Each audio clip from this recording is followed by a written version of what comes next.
Good morning, ladies and gentlemen. Welcome on into a fresh day here for the CCT Series number 6. We've still got another day of group stage coming in for you guys, so not going to be any guaranteed eliminations from the tournament just today, but still some chances to get those much needed points for all of these squads right now to try and make it through to the playoff stage here for the CCT. So it's still very, very important day indeed to be able to pull out all the stops, try and get those victories as best as they possibly can, because everybody wants a big old slice of that pie. $50,000 prize pool in total. There is a lot of money on the line here for these teams, so it's nothing to be scoffed at. We've got to try the hardest. And yeah, hopefully we do get another very exciting day of Dota 2, filled with lots of, hopefully, 3-game series. We've had a fair amount of them over the course of the first couple of days. Obviously, yesterday was just all 2-0s, so hopefully we don't get another case of that, because nobody likes a 2-0. I mean, some people like a 2-0. I don't like a 2-0. But we'll have a look at the group stage standings right now. This is Group A. Obviously, Passion UA at the top there. And then Night Pulse and Shuffle close behind, 2 points apiece. Team Turkey on the bottom. Completely the bottom. I believe they have actually just completely forfeited out of the tournament now. So Team Turkey has no chances to go through here for Group A. So it's looking like One Move are in a very, very dangerous position right now, obviously being the second to last in this group. I don't even know if they can make it, actually, because the other teams have all played 2 games and won 2 at least. One Move hasn't won any. I don't know. I'll have to review the scores, but I don't know if One Move can actually make it forward, which is quite unfortunate for themselves. But, you know, we'll see. We'll see. We'll adjust the scores later on. We'll have a look at Group B, see how this all these guys are standing. Mal's obviously at the top themselves, currently winning 2 out of 3 of their series. Sorry. 4 Pirates as well as Zero Tenacity shortly after that, but it is an Amiga and LFG Esports who are at the bottom. So it's not a comfortable spot to be in whatsoever. We'll see if they're going to be able to bounce back and start climbing those points right now, because it is getting towards the tail end of the group stage. Not many games left for these guys to redeem themselves and get those points to try and push themselves forward. So yeah, their backs up against the wall. Sometimes teams can really play with this sort of on their mind. They can just like increase their skill level tenfold. Other teams just crumble to pieces. The pressure's too much to deal with, and yeah, it's just too much. They can't really deal with it. But we'll see which one these guys are going to be for today. We'll have a look at the schedule, of course, just so you guys know what games we're going to be playing up with today. I think we have the we don't have the schedule, but that's all right. I will just verbally tell you guys the schedule. Obviously, the first series coming up is going to be Nemiga versus LFG. So it's going to be quite important for both of these sides. They're quite equal in terms of points, obviously. Well, I mean, LFG's slightly worse, so they've got to try and get this win if they possibly can. But Nemiga, if they win that themselves, I believe then they should be like tied with 4 Pirates in second place. So it's a very, very important series for them both, really. Got to try and get the victory here and now. Second series was going to be One Move versus Team Turkey, but obviously Team Turkey forfeiting out the entire tournament. That one is going to be missed. Very sad indeed. But after that will be Passion UA up against Night Pulse at 4 p.m. And then to round off the entire day, it's going to be Zero Tenacity versus 4 Pirates. So the last 2 series are still extremely important in terms of points. Passion UA and Night Pulse are already kind of comfortable. Obviously, they're all tied in that first place position. So whoever wins that series is like guaranteed to go through. So that could be quite an interesting one to watch. But the last one, yeah, still some much needed points on the line for both of those squads. Have a look at the rosters right now. We've got Nemiga up first. Bashka, unfortunately, I can't pronounce the second name. It's not in my vocabulary. Kavinsini, Shishak, as well as till the end. A few of these players you might have heard of in the past for Dota 2, but overall, it's a relatively fresh group of players. Obviously, Nemiga has had a few roster shuffles in recent history, well, I say like the last 6 months or so, so it's kind of a completely different squad of what it used to be. But we'll see how these guys are going to be able to perform, whether if they're able to come on top maybe try and become quite a powerful team in this region like the previous Namiga was. Who knows? Still early days, but see if they can adjust. Meanwhile, on the side of LFG, you've got some pretty well-known people on here.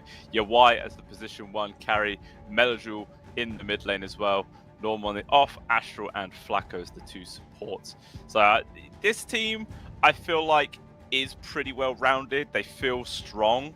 According to points, though, they've not really been having the best time in this group stage just yet. But if they win this series, they will be putting themselves in quite a nice position. So we'll see how they do. Like I was saying, it's very, very important to try and get these ones because it's like the last chance saloon, as it were. Do they actually have any more games tomorrow? They don't. So this is LFG's last game of the groups, and they have to win. If they don't win, then they're screwed. That's not a good place to be in. So we'll see if they can do it. I feel like if I was to compare these 2 rosters, LFG would be the one that I'd be naturally leaning towards. But who knows? Maybe some things could be changed up, a few spanners thrown in the works, and maybe Namiga are able to come out on this one swinging and just completely dismantle them. Because I'm interested to see it. I mean, like I said, I want to see those 3-game series. I don't want any 2-0s. I don't want any pub stomps where it looks like you've got Immortals versus Archons. That's just boring Dota. That's not what I'm here for. I want to see the close games. And that is exactly what we're going to get. Or at least that's what I hope we're going to get. I believe we should be starting up any minute now. All the teams are in. Names are set.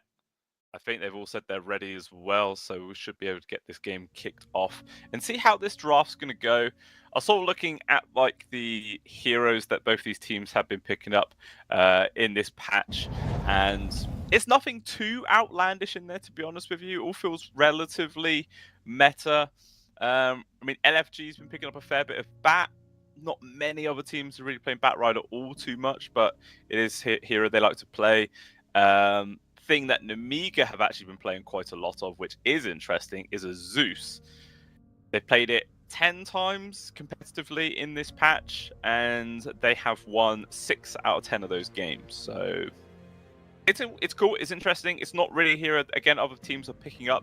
So I love to see it when teams do that. Just mix things up a bit more. Maybe catches people off guards, just like, why the hell is there a Zeus in my game? This doesn't feel normal whatsoever. So fingers crossed we get something like that. I'm here for it. I am here for it every day of the week. I mean, I was on the train when Zeus was being played as position 4. Man, I love that. That was my favorite time to be a support player in Dota 2. I tell you what, that's what I live for. That is what I live for. But the draft is here, ladies and gentlemen. Let's jump on in and see how this game number 1 for these guys is going to kick off, and you know, try and get the head start as best as they possibly can in this series. Whether we see the Zeus ban, I don't know. Probably not. Time gets banned out. Of course, the Alchemist. Just every time, man. Alchemist always gets banned. Is it even a hero like either of these teams have played? I mean, according to LFG's, you know, past picks and everything, competitively in this entire patch, they've not played Alchemist once. Not once. And for the side of Namiga, I don't think they have either. The long list. Obviously, they've played a lot of games. Yeah. I mean, unless I'm blind and I've just completely missed them, Namiga have also not even played Alchemist once. So, be that because it's always banned, or they just don't really like playing him. I'm not sure which one it is. But regardless, maybe one of these teams could save a ban by not taking him out in the next game. I mean, I know it's risky, but who knows? I mean, it all depends if there's a hero that gets picked up in this game, right, which just completely destroys the other side and they have to ban it out. That's probably the only reason you wouldn't take out the Alchemist. But LFG start off with the Earthshaker, or the Earth Spirit, sorry, and Namiga respond with the Earthshaker. So this very well likely is going to be the melee matchup of the Earth Boys. I feel like you're going to be naturally favouring the Shaker in this 1v1 situation. Just the enchant totem is too good, securing CS. Easy harassment, especially with the Slugger facet. The Spirit might suffer. But again, this is Melajul who's going to be playing on this Spirit, and he is a pretty well-rounded player. So we'll see if he's going to be able to play into this sort of unfavourable matchup, as it were, or whether if the Shaker can just, obviously dominate as he should. But then again, in Dota 2 history, I've seen many situations where you've got like an Earth Shaker up against a Void Spirit or something like that, and the Shaker still lost. It was just a massive outplay. So that's what's going to have to be needed here to really win this mid. We'll see what the follow-up bans and picks are going to be. There is the PA that gets taken out from LFG. We'll see if they're just going to carry on focusing on towards the carries or not.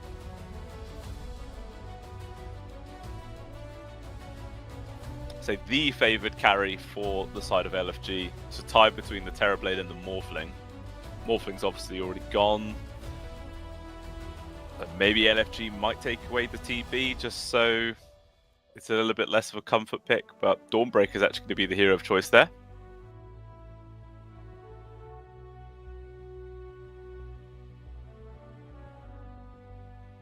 And Amiga. What is it that they want to get rid of? There is still that Bat Rider in the pool, which obviously LFG have been liking.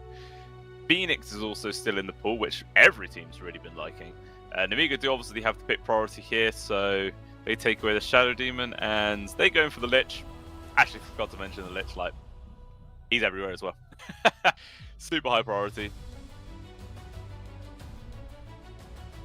Yeah, there's that whole plethora of heroes I listed.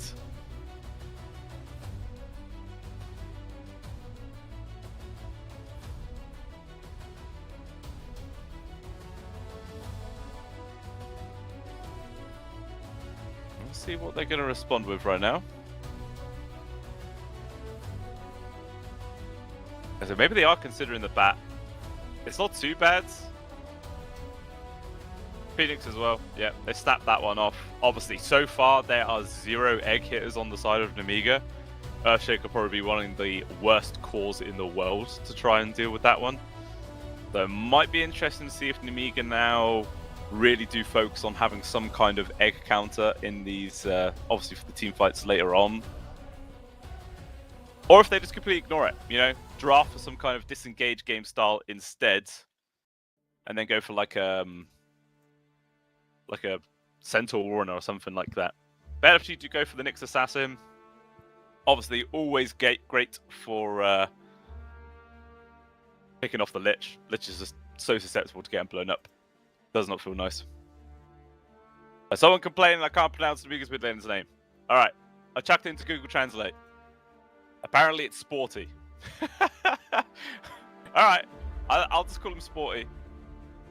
That's what we're going to do here. We'll see if that's right. If I start to call him Sporty and it's wrong and someone starts complaining, I don't even care. It's just, it is what it is, guys. It is what it is. Move on. Move on. But, yeah. So third pick now for Namiga. I mean, he might want some kind of support that can survive the quick burst from the Nyx Assassin. Obviously, has to come in from the position 4 as well. Sometimes it's a hard role to fill. Maybe you could go for Snapfire. Wouldn't be the worst in the world. I mean, with like a bracer or so, you probably could survive that initial burst, but it is actually going to be the Bloodseeker as well as Grimstroke pairing instead. I looked away for 2 seconds and then that's what got snapped up. But, okay. I mean, Grimstroke is always solid. In this situation, double Chain Frost and double Rupture is pretty damn disgusting in team fights. Just depends if, Namiga can actually get that combo off, but that alone can just win a team fight hands down. So that might be quite scary for LFG. Like, the Earth Spirit is going to have to put a lot of priority now on either finding the Grimstroke and taking him out of the equation or the Lich. Like, you can't let them get their spells off in this way, otherwise, yeah, it's just a million times harder to win fights. Bloodseeker as well is a relatively good person to be hitting the egg. So they have that. Grimstroke doesn't really help in that regard. We'll see if they can try and acquire another egg hitter from their offlane position. But LFG, for their offlane, they decide to go in for the Lycan pick. I say offlane, there is some avenues where you could potentially put it as the carry, and we'll see if UI wants to play that one. I think I might have seen UI play the Lycan before in the past, you know, so it could definitely be a good idea for him. But the final set of bans, Nemiga after an offlaner for sure, unless they... Yeah, there's no way they'd put this Earthshaker in the offlane, because it's guaranteed Earth Spirit mid, right? They've already got the 2 supports on LFG. You don't really want Earth Spirit in the off lane. Just feels like you would not be able to get much done in that lane. Especially against like Bloodseeker Grim, or Bloodseeker Lich, really. Yeah, that would be bad. So, it's, 100% offlaner for Nemiga. Maybe they want some way to limit the movements of LFG, just so you know, get a bit more value out of this Chain Frost combination. Something like a Mars, perhaps. Magnus. I would say Tide, but he's just looked really rough lately. Like every single time I've cast a Tide game, he's just lost. He's just lost again and again and again. Feels real sad. But Nemiga, pretty sure this is going to be off-lane Lycan. Does feel more likely. And as a result, they take away the Spectre, obviously providing a bit of assistance for their backline. If Spectre gets on top of either of these as well, they are just dead. And it would be a bit of global presence to pair up with the Nyx Assassin, which I like. DK also getting removed. Now from LFG, what's the last ban here? What do they want to get rid of?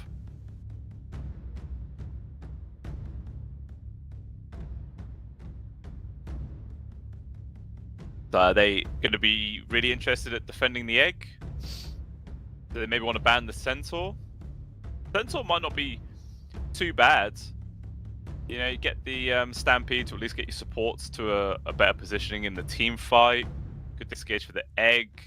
Outrun the Lycan as well. It's kind of nice. I don't think Centaur will be the worst pick.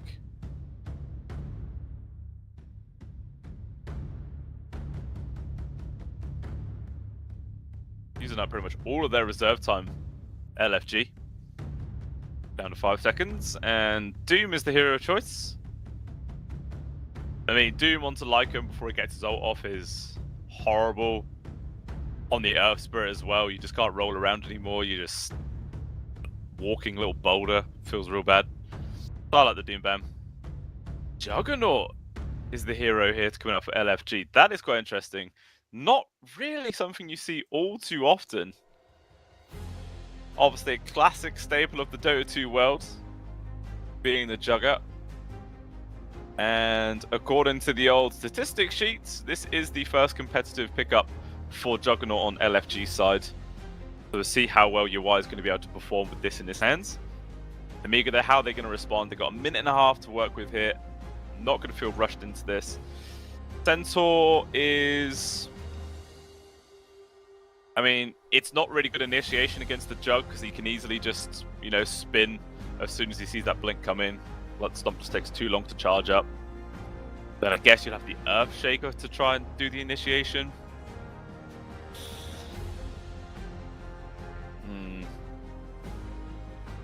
Maybe, yeah, you want some kind of magic immune piercing disable, like the Magnus. But I like the Jug pick in response to, this like double Chain Frost combo, because you got the spin to avoid all the damage, or you have the Omni Slash, and again, you're avoiding all the damage, so I do quite like it. Primal Beast, though, gets picked up there from Nemiga. That is going to be their mid laner, rolling out into this game. On the old position 3 for Kovisin. Kovis 9. I don't know. I'm probably still pronouncing that wrong. Chat will complain. Chat will always complain. They love to do it. Shakto on the carry Bloodseeker, and then Sporty for the mid Shaker. Here going to go up against Nizam on the Earth Spirit. Is this a stand-in? I think it might be a stand-in right now. So I'm pretty sure it's meant to be Melajul here for LFG, but he is not there. Unless I messed up. And I just didn't notice. But I think I might be... Yeah, it is. Yeah. Just double checking, and it is going to be a stand-in. So Nizam is in here instead of Melajul, which I don't really know much about Nizam, to be honest with you, and missing Melajul is going to be quite painful there for the sides of LFG. Oof, yeah, that doesn't feel good. It does not feel good whatsoever. Unless, of course, Nizam turns out to be an incredible player and then just completely destroys this one. I don't know, but I feel like in that regards, I'm extra liking now the lineup here of Namiga. Like, Sporty should just win this mid lane either way. I feel like your Y won't really lose his safe lane, because, you know, if a trample starts coming up from the Primal Beast or whatever, and the Grimstrokes Inkswell, he's going to be able to get the spin, avoid all that damage, avoid the stun. It's quite close, man. It's quite close. Both teams have really good team fight. Not a huge amount of like AoE control, but still a lot of just damage flying around all over the place. This game could just like entirely depend on how the lanes go. Really, like whoever gains a decent lead, and if they hold on to it, they could just run away with this game. But as like a sort of lineup versus lineup, well, you know, heroes versus heroes, I don't know. I think I might be favouring the side from Namiga here. We'll see if that is going to be correct or not. But the game number one is here. Let's jump on in and see who's actually going to be able to take this first one here of the best of three. Like I was saying, both of these teams desperately need these points to start feeling safe, or at least have a chance to go through here towards the group stage, or the playoff stage, sorry. No slip-ups allowed. Gotta win. Here and now.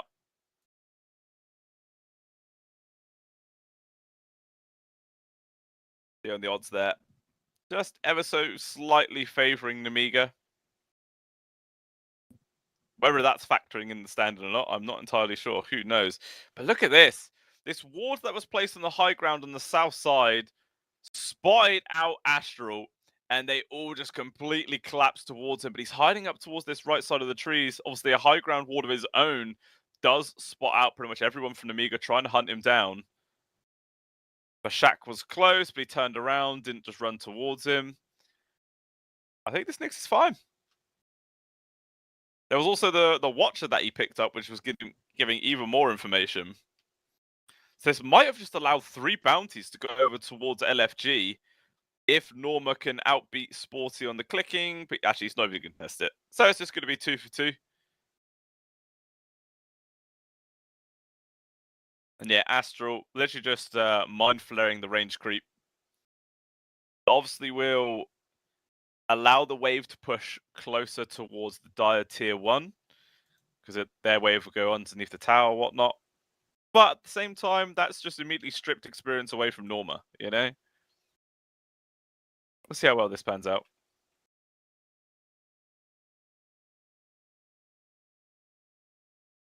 But I mean, this is like a pretty awkward offlane from LFG.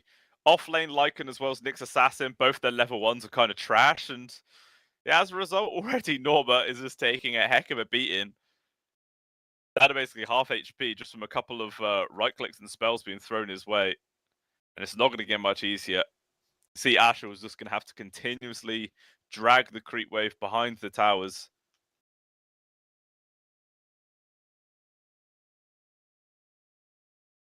Actually, he's going to try and drag a double wave, I think, here from Astral. Or no?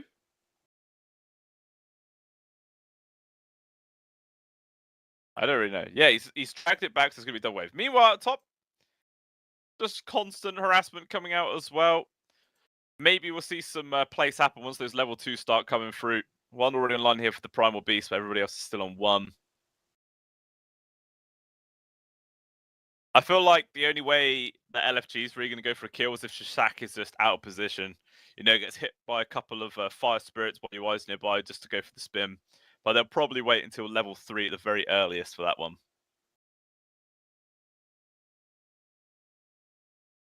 Meanwhile, this mid's actually pretty even here. Nizam 10-1 against Sporty's 11-0. I mean, now that Sporty has the level 3, you know, 2 points into the enchant totem, might start going a little bit more scarily here for Nizam. Have to wait and see. Oh, damage on towards the Shack. It's going to be the Frost Armor, though. Actually, going to consider turning around on towards Astral. He avoids the Blood Right, and now Normus is coming in with the right clicks right now. So much damage. Chains over towards till the end. They're both super low. Turns around for the blast. But unfortunately, it doesn't make a difference. He still does die. First blood going over towards Norma. And now Bashak. Gotta be careful here. Stunned with the wolves hitting onto him. He needs to kill the creeps to hit regen up. He manages to get one of them, but the body block's coming through. Now the TP in from the Lycan. Bashak continuing to last hit though. Gaining the life back. Very nicely done. Keeping cool, calm, and collected. I feel like many people in that situation would just panic, try and run into the trees or something like that. But he's like, he knows you just got to secure the right clicks. All you do. I mean, he is pretty tanky. So underneath the tower, he had like 12 armor. This early on is quite a lot. It's no joke.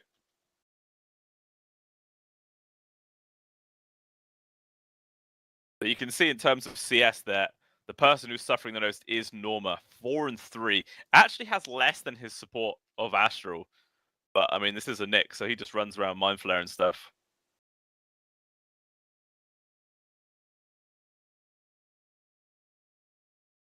Yeah, not a good start for the Lycan at all. Could very well require a relatively early rotation in from the Earth Spirit.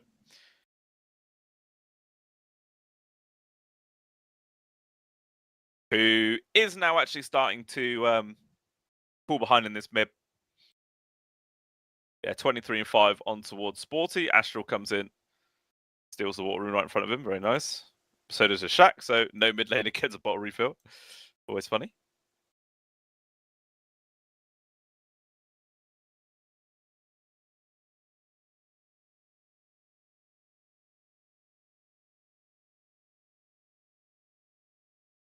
We're still having a pretty decent time up here. Obviously, your Y's not really being contested whatsoever. Just freely farming away.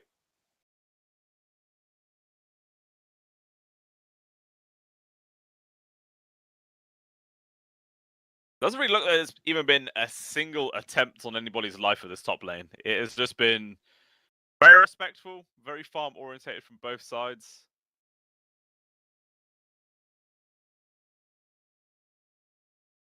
Not a whole lot to say.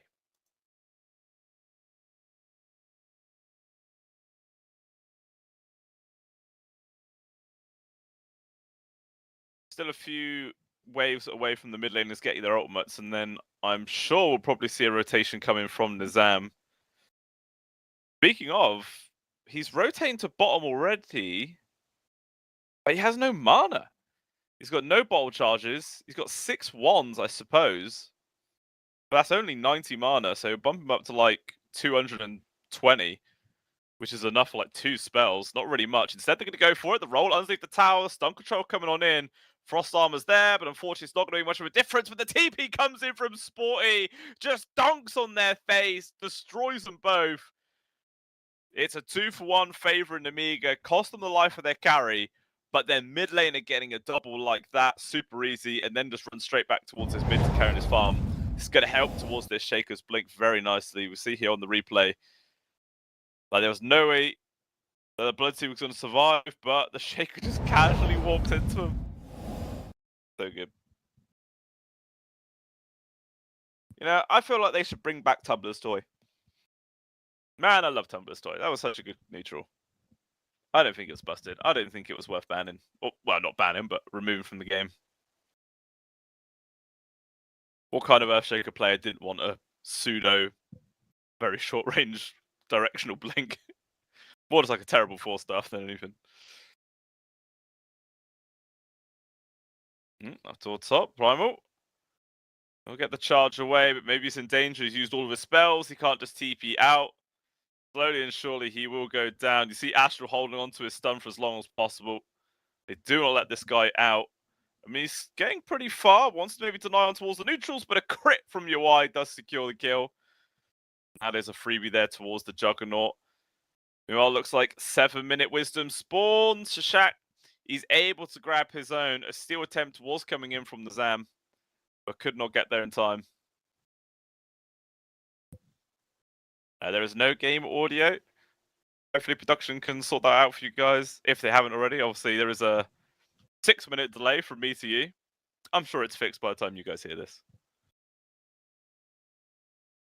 No problem, guys. No problem. It is still Norma who's bottom of the CS of all the cores and bottom of net worth, but actually Shazam, sorry, isn't even that far behind. Nizam, goddamn names.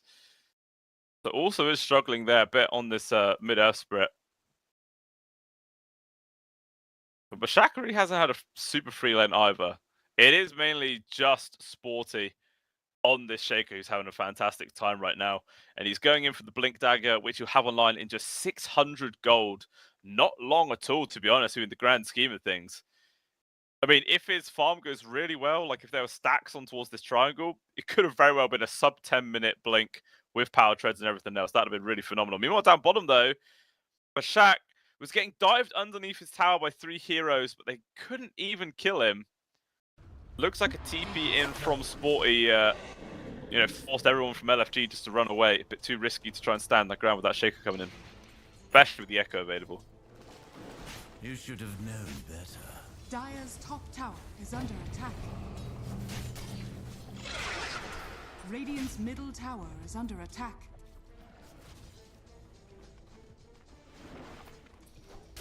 Look like Shaq. Goddamn, man. Like these little tongue twisters today. Stealing some of the stacks inside the Dire jungle. So a few of the creeps have been gone, but LFG were able to secure the rest of them. Roll forwards though. Gonna try and make a play on towards the Primal Beast. That's just not gonna happen. So easy for him to disengage right there. Unless, of course, Nizam had a point in towards the grip to go for a silence, but what kind of Earth Spirit level was that at this point? Just nobody. That's quite an interesting item though from Norma. A Midas on a Lycan 9 minutes into the game. To be honest, with how it started for him, can't blame him all too much. Needs some kind of item recovery, so this will help him quite a bit. As long as if he's left to his own devices, But there was that sub 10-minute Blink Dagger coming up now from Sporty. This is a really phenomenal start here for this Shaker. Let's see what he does with it though. That's going to be the question.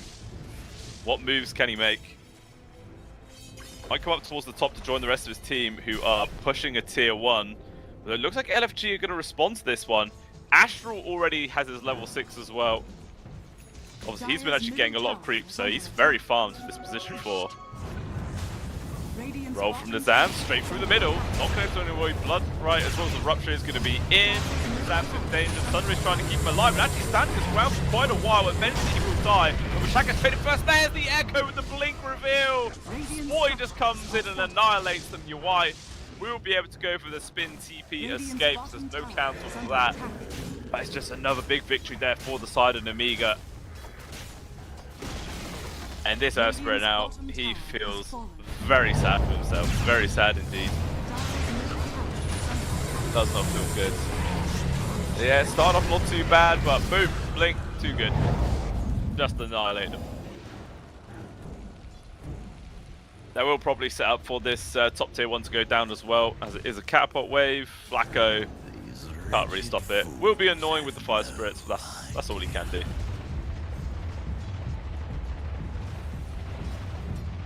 Although, more rotations coming from LFG. They really want to try and defend this if they can. Your Y is here. Astral's off towards the side there with the Vendetta used. So he gets the initiation on two. Primal Beast has been grabbed, roll in, pulls the Omni Slash. Vince is dead. So Shaq will just have to TP away. But okay, they do respond. They keep the tower alive for a bit longer. They get a kill on towards this very pesky Primal Beast. Does obviously cost a bit of time. Radiant's top tower is under attack. Dire's middle tower is They'll under take attack. it. Somebody though who is recovering nicely is Norma. Like, not long ago he was the bottom farm core, he was absolutely miserable, he had less CS than his support, but it's much better now. Much better. Third in terms of net worth. And yes, since getting this Midas, he's not really been contested, he's not been forced out of his lane. Just happily doing some AFK farming. Actually going in for the Orchid as his first like major item for this Lycan. Sometimes you just see like the standards Helm of the Overlord Rush or anything like that, but Normal deciding to go for a bit more of an aggressive playstyle here. Obviously going to be very useful at trying to just kill the support himself. Radiant are scanning. Dire's middle tower is under attack. Radiant are scanning. Dire's top tower has fallen. Bashka is going in for pretty standard Radiance as his first item. Hasn't had like the cleanest start in the world, so it's not like a super hard rush or quick timing. Is just about 800 gold, 900 gold behind the Juggernaut. It's not really an insurmountable difference at all for 13 minutes in. Speaking of the Jug, your Y has a Maelstrom online going in for the Mjolnir first. Illusion.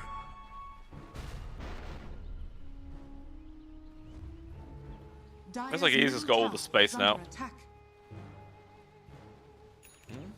Astral is hunting with the two wolves to see if they can try and find a kill. But at the same time, Nemiga have just gone for a smoke play themselves, headed down towards the south side where Nizam was actually in the best spot, breaks the smoke and gets away with his life intact. No problems at all. Actually thinking about re-engaging right now, very aggressive.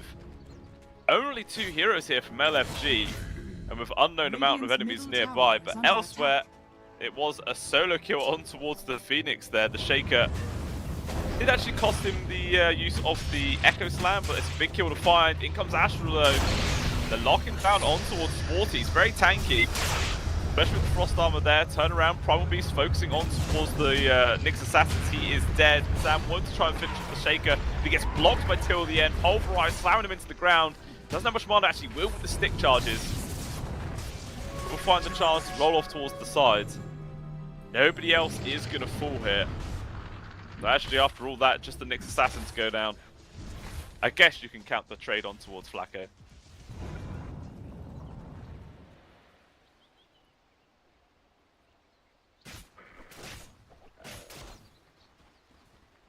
A very even game, to be honest with you.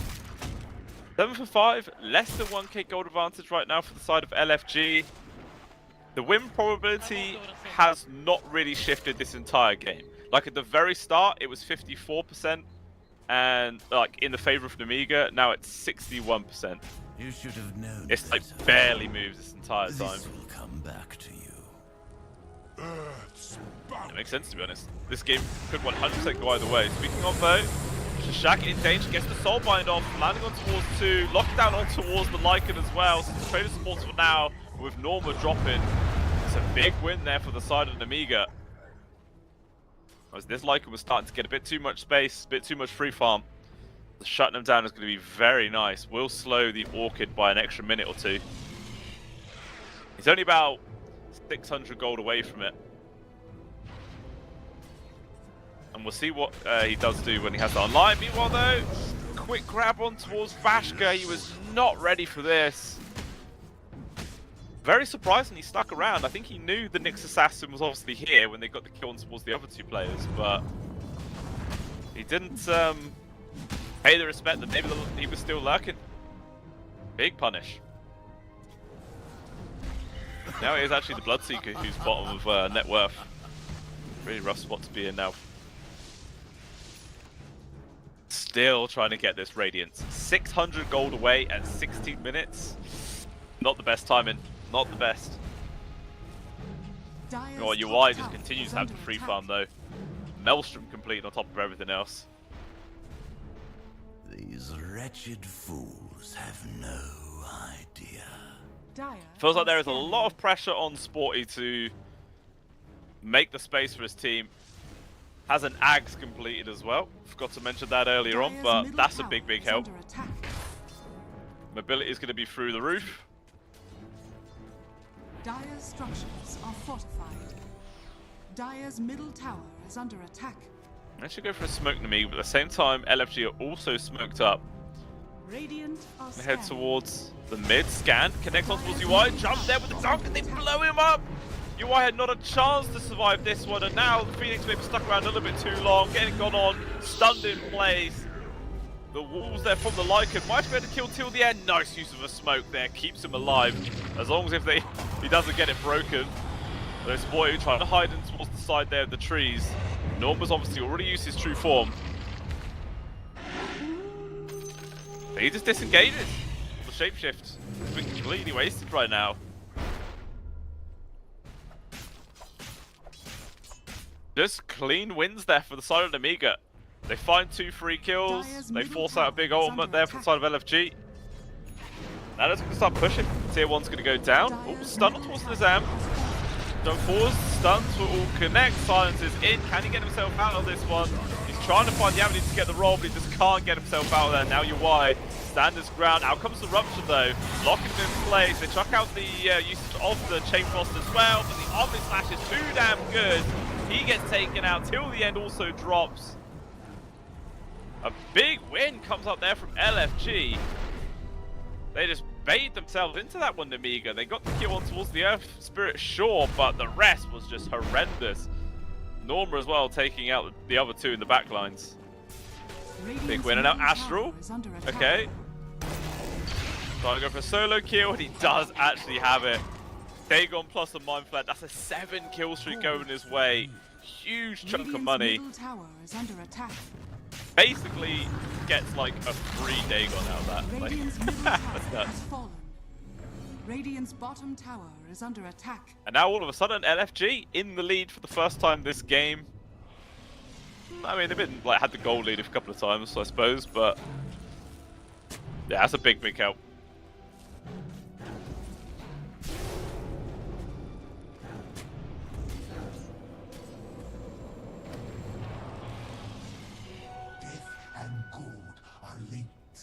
Yeah, Astral and this Nyx Assassin has been quite annoying. Like, they gave him a large amount of priority in the laning phase, trying to get his farm activated, and it's definitely helped. You can just see him on the minimap, constantly stalk him. When invades the Radiant Triangle, actually doesn't just walk up towards the high ground, instead trying to see if you can find a free grab on towards the Lich or someone like that. Oh, Wolves spot him. Till the end, goes forward, first damage. And Norma actually gets the final hit there. And Ash is just going to straight up TP out. Good game sense. No problem whatsoever. Meanwhile, though, at the same time, they were able to get a kill on towards the Phoenix there of Flacco. Looks like he got picked off in the mid. So, really, it's just a trade of supports at the end of the day.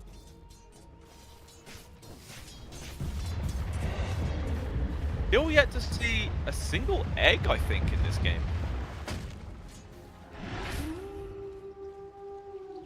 Yeah, I don't actually recall seeing one, which is quite interesting. I mean, I guess there hasn't really been, like, since the sports been able to get their ults, any, like, 5v5 fights or anything.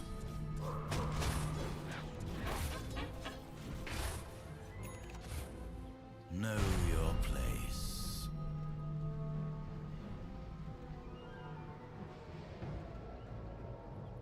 21 Wisdom spawning, though. Still no team has even attempted a snatch, I feel. Well, actually, no, there was one attempt, but no successful snatches, I should say, this entire game. There's UI actually trying to take the Tormentor. I don't know if he can do this. It's getting close. Okay, he will make it. Takes a lot of damage to that one. Free shard as well for Flacco is massive help.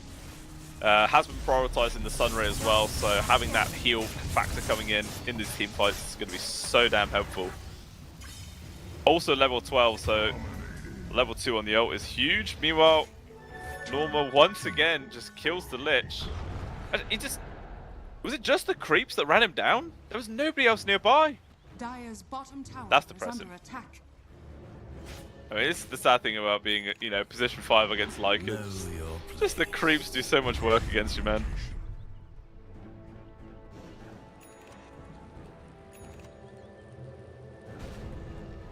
BKB picked up, though, from Norma.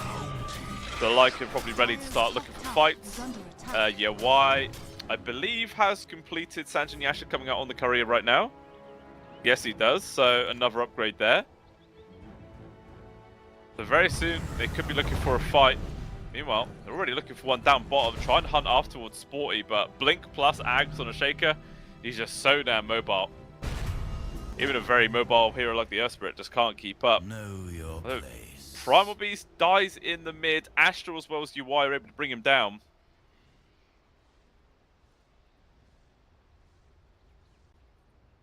With this here advantage, you just see LFG going to make an immediate beeline towards this Roche pit. Shashak, though, is in a very interesting spot. Obviously, they have an observed ward just to the north side of the pit, so they see the fact that everybody's just rolled on him. Astral, though, is trying to buy time off towards the left, cuts off the entrance, just gets a free kill, TP's out, so now there is 0 ways that they can contest this Roche. And UI will be getting that axe. Or Aegis, sorry.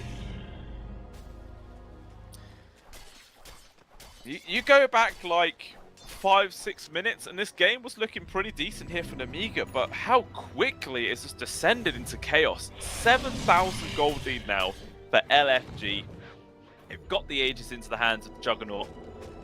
And they've got all the items as well that they could really need for the next few minutes, so they should really be heading towards those tier 2s now and start closing out this map. I mean, Astral as well has just been continuously looking for kills on this Nyx Assassin. Like, his Dagon's already level 3, and actually looks like he's going to stop there. He has queued up a Lotus instead. Oh, Mashak taking a lot of damage. Not going to be able to get picked off. Instead, it is Flacco who dies, but Mashak actually just ticks out on the Fire Spirit's damage. Very close. Astral, though, is also going to get trampled to death, so it is a 2-for-1. But they lose their carry again here. The Bloodseeker just continuously being harassed across the map. 1 for 5 is his scoreline. Only really has the radius to his name. I mean, he does have BKB up in 400 golds, which will be a big help. Obviously, it doesn't really help you against the sheer amount of physical damage that comes out from the Jug and the Lycan. Who, Lycan, speaking of, has an Aghanim Scepter queued up. I love it. Absolutely love it. Wolf Bite on towards the Juggernaut is disgusting. Like, if the Wolf Bite crit and your Blaze Dance crits at the same time, people just disappear. It's insane as well, combo with the Omni Slash. See if we get a weird little ghost wolf flying around hitting people. Nah, that's going to be very dangerous there for the Sun and Amiga once that gets online. And to be honest, the way Normus has been freely farming up, it's not too far away. Not too far away at all. Okay, he has actually bought a shard, so use up 1 minute or two. But Shashak has been found, and he's just dead. Good night, sweet prince.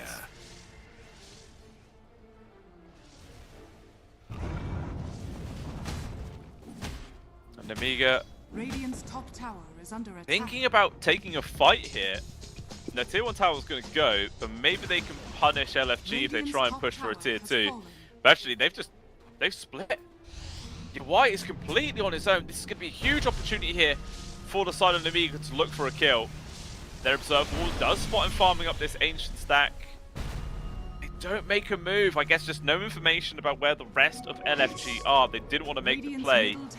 Unfortunately, they miss an extremely strong time in there to get rid of this Aegis for free.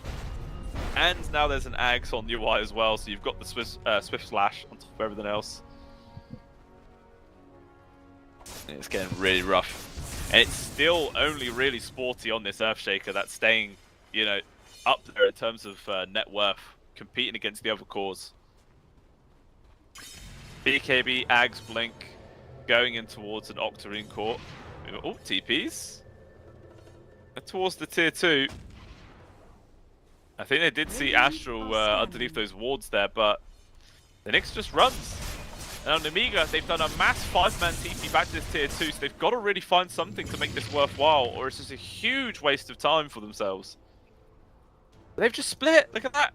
They're just going to run back towards the side lanes, but they can't go far, because if they do, it will just be a free Tier 2 tower going down. Oosh. UI. An awkward spot. Trying to go for this kill on towards Shaq. Meanwhile, the egg's been dropped. No one to try and take it down. That will survive. UI trying to get his ult off, but the constant little phantoms silence making it very hard to do. They still kill the Tormentor while all this is going on. Rupture onto Norma. So Lycan has to back off right now, but UI not threatened whatsoever. So much damage over towards Bashka. He will go out of there. Meanwhile, Norma gets picked off the backlines there from the side of Sporty. On the slash on towards the Primal Beast. He's getting low. First off will go. Double Chain Frost comes on now. But Nazam was actually able to break the Soulbind somehow. Crazy stuff. Astral though is the one with the double. Nazam trying to dive into the base, but Sporty's able to get the blink out. So it's an even trade, 2 for 2. Off-lane support for off-lane and support. But your white still with the Aegis intact, feels comfortable just to keep push on tier 2. I mean, not intact anymore, actually times out. First, I don't think Namiga got punished as hard as they could have. You know, that full 5-minute Aegis time, and all they lost really was one tier 2. Could have been worse. Could have been much worse. Yeah, I didn't see how Norma died. I guess he just got completely separated there by the Shaker.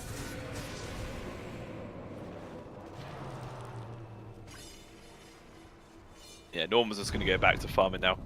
Really wants to finish this ag, which he has up in 900 gold. It's well worth just waiting for that to be online. What have we here? Astro as well, and this Nyx Assassin basically has core level of money. Oh! Spike Carapace actually lands on towards him at the same time. He's trying to blast on towards Astral, still needs a few more right clicks. And he will be able to find the kill. Very close though, also does cost him the 9-second BKB. Zam. He's fine. Yeah, I liked what the Nyx did there. You know, the Spike Carapace into the Enchant Totem, but unfortunately, the Enchant Totem stun lasts the same duration as the Spike Carapace stun, so he couldn't actually chain together anything.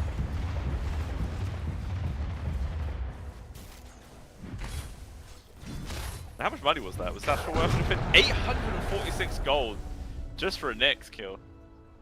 Jeez.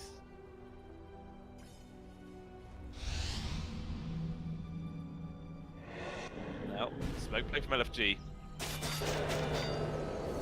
Center, avoiding the damage, pulverize, lock it down on towards the UI. Fink comes out though just before the Phantoms embrace like this. They drop the egg right on top of the Brimstone. You want the Zam in towards the backlines, trying to make some space. Egg's gonna pop, but doesn't really connect on towards anybody. And Bashanks has to run into the base. Norma's trying to find him. Wolfbite was obviously used on towards the UI. Switch slap into one. Omni Slash gonna follow, but another Ghost Step to use. But he's just gonna chase him all the way in towards the base. Needs one more right click. A blink will get the Primal back in towards the well. Extremely close. Now turn on towards what you want. Though he's stuck on the wrong side of the Fissure. He can't actually hit anybody. And now Astral, completely out of position, will just die. DP forwards from Sporty. Nice use of the Fissure. They get the stun, they get the control. The silence will land. He is dead. Big turnaround. Flacco with the TP. Oh, wow. The Synthesis Gaze still cast, even though the TP completed. Milliseconds off. But as it were, Amiga come out ahead. 2 for 1. Cost them a buyback short onto their support, but who really cares? Killing your white is massive. And if it wasn't for that Fissure as well, they would have lost Astral. Sporty, sorry.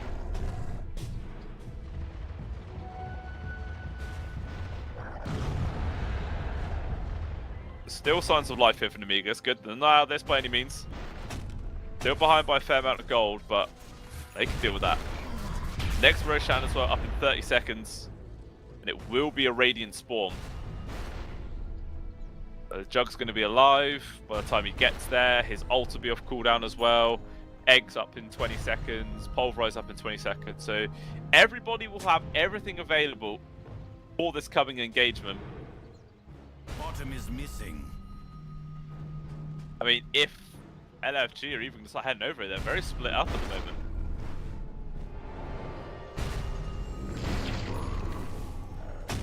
Nizam's about 1,000 gold away from having Shiva's Guard, which would be a big help. Nullifier actually now for the Juggernaut. Also, that Ghost Scepter from the Primal Beast, clearly enough. The Warrant picking it up. I mean, there's also a Ghost Scepter and a Glimmer on the Grim, a Glimmer on the Lich. Yeah, it's 100% valuable. 100%. We've got smoke on smoke action right now. Wolves. Monster Shack. Sentry Ward is still there though, so they're actually just constantly pushing him. Now all smoke's gonna break. They got the initial stun on towards the Earthshake, but no one follow up. There's gonna be solved by the double pulverize into the double chain force. Egg's on top right now. It's a huge fight coming out here from the Amiga. The Egg also gets scrambled, and now UI with the help of the Nyx Assassin, can they come out ahead here? Bashka is trying to run away, but UI's damage is too damn strong. He's wolf bitten up as well, trying to say something more. Still manages to get that extra hit. And everybody else now inside the Amiga has to just run away. Astral though, he's just chasing after the Primal. He wants him. Dagon in the back takes him down. And with that extra little kill, it does end up being a 4-for-3 trade, favouring the side of LFG. The big thing, to be honest, is the fact that Sporty, that entire fight, didn't even get a chance to use his Echo Slam. I mean, it started off incredibly well from the Amiga. They have the Soulbind, the double pulverize, the double chain force coming out. They killed the egg before it could pop, but somehow UI just had all the space to do all the damage he could possibly wish. And he's just going to run to this Roche pit. Look who's here. Sporty. Just off towards the sides. Fisher trying to scout it out. It's too early. His BKB's back on cooldown though. He just backed off. He's not going to try it again.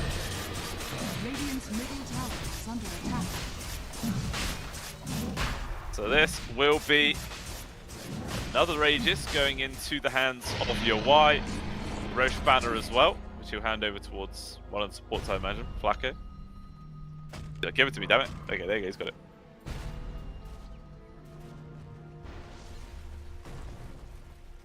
Now we'll see what LFG are going to be able to do with Aegis number 2 right now. First one, got a little bit of presence on the map, sure. The second one is going to be key. Arcane Rune spawns. Spike Carapace over from Asher. He has to drop the Echo defensively. He's still taking loads of damage. BKB finally comes out and he's able to get the jump on towards the north side, but he just dies anyway with damage from the Zam. Gets the kill on towards the Shack as well. So now down to a 3v3. There's going to be Soul Bind, double pulverize, double chain frost. There's just so much damage. They die instantly. But now Bashka's trying to run. He has the Omni Slash on top of him. Kobe just goes for a TP out, but the Yule Scepter denies it. And now Wolf Bite.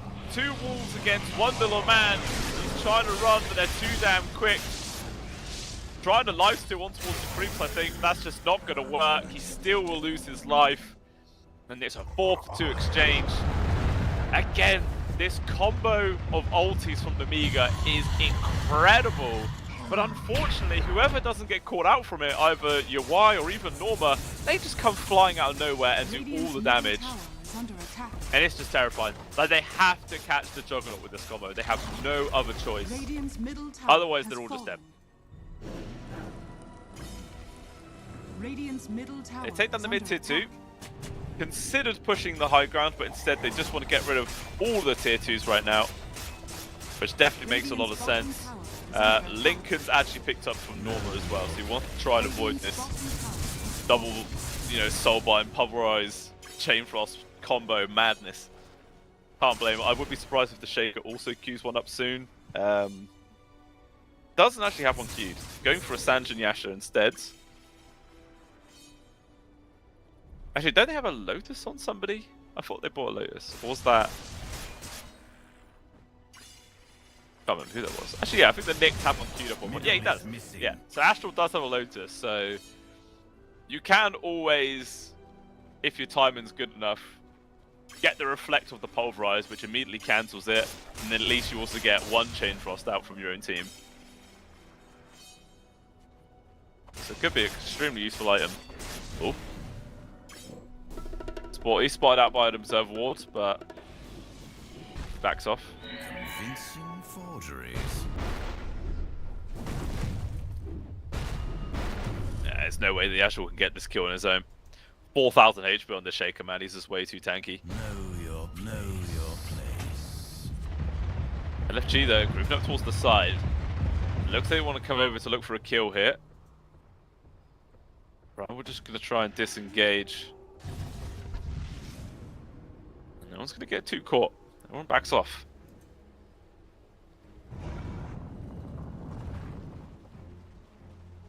Love the pickup as well of the Enchanted Quiver on Astral. Doing the score. It is mainly Sporty on this Shaker, man, doing a lot of the work. 10, 2, and 11. He is seriously doing work, man. Had a pretty decent lane. Obviously, the first couple of rotations with his ult, he netted like 2 double kills very early on, which gave him this huge net worth lead. He had Blink plus his boots online sub 10 minutes in. And he has just been doing everything he can, but unfortunately, why just seems to be such a huge problem right now. Like, the Bashka just can't stand up against it. Although maybe now that he has Bloodstone on top of Radiance, BKB, and Ags, he can actually start standing his ground a little bit better. We will see. Oh, Astral though, with a completely free kill. Middle is missing. I wonder if he's going to start upgrading his Dagon again, because he's just left it at level 3. Oh. It was 9. Has to go for the BKB TP out. There's no cancel for that. I wonder if UI is actually going to queue up a bash or anything. Oh, he does. He already has an Abyssal Blade. Never mind. I'm just blind. Probably had that a while, I'd imagine. Meanwhile, Sporty was able to kill Flacco elsewhere on the map. So no Phoenix for a full minute. And again, LFG kind of just not applying the pressure. Like, it's another Aegis, which is about to time out. Still not a single high ground push to be seen. Not even a thought of a high ground push. Sure, they have, at least this time, taken away all the tier 2s. So if there is a next big team fight win going their way, it could very well cost, 2 sets of barracks for the side of Amiga, possibly even 3. Dire's middle tower is under attack. The next fight is going to be extremely important. If Nemiga lose it, I don't want to say the game's going to be over, but it's going to be extremely close, I'd say. It's got to go well. They've actually gone for a smoke play. I believe there was a freshly completed Ags online for this Primal Beast. Dire are scanning. Which the break is going to help, I suppose. It's going to get rid of the crit from the Blade Dance. Know your I think you also get rid of the crit from Wolf Bite.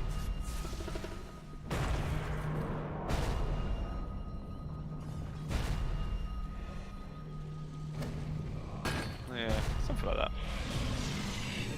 I also completely forgot the Wolf Bite, like you both heal each other if you're within a certain amount of range, which is nuts. You got 2 people hitting really hard, life stealing for each other and themselves at the same time.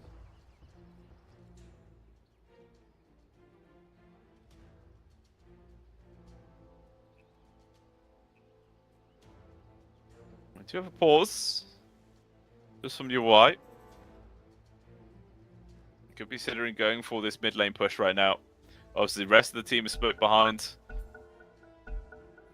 Just going to try and bait out this Jug. I mean, he doesn't have, like, any quick saves, so an Echo initiation followed up by everything. Maybe you could burst him down. But at the same time, then you'd have the Phoenix, you'd have the Nyx will come on through.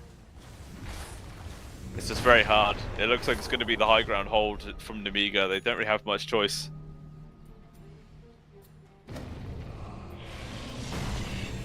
I mean, are LFG considering waiting for Roche number 3?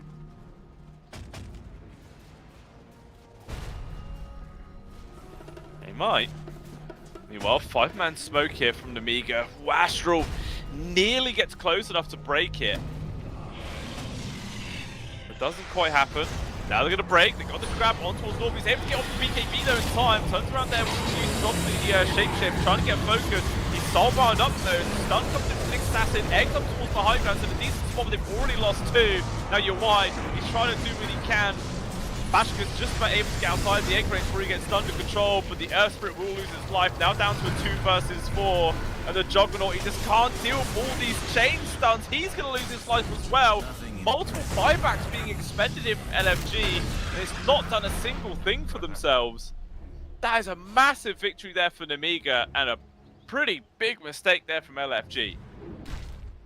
Just the awkward chain initiation, those two buybacks. So, I mean, they did have the outpost, so they had the closer TP location. I understand the thinking, but it just did not work out. I don't think the Lycan was able to get off the Wolf Bite either. Like, maybe a Wolf Pit in your Y in that situation could have actually won it. But just bog standard Jugger, not going to be enough. And now, only a 2k gold advantage at 42 minutes in. It's basically nothing. The win probability has shifted back to 50-50. And now, once again, it's anybody's game. Next Roche up in a minute's time.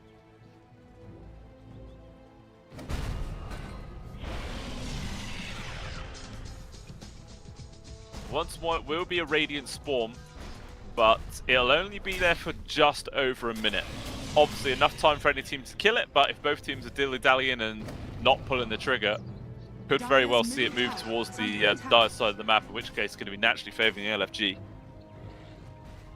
But the big problem for LFG now is they've got to be super careful with Norm. It will technically be a dieback for him if he falls in the next fight. He'll be gone for 2 minutes. And a big opportunity for Nemiga to try and take some objectives. At the very least, they still have all their tier 2 standing. But it's still scary. Very scary indeed.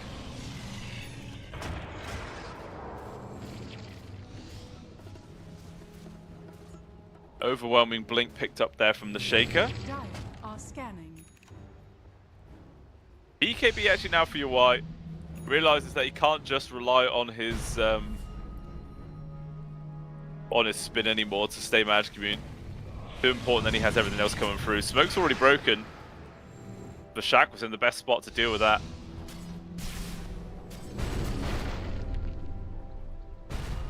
Roshan now has respawned.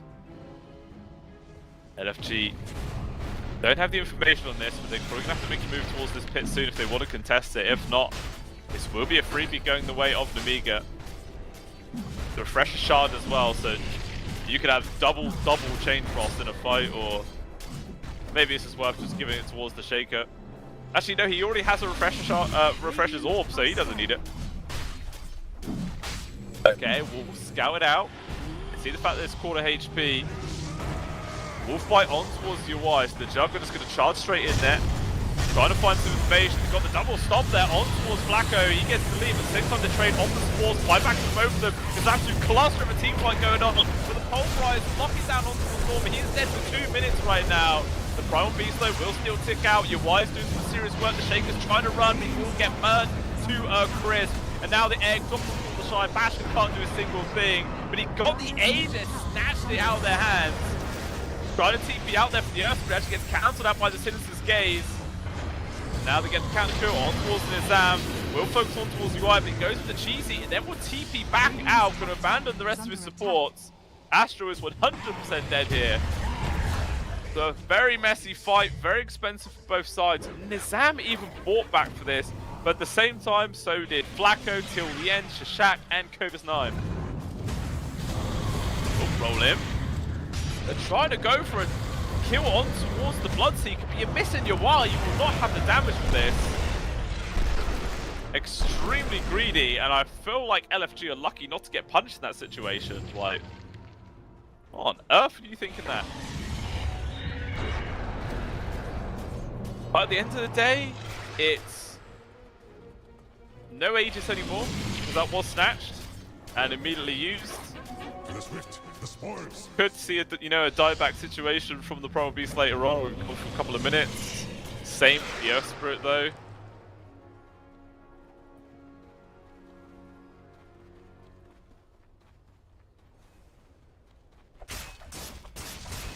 This game could 100% go either way. It is all down to initiation, I feel. Like, if your Y just gets caught out and controlled, then it's an easy win for Nemiga, but if he's left to his own device, he still does an insane amount of damage. And it's quite funny, out of everybody on this whole entire game, it's only the carries that have buyback available. All been used up by everybody else.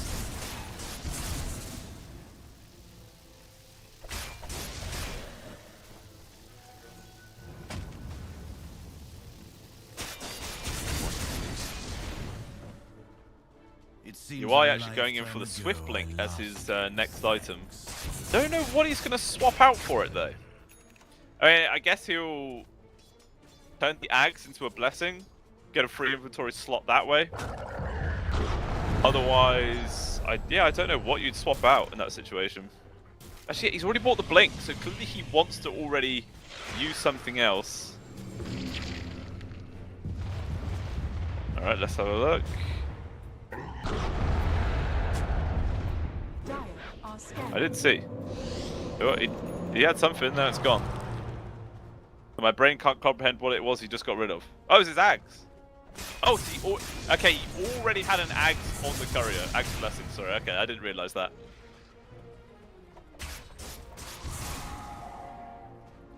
Okay, so that's going to be quite nice actually trying to get on top of those very elusive people because there is a lot of blinks and mobility on the side of an Amiga, so that's going to help out massively.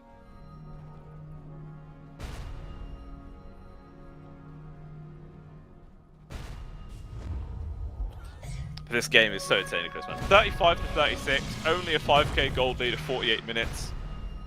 Radiant are Pretty sure the win probability to be super even as well. It is literally exactly 50-50.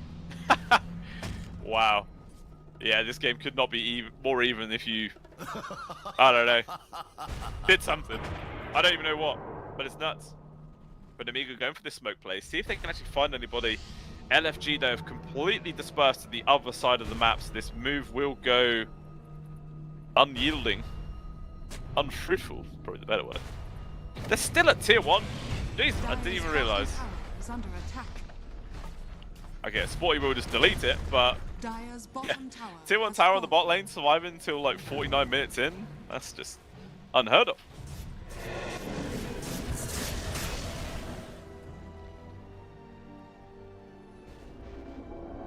Maybe that's actually kind of a big mistake there.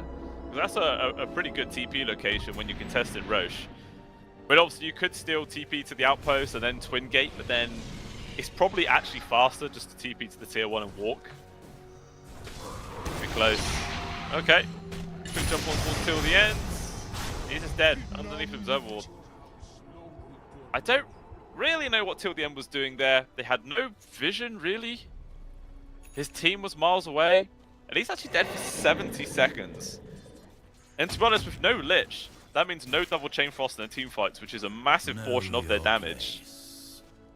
Maybe that's enough for LFG to make a push, but they're being very reserved.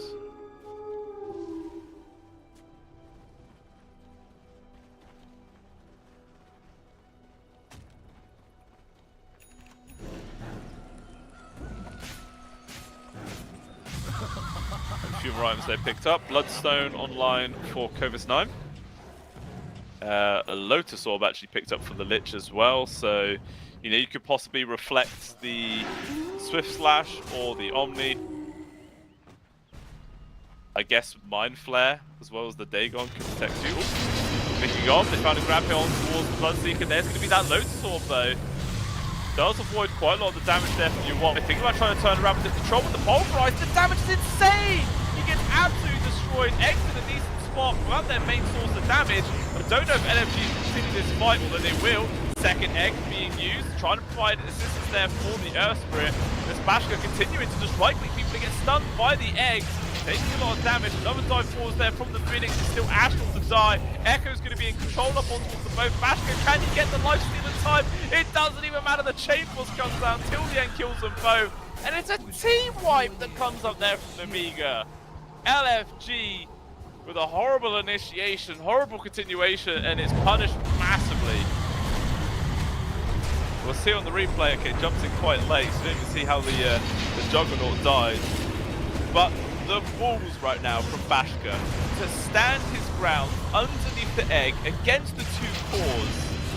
And he's like, guys, I'm tanky enough, I've got the damage, I can do this, just come in and help me when you can. And they actually come out on top, pushing it to the absolute limit. Phenomenal stuff there from Bashka, really good. I mean, the entire enemy team is dead and he's pushing bottom though. Big waste of time. He really needs to be with his other two cores pushing this mid lane. Like, this is a tier 3. This could be a set of Barrack. Unless he's playing like the ultimate greed, you know? You guys are guaranteed taking that down.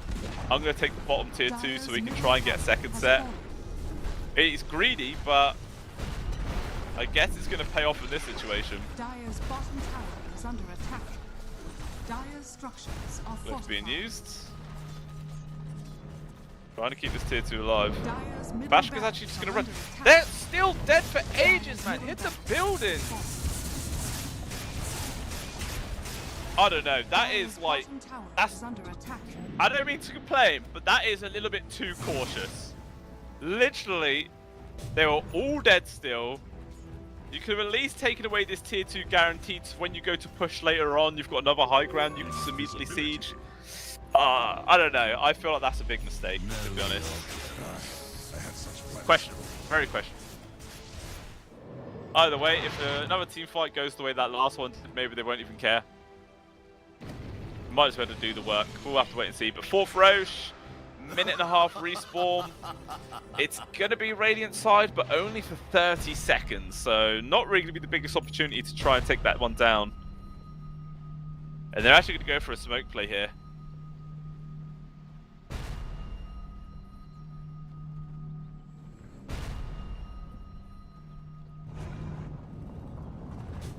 Oh, Nizam.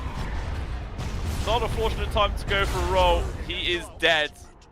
100 seconds now without the spirit. This is the time where they can go for a push here, LFG. Or Namiga, sorry. They've even got a creep wave here, but they just really want to wait for this next Roche.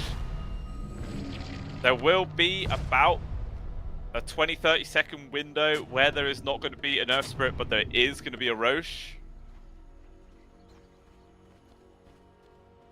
It's going to be AFK for a while, though.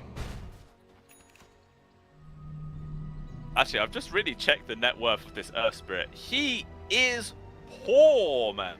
Compared to all the other cores, this is a horrible situation. He's nearly being doubled up in net worth compared to the Earthshaker at 54 minutes into the game, which is actually insane. Like, Nizam does just feel like a 3.5 in this situation, in all honesty.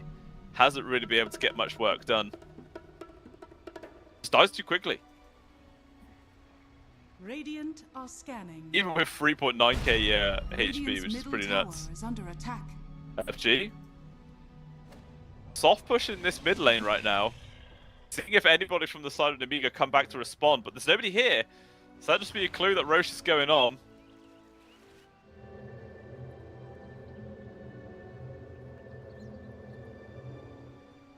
And for it, they want to try and defend this area, but Namiga do not want to let that happen. They're going to try and come on over as best they can and get hit. Oh.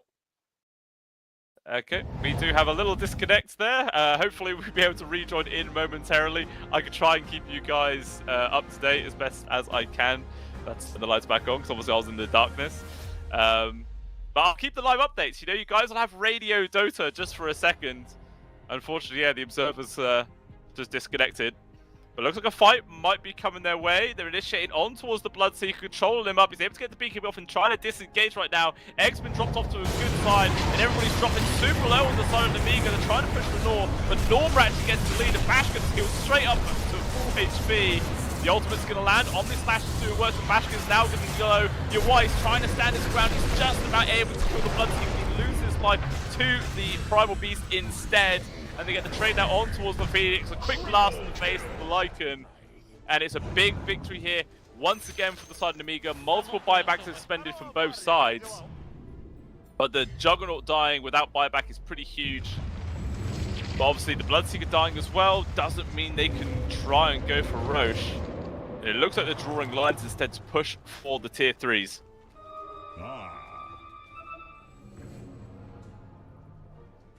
Well, we are back in though, which is good. Just a brief moment of Radio Dota, you know. You guys love it. I mean, you probably don't, but hey, that's what you get. And so Namiga have decided to abandon pushing the top tier 2 to open up another high ground. Instead, they go mid just to kill a ranged barracks. Now they go back for the tier 2. I don't know, I feel like their sort of decision making in what to do after they win a fight is a little bit off in my opinion. Not that I'm a pro though, but It just doesn't seem as efficient as it could be. Even still, this top tier 3 will be going down, only a buyback from Phoenix. There's no way to respond. If that bottom tier 2 was gone, they could have maybe even gone for beggars just there. They probably wouldn't have anyway. Only 10 seconds to the Juggernaut's up. They will start heading towards the Roche pit. The Bloodseeker's going to be up soon as well, so he can join in the rest of the team.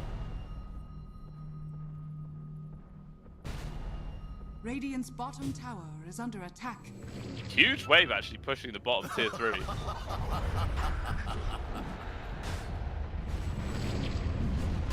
Ash got his easy fuzz up. It's like 600 gold injection. Disgusting. But yeah, Roche been started. Has a axe on it as well. We'll see who they give this over to. Probably the Lich. Dark Portrait's actually pretty decent against the Lycan and the Juggernaut as well. Yeah, it looks like they're going to give it over towards the Grim. So Dark Portrait's going to be online in the next fight, which is going to make it even harder here for LFG. I think there was also a Wind Waker for the Bloodseeker as well. There was a Heart of Tarask for the Shaker. Yeah, this next team fight for the side of LFG has just got up insanely in difficulty right now. Also now, a refresher in the hands of Kovis9, who they actually gave the Aegis to him, purely because there just wasn't enough inventory slots, I guess, in the other two. Not necessary.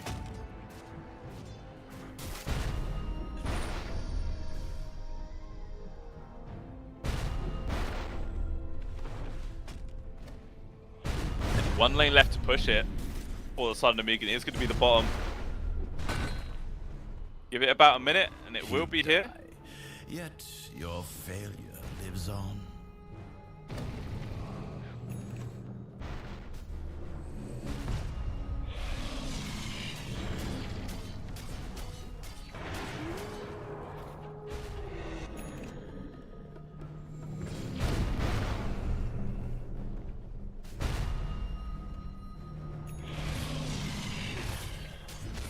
Refresh picked up as well from Norma.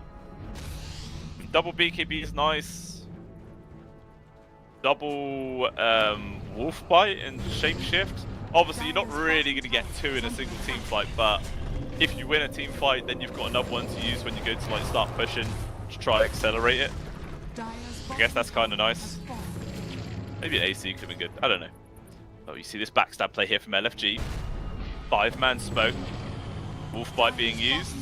Let's see who they get the initiation onto. Glimmer's going to be there actually until the end to avoid the walls. Quick jump away as well from the Shaker. Egg has been dropped in a very middle position right now, but everyone on the side of the Namiga just tries to disengage. Shackman can't get very far. Omnislash as well. The Lich is surviving just barely, but the first life has been taken away with the Primal Beast. Now Refresher used here from the Lycan, trying to get on top of walls of the Bloodseeker. He uses that Wind Waker. Control on towards the Juggernaut right now. He's in a dangerous spot. He's going to try and stand his ground. But does he have the damage? He does not. The Wolfbite comes in way too late. He's dead for 100 seconds. And that is the end of the game. Namiga take it handedly. I mean, I say the end of the game. It is guaranteed the end of the game. A pretty long one. 60 minutes and 30 seconds in the end.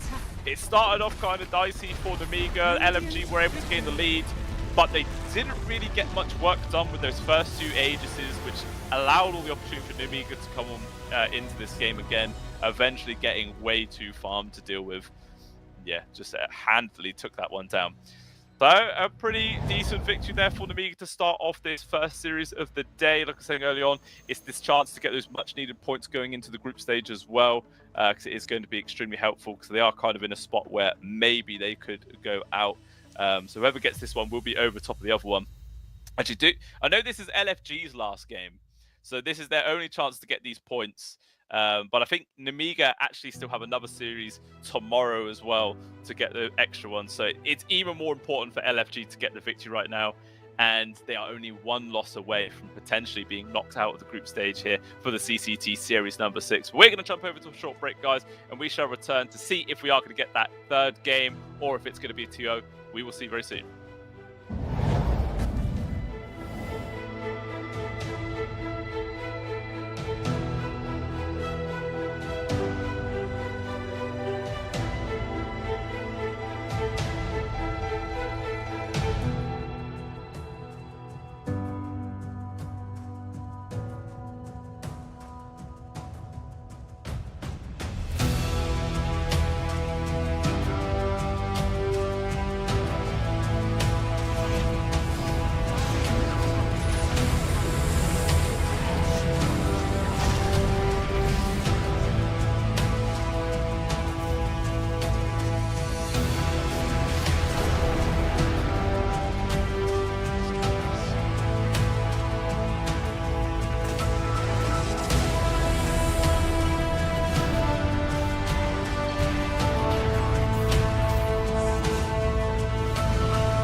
Welcome back on in, ladies and gentlemen. Game number 2 is here between Nemiga and LFG, and we are going to find out whether LFG themselves can bounce back after that game number 1 and push this to a full 3-game series, or if it will be a 2-0 for Nemiga, and they themselves will grab some very tasty points there for the group stage here for the CCT. I think if Nemiga do win this game according to points, they will be tied for 2nd place and be in a very, very comfortable spot. And that might actually push LFG down to that 3rd place spot then, which is not going to be fun whatsoever. So it's going to be very, very important that for both of these teams to really get this series. But it is more important for LFG because they only have one. Oh no, this is their last series to play. But Nemiga do have the fallback of another one to play tomorrow against Zero Tenacity. So yeah, it's not a fun position to be in right now here for LFG. They've really got to pull out all the stops and maybe start adjusting this draft ever so slightly, because that first game just looked really hard for them. Like, it was even the opening picks. Like, LFG had Earth Spirit as their first hero of choice, and Nemiga responded with the Earth Shaker, which obviously just turned out fantastically well. He made all the space for his Bloodseeker in the end of the day, and he won the mids. Just didn't really make you look close. Yeah, it's a mistake that I feel like LFG can't make again. Definitely gonna have to mix this one up. Nemiga actually do drop a respect band towards the Lycan, so clearly afraid of that. I mean, he can always just completely outpace the game when you get a Lycan pickup, so I'm not too surprised. Bloodseeker was also actually banned there from LFG, so, you know, a little bit of respect to how that first game went, but no touch on those either one of those mid laners or supports, so very likely you're going to see another Lich this game. The Nyx Assassin was also doing work for LFG. Astral was constantly looking for action, finding pickoffs again and again. Unfortunately, it just didn't seem to be enough. Like, LFG had the lead for quite a while at one point, but they just never pulled the trigger. They just didn't go as a 5-man unit, try and run down some buildings, take some map pressure. They just sat on their laurels for way too long. Like, they had 2 Aegises, and out of both of those 2 Aegises, I think they took down a grand total of 2 tier 2s and 1 tier 1, which that's just not enough. Like, a lot of, like, you know, top tier 1 teams, they can get rid of every single tier 2 with that first Aegis. You just play really hyper aggressively, you use your power spike while you've got it, and just make it so hard for the other team to play into. But unfortunately, they just didn't do that. It just kind of looked like 5 people playing their own style of Dota, getting their own farm on the go. Yeah, it was greedy, and it just didn't really work out in the end. But we'll see what sort of adjustments they are going to make for this second one. And Nemiga using up, like, all of their reserve time right now just for this final ban, and it's actually going to be the Phoenix that they get rid of. Flacco was actually... he did some really solid egg placements, I'm not going to lie. Like, the 2 supports on the side of LFG were doing everything they possibly could. Unfortunately, it just wasn't enough to really turn the tide in that game. But yeah, they drop a respect band towards it, and actually going for the Dragon Knight as the first pickup here for the side of Nemiga. I chuck the wire around my neck. Wires everywhere. God damn it, getting tangled up. Ah!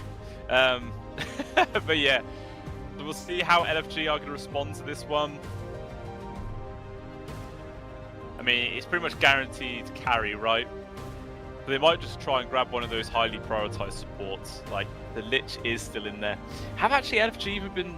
do they even care about a Lich? No, they care about the Bat Rider. I know that. I was saying it in game number 1. They went for the Phoenix instead of the Bat, but this time they don't have a choice. Obviously, the Phoenix is gone, so Bat Rider is going to be in their hands, which I am most likely assuming this is going to be for Astral on the position 4, unless Flacco does play it as the 5. We'll just have to wait and see.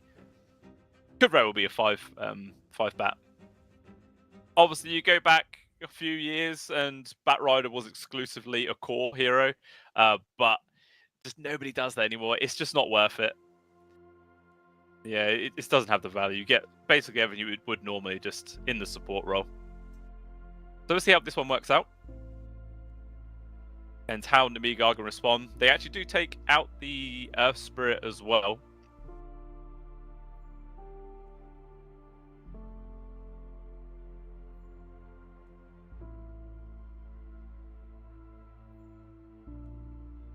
There is still those other supports in there, though. There's still the Nyx. There's still the Lich. There's still the Grim. They actually do get rid of the Bristleback instead. So just focusing on towards Causery on the side of the Amiga. Meanwhile, LFG... I feel like Lich is a good ban here. Shadow Demon actually... Yeah, Shadow Demon is a solid ban. Like, it's really good versus the Bat. Disruption to just completely counter out the Flaming Lasso, or if you don't have that, you can use your Demonic Purge to just slow him down to a crawl so he can't go anywhere. Is Demonic Purge? Yeah, like, I really feel like Shadow Demon is a good ban. Very good ban. See what they're actually going to care about, though. I mean, there's still actually the Pangolier in the pool, which is one of the favoured heroes for Namiga in this current patch. Played it quite a lot. So maybe that's going to be enough for them to get rid of instead.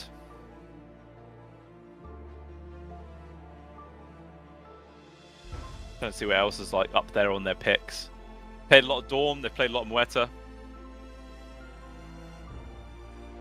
So it's like, oh, like the camera, God, there's random bit of hair sticking out. Where is it? There it is. There you go, that was confusing me. Couldn't get my left and right sorted. But yeah, they do actually get rid of that Dawn, and then they go for the Lich themselves. So look like this is the POS 4 Bat Rider then for Astral. Flacco's going to be rocking with the Lich as the 5 this time round. But there's that Shadow Demon in the pool. To be honest, I think even against the Lich, Shadow Demon is solid. Like, if somebody's getting solo Chain Frost, you can come with the Disruption, completely disjoint it again, no problems. Yeah, I don't see any reason not to go for the SD. There it is.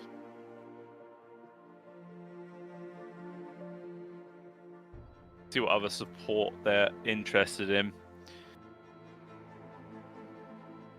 I mean, they could really consider going for the Grimstroke. It's a pretty decent pairing with the Dragon Knight. Like, if the DK goes like a Blink Initiation, you got the Dragon Tail stun, followed up by the Inkswell stun immediately after that. It's just guaranteed easy lockdown. Could be quite scary to deal with.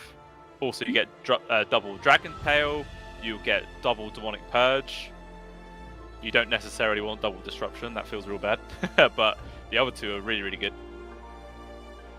I mean, to be honest, in like competitive play, most times people don't even really pick Grimstroke to get like the double ults or anything. It's mainly just like for the stun or the Stroke of Fate are the big ones. But Night Stalker actually being the hero of choice, I like it. I like it a lot. Really nice versus the Lich. You get on top of him, silence up. The Lich is just dead. Bat Rider as well. It's kind of hard to go for like a Blink Lasso because if you just blink into the silence, you're dead. Yeah, I like it. Feels good. See what POS 4 they're going to pick up to pair with it, because you can get quite aggressive with a Night Stalker. DB though being the hero of choice for the side of LFG.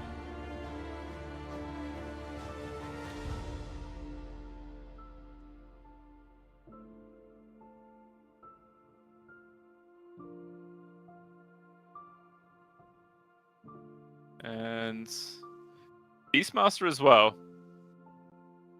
Okay.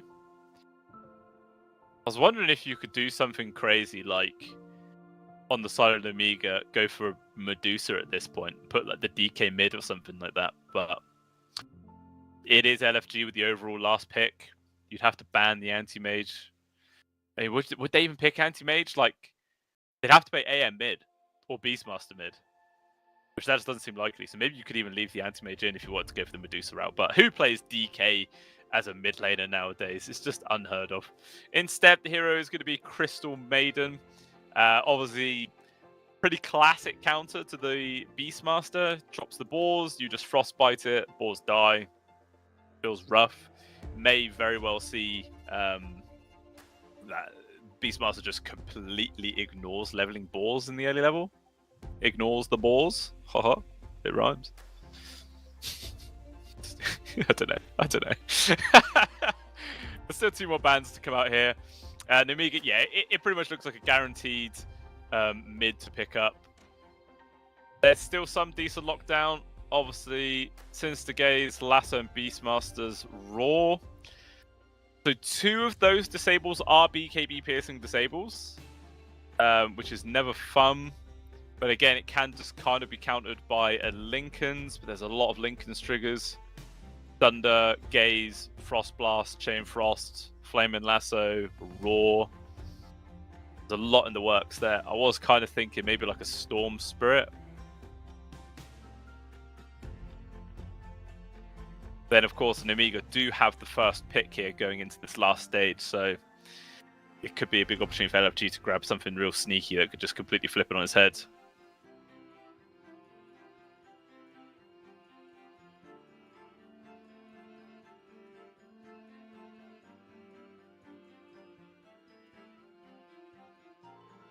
Invoker? Okay.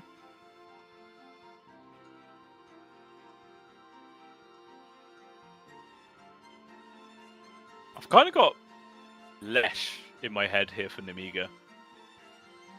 Not LFG, sorry. Maybe you could also do it. Nah, it's probably better for LFG to, like, good magic damage versus the DK. It's not too bad if the Night Stalker gets on top of you because you're pure AoE anyway. Could be an interesting choice, but it is actually going to be the Earthshaker 2 games in a row here. Can't really blame him. Sporty did such a good job in that game number 1. He really did carry his team for the first half of it, for sure, until the Bloodseeker actually came online to start doing the damage himself. So maybe that's going to be a bit of damage to the morale here of LFG. But what do they now want to pick up against the Shaker in this mid? You're against a lot of melee matchups. Monkey King's gone. Underlord, perhaps? It's going to be decent in the mids. Good percentage-based damage against everyone because they're all super tanky heroes. Maybe like a sniper if you want to just keep your distance. Sniper? Okay. I was thinking it obviously is a lot of physical damage versus the DK, which isn't great, but it should be a pretty good lane matchup against this Earthshaker right now. So Sniper being the hero choice. It's like an all-in or nothing here for LFG. Like I was saying, if they lose this one, could very well mean the end of the CCT Series number 6 for them. So they've got to get the win, and pulling a last pick Sniper out of the bag could be just the ticket they need to turn this one around. We'll see if it's going to be enough. I do like it. They've got good front line for the Beastmaster, solid control, 2 BKB piercing disables. You'll have the TB and the Sniper doing the damage to the back line, Chain Frost as well. Yeah, I feel like this could be good here from LFG. But yeah, no, I'm going to go FG. I think LFG are going to do it. I think they're going to manage to balance this one out 1-for-1, push this to a game number 3, and we'll see how that one goes. Obviously, I feel like there's going to be quite a lot of pressure on Shishak for the Shadow Demon in this game. He's got to be there, right position, right time for his disruption saves on whoever gets roared, whoever gets lassoed, whoever's stuck between the Chain Frost and the Ice Spire. It's going to be quite important for the SD to just do everything it needs to. Till the end on the Crystal Main, I feel like this is going to suffer. Not really too much you can do in this game, really. You're going to die a lot. Just face it, you're going to die. Just go into that mindset that you're going to have double-digit deaths by the time this game is over. That's my bold prediction, anyway. But yeah, unless Sporty on this Earthshaker has a similar sort of performance as he did in that game number 1 and just completely destroy it for his team, then yeah, I'm going LFG. But he's not going to have anywhere near as good time in this mid lane. Before, he was 1v1 against an Earth Spirit who can't do anything against the Shaker. This time now against the Sniper who doesn't care. Probably just going to go mass points into the Shrapnel and just keep him at arm's length the entire time. Not even just 1 arm's length, like 10 arm's length, which is always annoying to deal with if you're a melee hero in the mid. But game number 2 is here, guys. We're jumping on in, and let's find out. Let's see how this one goes, whether if my bold prediction of LFG winning is actually true or not. Who knows? It has been known that I am right every now and then. Not super often. That's normally what my analysts are for. They tell me the smart stuff. I say stupid stuff. My job. That's what I do. So I see a 5-man smoke here from LFG invading the trunk, but they'll see Shishak They're going to go for it right now. He's going into this little bottleneck, tries to run towards the north side. Concoction pulls him back. Good cocktail. Slowly and surely, blood grenades rain in. Who gets the first bloods? I feel like they wanted to give that to Nizam, but the blood grenade actually ticked him down. That's rough. I mean, well, it's still first bloods. It goes over towards your position 5, but hey, me being a support player, I love getting first blood. Feels so good. It's items right there. Yeah, if they were able to give that over towards Nizam, that could have very well been a fully completed Wraith ban before the creeps even start spawning, which would have been huge. Absolutely huge. See if there's any contests for the bounties. Looks like it's going to be actually a 3-for-1 advantage here for the side of LFG. This is the exact way they wanted to start the game. First blood found, 3 out of the 4 bounties on top of that. It's a good chunk of money. It really is. It's like, what, 600 odd gold in total? That's nice. What about keeping that lead, though? That's the hardest thing. Yeah, you can see Norma has actually decided to go for the boar build, so till the end's just going to be eating those eventually. Actually has the Crystal Nova level 1, so can't really do too much now, but level 2, that's when it starts coming on him.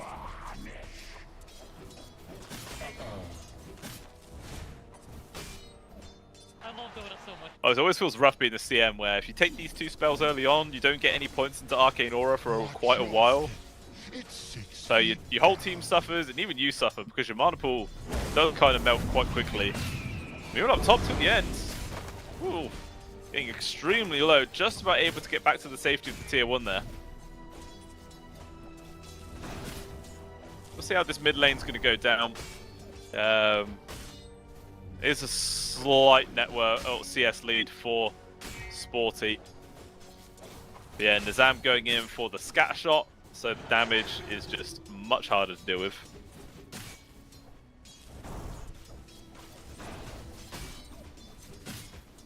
You just constantly get poked, man. Just constant little chip, chip, chip, chip. Hard to get much done.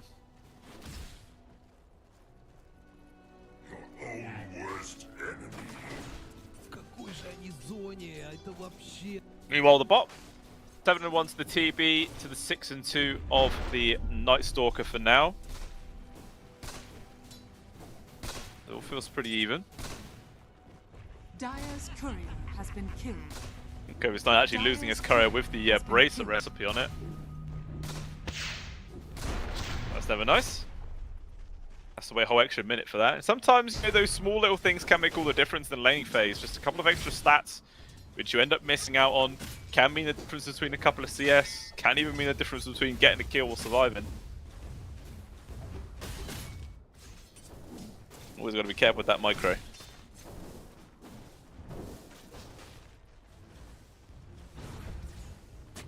I feel like Nizam is having such a bad time in this mid. Every single time I look there, you get to see Sporty constantly getting hit, pushed all the way back to his tier 1. He's already like over half a level behind the sniper. He's just got mass stats on top. Bash got 7 stacks with an A-palm on top of him. It's a lot of damage. Make that A, and there it is. Astro ends up getting the kill. Till the end, actually standing his ground. He's got to be careful. He's got a lot of stacks himself. But with all the creeps helping out, maybe it's good enough. Never mind. Turns. Couple right clicks. Does he go? He's actually going to dive the tower for this one. Just baited himself. And he does actually end up dying at the same time at the bot lane. Flacco also goes down there. Looks like the Lich, or the Shadow Demon, sorry, was able to pick him up. I think it was solo as well. I know, there is an assist on Cobus 9, so it must have helped out a little bit somewhere.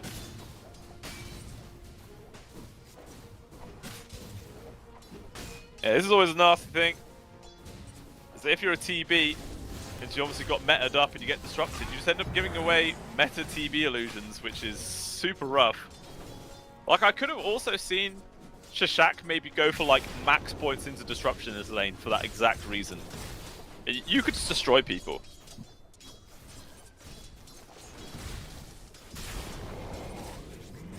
Cover's 9. Constantly getting prodded. Okay, the reflection hits.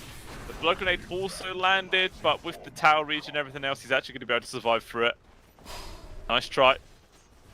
Close enough though, not close. Oh, yeah, this mid is getting out of control now. 25 and 17 against the 13 and 1. But this is a night and day difference here from Sporty, man. It's just hard. It's just hard everywhere. Everything's getting denied. He can't contest a single thing. Like, Nizam is halfway to his level 6. Meanwhile, Sneaky is halfway to his level 5. There is a full level difference between these mid laners. Dare I look at the net worth as well? I do. 1,000 gold. 1,000 gold separating them at 5 minutes. Really crazy. Meanwhile, looks like Flacco making his first rotation of the game till the end. We'll just get ran down underneath the tower. Bashka was able to back off in time so he doesn't fall prey to this one. But it looks like they're going to use this down at the bot lane. Yawai was being pressured whilst his support was elsewhere. He still is A-okay.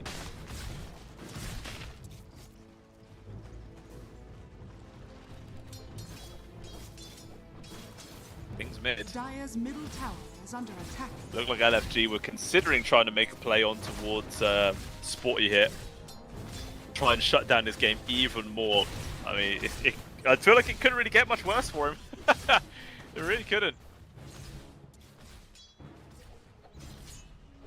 He's actually having to stack and farm the Dire jungle. The best way for him to get much done here. Oh wow, and the Flacco even comes in and steals a load with the Ice Blast. Oof. Feels rough. Oh, Sinister Gaze being used. I think they're trying to make a play right now. It's a lot of damage. Another usage of the Scatter Blast. In comes the Assassinate. Damages it there. They get the kill. He will die. Shaq at least gets the trade. He's still trying to finish him off. A couple of right clicks, all they need with the TB illusion helping out. He's able to grab the bounty, but the reflection, that should be enough to finish him off. Or is it? No, it's not. Okay, another sharpshooter roll. Disruption. Oh, it's in time. He just gives up. Nizam's like, okay, I'm sick and tired of chasing this guy. He just lets him go. Good bit of time wasting there coming on out. But unfortunately, they did still lose the life of their Shaker for that. And I don't know if it's really tip-worthy there, Shishak. You might be playing with fire, my friend.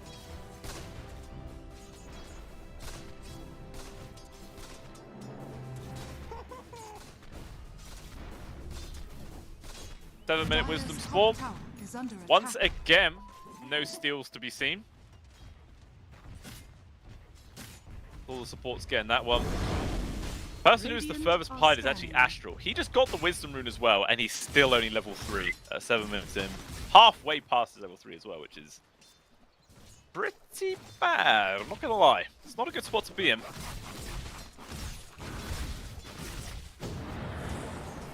I mean, they're going to have to address this mid lane, though, at some point here in Namiga. They can't just let this carry on. Meanwhile, it looks like the two supports are also coming in to just secure a free kill towards till the end. Yeah, he's dead. Caught behind this mid-tier one. And yeah, this tower's going to go down unless they decide to start rotating people in. But they've already lost their top tier one as well. But Norma's just easily crushed that lane. Middle is just a solid win for the side of LFG. Even their bot lane has been absolutely fine. Like the DB has been laning perfectly well. To the result where all 3 cores are top of the net worth for the side of LFG right now. The DK's up there though. He's having a decent time. Stacks being made in the triangle. Sporty actually drops the Echo to farm up the stacks a little bit faster. Can't really blame him, he needs it. Desperately needs it. To the end. Lots of poke. They're going to try and get a deny, I think, onto this tier 1. Not going to get it. Oh, Astral. Poking and prodding once more. Not going to be able to find that kill. Turn to the disruption. I don't think they can go for this. They're going to try. Frostbite's in. Lots of poking. This could be the Frost Armor. Nice attempt with the Slugger there to connect with a bit of extra damage, but it will miss. Might have the kill either way. Yeah, till the end, chases him down. Okay, they do bounce back. They get a little kill there. That's nice. They still did lose their tier 1 though. Top and middle towers both gone sub 9 minutes into the game. It's a lot of pressure. 3 to 4,000 gold lead. this early as well. Not insurmountable, but it's damn well hard.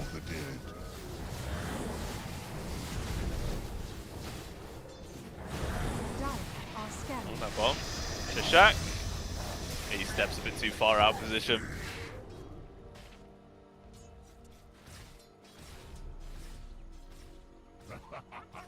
Flacco walks straight into him. He even used the Dark Ascension right now, as well as the Freezing Fields. They really wanted that Lich to die. Covis 9 thinking about chasing it, but I don't think you really can. You have to just accept that free kill for what it was. Hey, when you're like 4,000 gold behind, sub 10 minutes into the game, even just killing a pos 5 feels good. You'll take it. Need everything you can get. Radiant are scanning. What I find really crazy is when you're actually looking at net worth, somehow this sniper is not at the top of his team. He had the freest lane, actually speaking of the sniper, in danger, several heroes around him. The actual stun there from the Shaker's not going to land. He's standing his ground, he's doing some decent damage. Normal's coming on through, but it's too late to actually save his mid. Instead, they will be able to get this trade on towards Sporty. Maybe they can kill Covis 9 as well. Another cocktail, hold him at bay. Yeah, Wise trying with the body blocks. He's still speedy, it's nighttime and he has phase boots, so Covis 9 will escape. But again, Nemiga, they come out with a decent trade there. Mid for mid, but much more money. And yeah, I kind of thought this sniper would be much more fun than he actually is right now. I mean, he's still fun, don't get me wrong. But just with how easy that lane went, I don't know.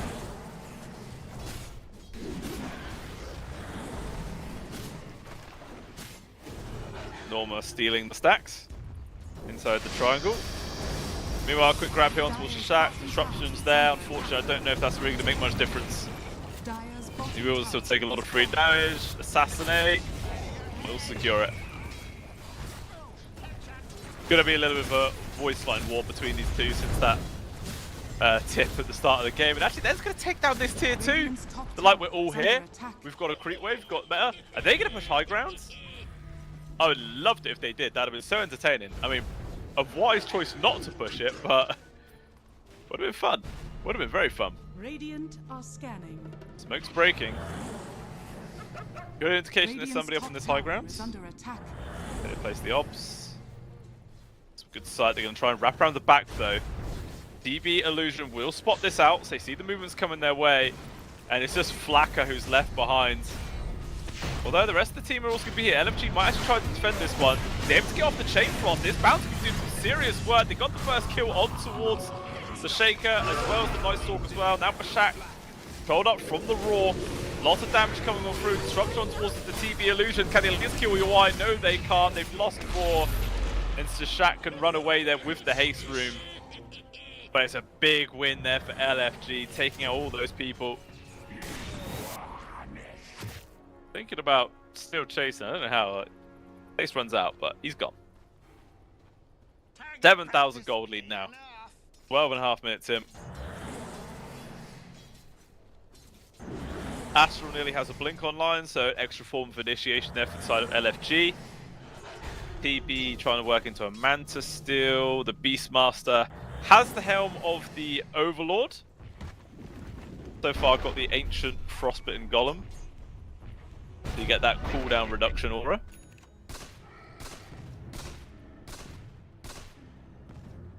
Kind of cool. 11%. Okay, no, he traded out. Gets the Thunderhide now. Makes much more sense. The Frenzy on TB or Sniper, super good.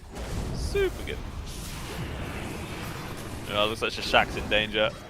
Once again, this SD, just wrong place, wrong time. Although Norma trying to chase some more. Doesn't actually have Raw, still on cooldown for another 5 seconds. If he had that, that could have very well been another kill on towards the Shaker there. So quite fortunate not to get caught up by that one. I mean, is he just soloing? Wow. Okay. Nizam literally just right-clicks down the Shaker underneath his own tier 2. No ultimate, no nothing needed. Dire's top tower is under attack. So they're going to try and make a play onto him though. TP's coming in. Kovis 9, as well as Bashak is here. Raw though lands on towards the DK. There's going to be disruption. Holds a lot of this stun time. It's very nicely done. Chain Force though does come out. It's going to be bounced around, do a lot of damage. Freeze of him gets cancelled so damn quick. Bashak also losing his life. Bashka, I keep saying Bashak. But he's still 2 for nothing. Flacco. Gotta be careful he doesn't step too far. Echo Slam comes up from the side from the sport. He's trying to lock down towards the sniper. They killed him. His Am is gone. That's a big kill to find. Also, Flacco drops. It does cost the Shaker his life. Kovis 9 though, he's able to flap his little wings away. Dark Ascension still has half the duration left, so he's going to make it out. So really, it's a 3 for 2 favoring LFG, but it is still gold going into the favor of Nemiga there. Oh. And Yawai and Kovis 9 just trade each other. I wasn't even looking. Whoopsie daisy.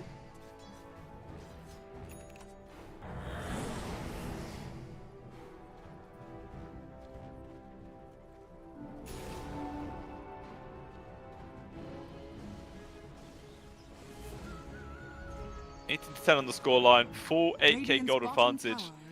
It's actually Norma who is the top farm core of this game right now.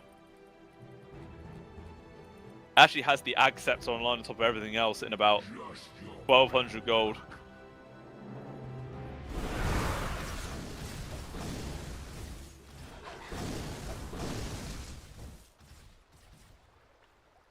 It might actually be going Roche by the looks. Yeah, Norma's just going to roll on into the pit. I'm sure the rest of the team are going to come join him. And then we'll see if Nemiga can contest this. I don't think so. No Echo, no Dark Ascension, no Elder Dragon form. Yeah, this is just a free Aegis here, which I imagine they're going to give to the Sniper. That would make the most amount of sense. So I don't think UI definitely shouldn't have it. Norma doesn't need it. There you go. So Nizam now with the Aegis. Now this is kind of the position that LFG were in game 1. They got the early Roche, but they didn't really do anything with it. But this time round, it's so much easier. They've already managed to take down all the tier 1s and 2 tier 2s at 60 minutes in before having this big advantage. But now they do. This could be the map shrinking even further. Ashley will jump forwards here. They've got the grab on towards the DK. Disruption comes on now, but unfortunately, it's just not going to change the outcome of this situation. Bashka just gets annihilated, and Shashak 2 will fall. Double kill for Astro, actually. And they could actually be considering pushing this high ground at the bot lane here. Yeah, Y's got the entire creep wave, and it's a catapult. Has been killed. He's just going to send it. Dire's bottom tower is under attack. Better used. Gonna go up to Nemiga now to try and stop this from happening. There is a glyph, obviously. Hold on, jump on in. There's gonna be Echo control on towards the TV. He's getting low, and he actually does lose his life. The sniper is not hitting Nizam. Where are you, man? I don't know. That's odd.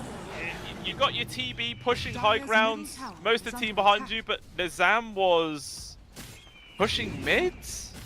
I wasn't even looking. He was just not there at all. Bit of communication error. I mean, probably him being there wouldn't have saved the life of the TB, but they might have been able to turn it around and actually get some kills themselves and then probably continue the push. Again, the decision making really being the key part in these games, but why things go a little bit awry. They're still out to push, even though they're missing their TB, but he's respawning now. He's going to join in with the rest of the squad yet again. Amplified damage picked up there from Nizam.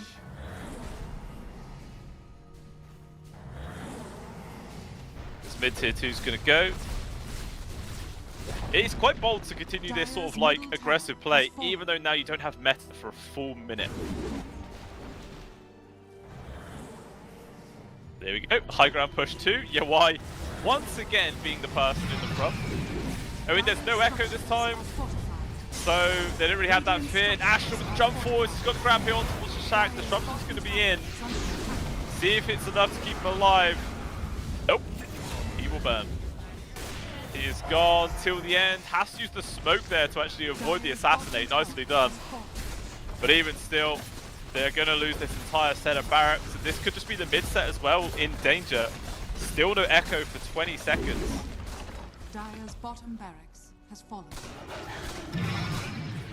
Dire's middle tower is under attack. There'll be another creep wave coming in bottom soon anyway, so backdoor protection's not going to be a factor here. Radiant's middle Glyph tower finally is under used. attack. Just holds them back for now. Blink's now online for the Night Stalker. That's going to be big to get on top of these backline supports, or even Nizam. Nizam though is positioned so aggressively because he can. He's got this Aegis for another 2 minutes. No issue. At the moment his right click damage is kind of poor, so it's not doing too much. There's going to be Dark Ascension, immediately focuses on towards Flacco. It's literally just going to die unless there's anybody to help him out. He actually will survive, gets the gaze on, trying to stand his ground. And Kovis 9 will be able to trade him, but he's going to lose his life maybe. Actually, the Earthshaker is the first one to die. Nizam lost his Aegis as well. They're just going to continue to push. The Shaker does have buyback, but he doesn't have an ultimate anymore, even if he does.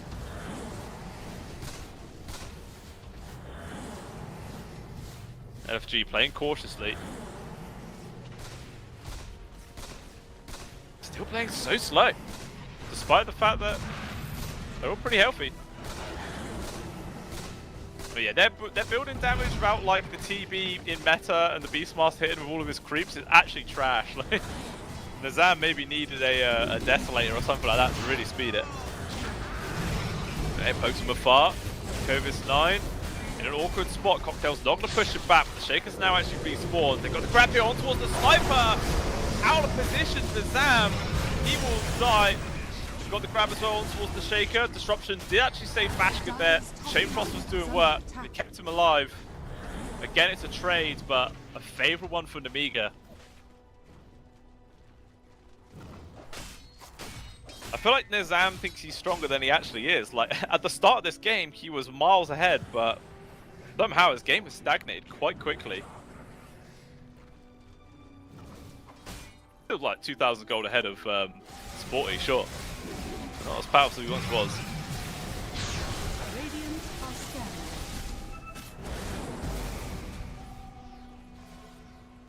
Dire's top tower. Nemiga is coming under in to attack. defend their Tormentor.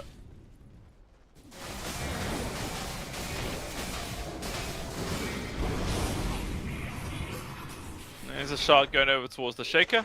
Yeah, it's not bad. He'll take it, he'll take it. Dire are scanning. The casual scan actually does land on towards Astral in the triangle area. And Nemiga know they were lurking by. But I might just see LFG, you know, put a bit of pressure on the brakes, wait for the next Roche to respawn. And try and make this like move again with the Aegis advantage. And you can see the Sniper's now starting to try and resume his farm. We'll have the Diffusal Blade soon. I'm actually kind of thinking maybe just buying an Ag Shard would be quite preferable here to try and make the space for himself. Oh, 40 gets the TP. Will be able to make it out. Very close though. Yeah, actually, maybe the Ag Shard for the Sniper might not make too much of a difference, because if he gets caught, he generally just dies too quickly before he can use anything. Like either that or he's silenced or just stun locked to the end of the earth. Quite difficult. Oh, amplified damage spawns. Till the end though. Trying a TP. Will they use Flame Lasso? Yes, they will. Dire's courier has been Guarantees killed. the kill. Obviously, that's not going to be there to lock down any of the big calls though for 80 seconds. Maybe a window of opportunity here for Solo and Amiga.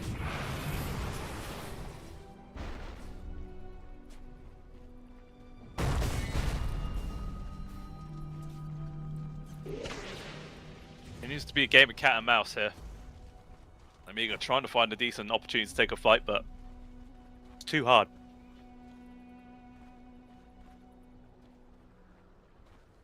So far on the side of LFG, it kind of feels like Norma is the pseudo carry here. And he is building for mainly utility for the rest of the team. Like, he's got Pipe online, going in for the Crimson Guard next. With obviously the creeps buffing everybody up. For 15 seconds, and we'll see how quick Roshan number 2 is actually going to be.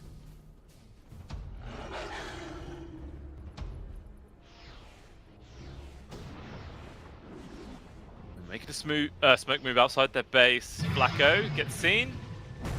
Dire's He's top gonna tower die. is under attack. No teammates nearby to make any sort of play.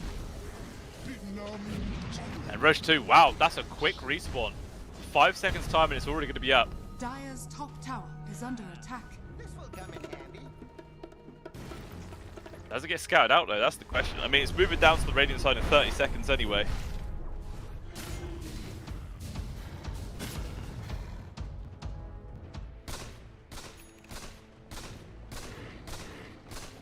Blink also actually picked up here for Flacco, so extra form of jumping in to follow the initiation of his bat.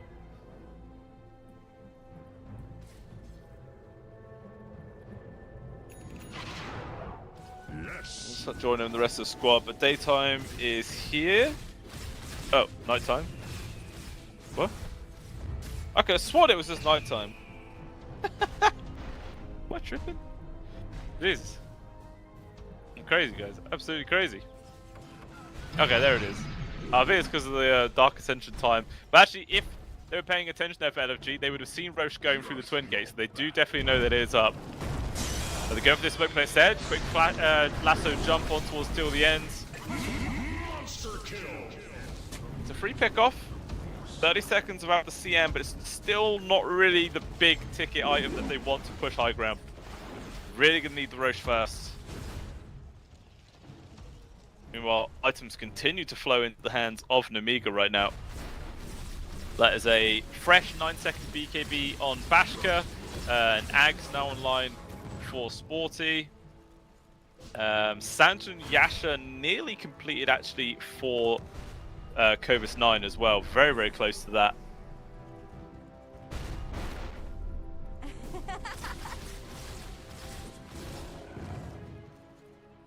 Oh, mid. Raw. Land on towards Kovis 9. Chain toss as well. Bounce it around. Doing work. Do you actually manage to pick up the Night Stalker? He's dead for 50 seconds. No buyback. He did just buy out for the Sanjin Yasha. Maybe this is the chance for LFG to just push high ground. You can see UI is already going for it. Teammate's still a little bit behind him. Yeah, meta used. He's going to start focusing this down. Dire's middle barracks has fallen. Jump into the back line with the Echo Slams, not enough to burst anybody down. Disruption actually comes out on towards UI, gets the illusions, but actually disjoints some of the damage. Instead, he just sunders on towards till the end. The CM's going to drop here. Bashka's trying to chase some more. BKB though, so he's got a couple of seconds left. He's going to be very cautious about how he positions himself. He does disengage. CM buys back. That apparently is enough for LFG to run. Night Stalker's also here. UI is dangerously low on HP. No Sunder left. Kovis 9 flying over the trees. He's trying to find the best avenue to make a jump here. And you can see LFG are just... This is such a well-coordinated disengage. They all stay together. Nobody splits up. And as a result, don't actually end up losing anybody for it. Very nice. But they get a few more buildings down. Range barracks gone. Force one buyback out at the very least, and it looks like now they're going to go in for this Roche. Still in this Radiant side of the map for 2 more minutes. More than enough time that they can just take it down, without a doubt. And it could be quite important for Nemiga to try and contest, but at the same time, they don't have Echo for another 45 seconds. They don't have Dark Ascension for another 80. Yeah, there's just no way they could fight this one. This is just going to be a free objective here for LFG. That will be the Aegis and the banner.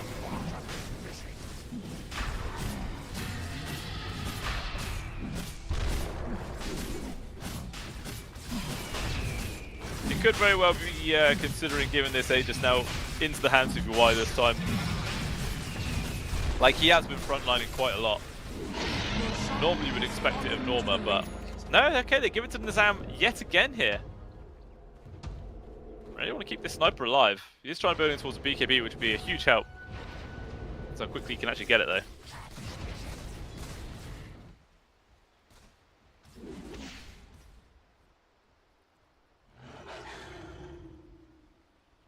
Looks like the plan is to push this top tier 3.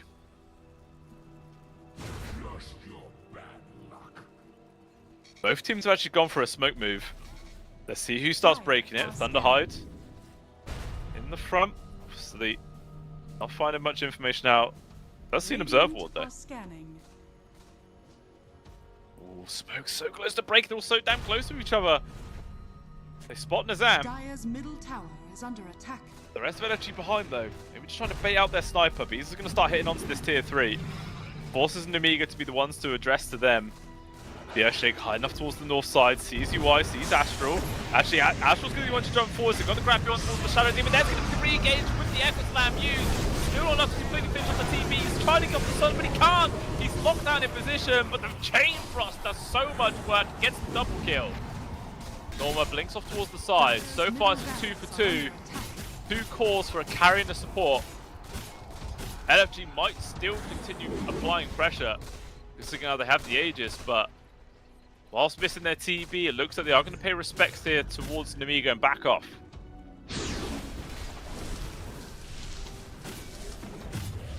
Yeah, they full on back off. I thought maybe they might just sort of wait for the next wave and go again. They are full dispersed.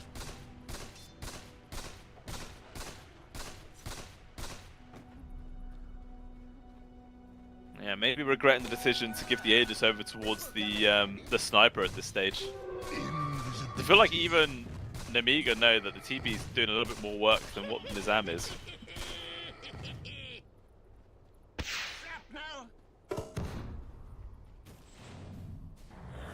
Nizam actually does have a BKB very soon. That's going to be a huge help.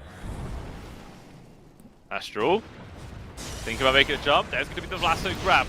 Doesn't last very long though on towards Bisco. They still get the jump in with the port as well, since the game of disruption is always going to be there. He actually gets to blink off towards the side as well. Several ultimates used here for LFG, and they don't get anything out of it. That's pretty damn big. Still poking and prodding on towards this melee barracks though. Just the creeps and illusions really being sent in for now with Nizam hit from afar. Echo though, up in 15 seconds. This melee barracks will be going down unless they want to glyph it, but they're not gonna. BKB just delivered as well from Nizam. Still Aegis for 2 more minutes. They're gonna continue here. Meta's off cooldown. Raw's actually back up in just 8 seconds time. Flaming Lass is 25 seconds. The tier 3's gone. Only 2 buildings left here from the side of Nemiga. If you want to make a play, they're gonna have to make it soon. Covis 9 uses the ult. Raw though, onto the back lines, Norma's managed to find the Earthshaker right up. There's the structure, but the Chain Frost again is doing so much work. Covis 9 dies, is forced to buy back right now. Till the end though, caught in the wrong spot. Nizam, get it focused, but it's just the Aegis, and there's the re-engagement. They've got the lasso on towards the Shaker, and the buyback expended. They're forced to throw everything into this engagement right now. Covis 9, trying to force them back, but it's still a 5 versus 4. The only ultimate really left is the Echo Slam here for the Shaker, and this could be big. One well-placed ultimate will spell the doom, either victory or failure.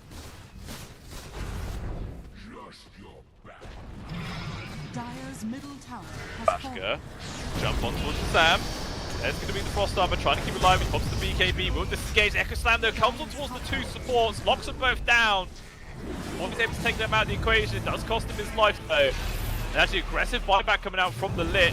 Shaq though trying to chase off more, not going to be able to find it. UI in a 1v2, but they're both extremely low. Covis 9 is going to be careful. The illusions alone to do it work. Raw locks down on towards the DK. He too will buy back. And Flacco, he's trying to chase off this Night Stalker. This will be a dieback if they can find him. They're chasing after him so relentlessly. He's quick as hell. He's so speedy, but he will be able to make it back towards the fountain. He lives to survive. Fight another day. Chain Frost though, it's forced him to disengage. Till the end, couldn't really escape. He gets disengaged, falls back out of the fountain. Flacco though's getting low. He's trying to run. Well, the rest of the team are actually finishing off the buildings right now. Norma's trying to secure Megas. It looks like they will get it. Now Nemiga playing up against that, on top of everything else. Covis 9 just trying to delay. Hopefully by time for supports to respawn, but the Flaming Lasso's off cooldown. Doesn't last very long because of the status distance. Bashka, he's trying to stand his ground, but look how low he's getting. He at least wants to kill Astral. He knows he's dead. He knows he's screwed. He's gone now, 100 seconds. Is under attack. Kobe Slanesh does die, but they call GG either way, and it is going to be a balancing of the score, 1-for-1. We are going to see a game number 3 here, ladies and gentlemen. This is exactly what we wanted before this series began. A nice, close, even series, back and forth fights, no stomps. Perfect for what we want as being Dota 2 lovers. Leads to some very entertaining stuff. I mean, both of these teams just seem so equally skilled in terms of coordination and just how they play it. This time round, though, I mean, just like game number 1, LFG had the favourable start. They took some good wins. They got the first couple of ages, but their decision-making and coordination just fell through, and it allowed Namiga Gaming to come back in with their superior team fight. This time round, LFG had the better start. They held on to it. Sure, they still lost a couple of engagements, but they didn't really relent. They carried applying pressure, and Namiga Gaming eventually just crumbled to it. It was too much to deal with. So a very nice adjustment here for LFG, and we can see who's going to be able to take game number 3 for those much needed points. We will jump over to a short break, ladies and gentlemen, and we shall return to see who is going to take it down. We'll see you soon.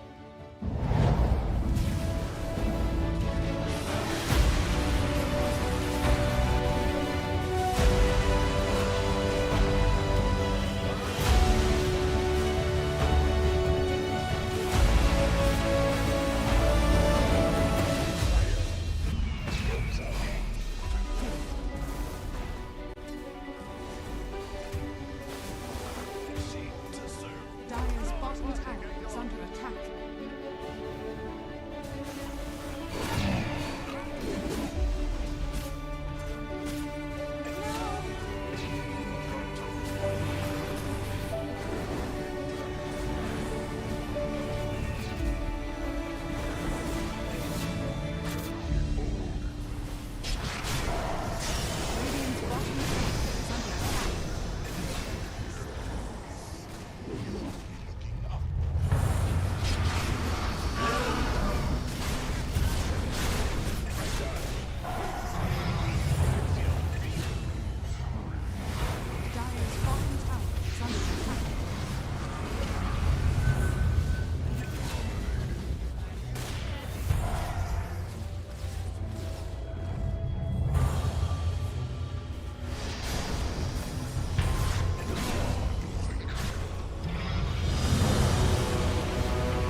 Welcome back, ladies and gentlemen. The third and final game here for this series between Namiga Gaming as well as LFG has now started, and we're going to find out who's actually going to be able to prove that they are the top dogs and try and secure those much needed points here for the group stage of the CCT Series number 6. Like I was saying earlier, this is LFG's last game for the groups.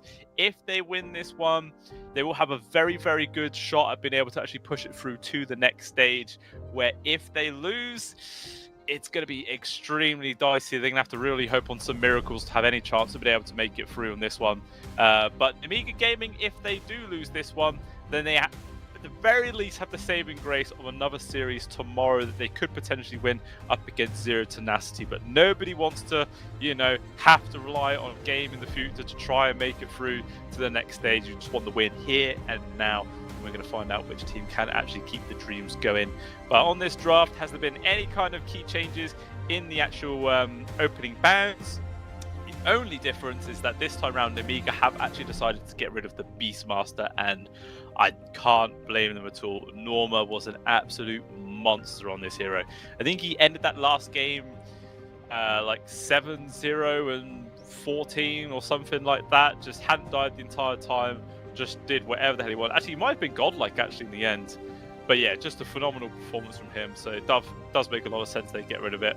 But Namiga are just going to stick up with the Dragon Knight idea, pick that again for the first phase, and then the response actually going to be the Phoenix this time around from LFG, because obviously in that last one they banned the Phoenix instead of the Beastmaster, so they let that one slip, and we're going to see how it performs again in the hands of Flacker. Like we saw in game number 1, sure they lost, but to be honest, his performance with the Phoenix was actually really good. His egg positioning was top notch, just, yeah, really well played from him. But yeah, they just got outpaced really in the end. Took too long to get the ball rolling. We'll see how this one does. Once again, Namiga though in the second phase of bans get rid of the Bristleback as well as the TB. Obviously, we did see that in the last game from LFG, and it worked out quite well.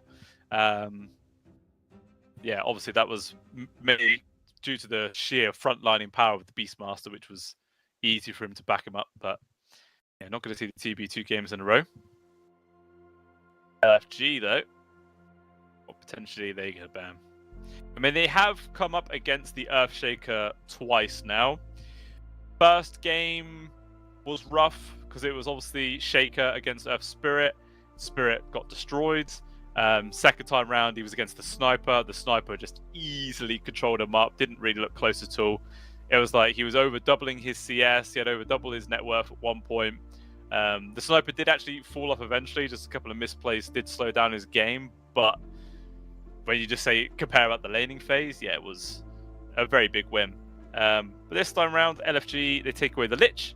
And Batrider is actually going to be the pickup. Again, obviously it was great in the hands of Astral in that last game. Solid initiations, dragged people out of position again and again. Clearly does showcase why this is one of their most favored picks in this patch right now. Yeah, out of 8 games, 63% win rate. That's like, what, 5 wins, 3 losses? It's pretty good. It's not bad. Zeus, though, from Amiga. Now, I was saying this before game number 1 even started. Like, I saw that this was on their list of heroes of things that they like to play. Not many other teams are doing this whatsoever. So I'm very interested to see how this one is going to turn out. They do also go with the Mueta immediately after that.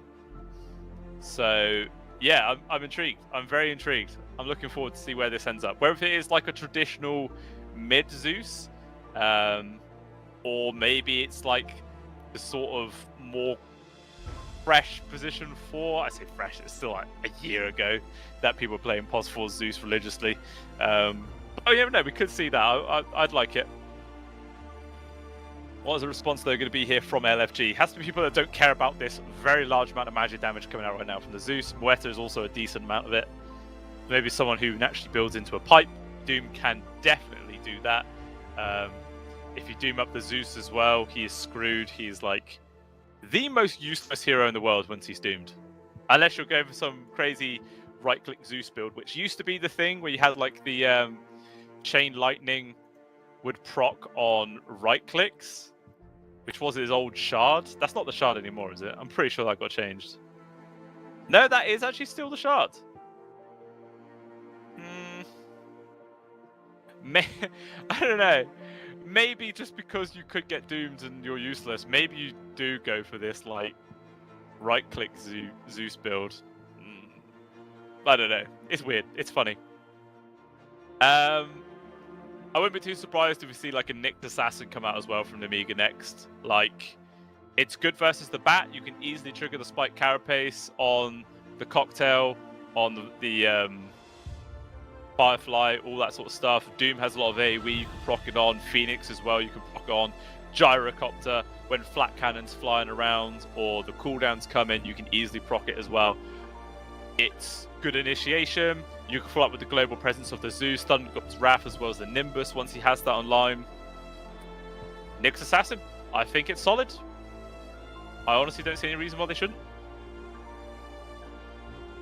Unless they're like saying that we're playing a POS 4 Moeta and you don't want Nyx 5, but I'd say it just makes too much sense in the situation. But they're going to go for the Earth Spirit instead here from Nemiga.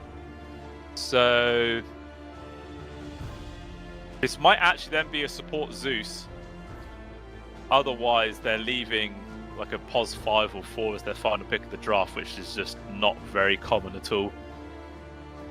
And we've already seen Earth Spirit made a couple of times, but actually, well, that first game, it was in the hands of LFG. So we'll see if Nemiga's going to do the same thing here for Sporty or not.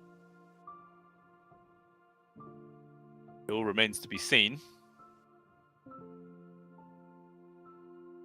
They actually do drop the ban as well towards the sniper. Can't blame them. Can't blame them at all. I mean, them banning the sniper now, it does kind of advertise that they are playing this Earth Spirit as the mid. I mean, it's pretty likely either way, but it feels almost guaranteed now that they get rid of that.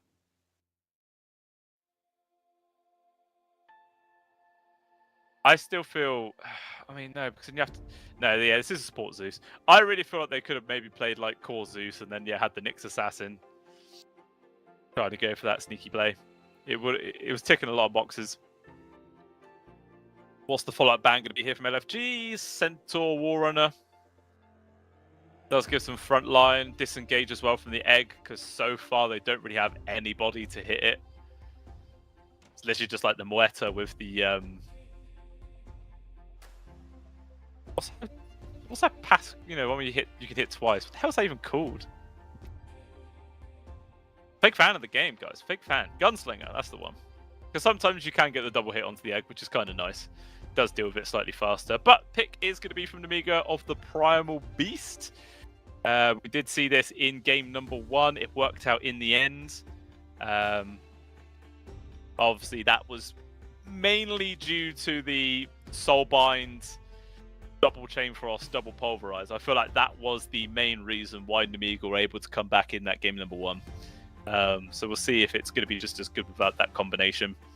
LFG now only 10 seconds left. What mids do they want to play up against this Earth Spirit and the Zeus later on? Invoker is the hero of choice.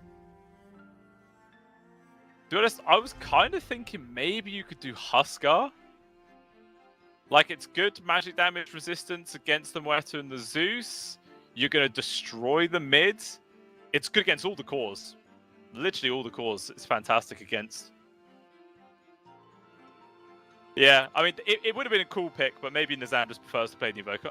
Invoker's still fine here. It's going to have a good time versus the Earth... Oh, pardon me. Versus the Earth Spirit for sure. Can't blame it. I think it's fine. I feel like Huskar would have just been like high risk, high reward kind of hero. Because it is one of those things where either you destroy the lane and you just spiral out of control, or you just have a mediocre time. Your impact's never felt. But, you know, it could have been the game for that. It could have been the game for that. But even still, which lineup am I going to be favouring going into this game number 3? That is the question I'm sure you want me to try and answer. And I think I'm going to go in for LFG this game. Yeah, Nemiga don't really have any answer to the egg. The Doom is pretty solid against the Earth Spirit. It'll annoy the Zeus. I don't think the DK, as long as if the DK gets off his ultimate, he doesn't really care about being doomed that much either. Kind of annoying for the Primal Beast, I guess, but still not the end of the earth, end of the world. Yeah, Gyrocopter, sure there is like the Earth Spirit and the Primal can get on top of him, but say if he gets to like that point where he has like Ag, Satanic and whatnot, should be able to just sustain through it. There's not really any BKB piercing disables as well in Amiga. Actually, is Pulverize still BKB piercing, or did they change that? I'm pretty sure it still is, yeah, pierces debuff immunity, yeah. So there is that one disable, I guess, for the BKBs later on, but yeah, I'm just going to go for LFG in this game number 3. I think they are going to take this one down 2-1. And yeah, because I mean, I feel like they have just shown that they are probably just the better team ever so slightly. They had a good lead in game number 1. They let it slip. They had a good lead in game number 2. That time they held on to it. So we'll see if they're going to have either a repeat of game number 1 or number 2 here in this third, as we're going to jump on in, guys, and see just what the outcome is actually going to be. It's, you know, like I always say, it generally annoys my my good co-caster Otomo. Every game's a 50-50 chance. You either win or you lose, you know? Basic odds. I do. I mean, it's very oversimplified, but you get the gist. You get the gist. Smoke's breaking. You're just picking out the Invoker, but no level 1 first blood plays this time round. That is what LFG pulled out the bag in game number 1. They got first blood, they got 3 bounties as well, which probably set them up for how their lanes were so successful at the end. But both teams actually putting quite a lot of vision around this area, so could be a little fight. Might get one. You never know.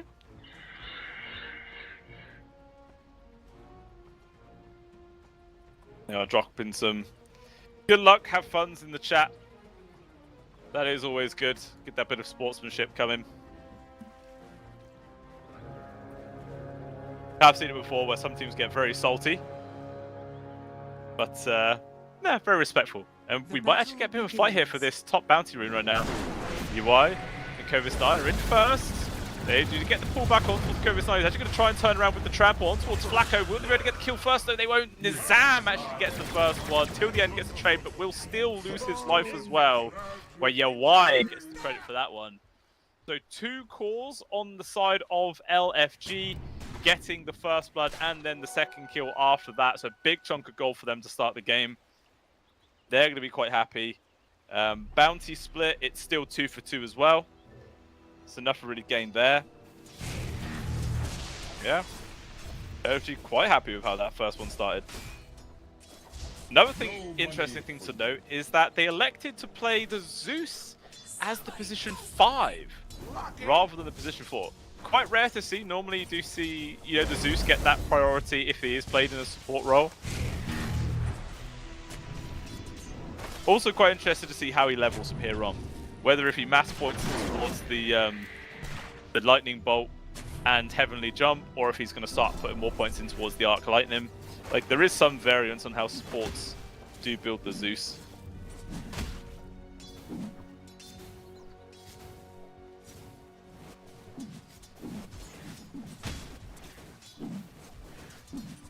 Yeah, so far this mid's relatively even, but I feel like Nizam is going to be able to build a lead eventually and probably hold on to it.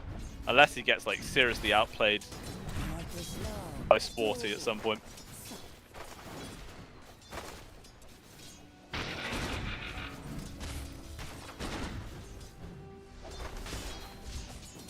Got some trader spells down at this bot lane. He's chucking things out left, right. Zeus did go for the heavenly jump as his second point. Okay. Interesting to see what the third one goes into. Both of them might be a 1-2-1 build. Or maybe a 0-2-2. I feel like I always used to just go mass points to Dark Line. Oh, nice cancel with the rolling boulder there from Nizam. I could have been him killed if he did cancel that one out just there. But even still, that space where he's getting 2 warriors up top though. Yawai in danger, trying to get himself out of all these ghosties, but it's just too much to deal with. That's a big kill actually to find for Nemiga in this offlane right now, taking out Yawai. Using that level 2 spike quite nicely there.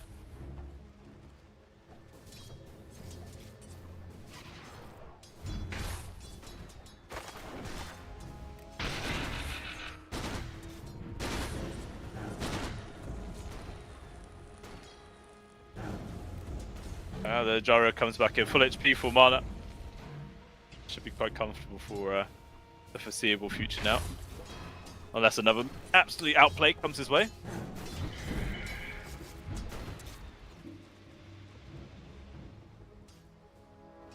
So far, not really much of a disparity in terms of CS. I feel like in both the other two games, there's always been somebody who's just been quite far behind their counterpart, but it's extremely close.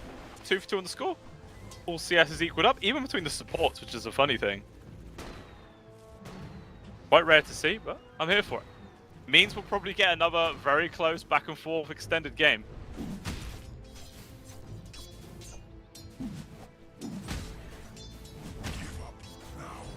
But the only real bit difference right now is Nizam on the denies in this mid. That's really the only differential, and it's...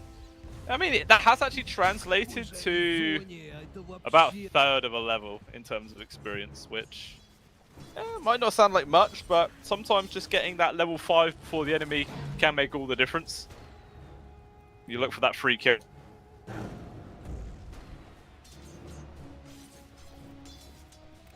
I feel like bottom will just be like a massive farm fest between the DK and the Doom. Don't really see much fighting going on down there, but at the top, might see another kill attempt eventually.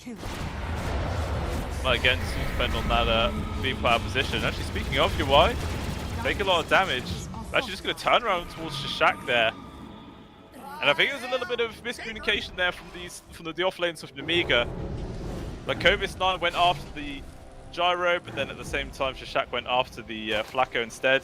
Actually, Kovis9 in a dangerous spot. These fire spirits keep on landing. Burn damage, is it enough? It actually is. Flacco takes him down.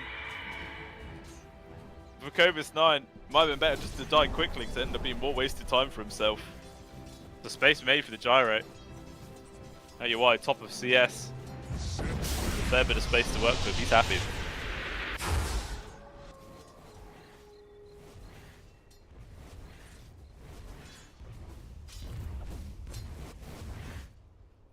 What have we here? Just sent up Tots to grab the bounty room. Wasn't sure if he was coming up to make a gank or not. Maybe he would have if there wasn't the watcher that he had to walk under. Blacko goes through the twin gate, gets spied out by an observer ward, will de-ward it, and head back up to where he was.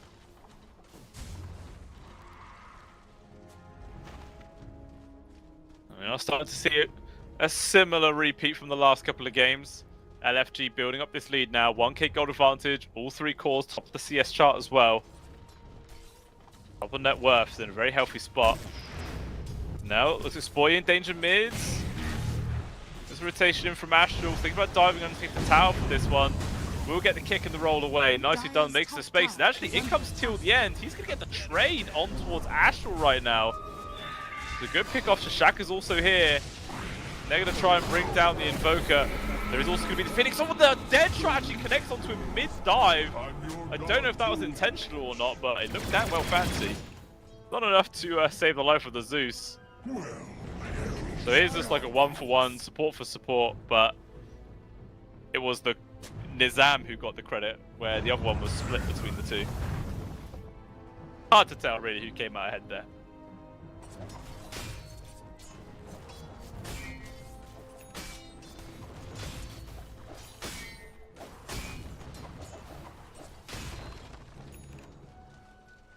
Another thing to note is that Norma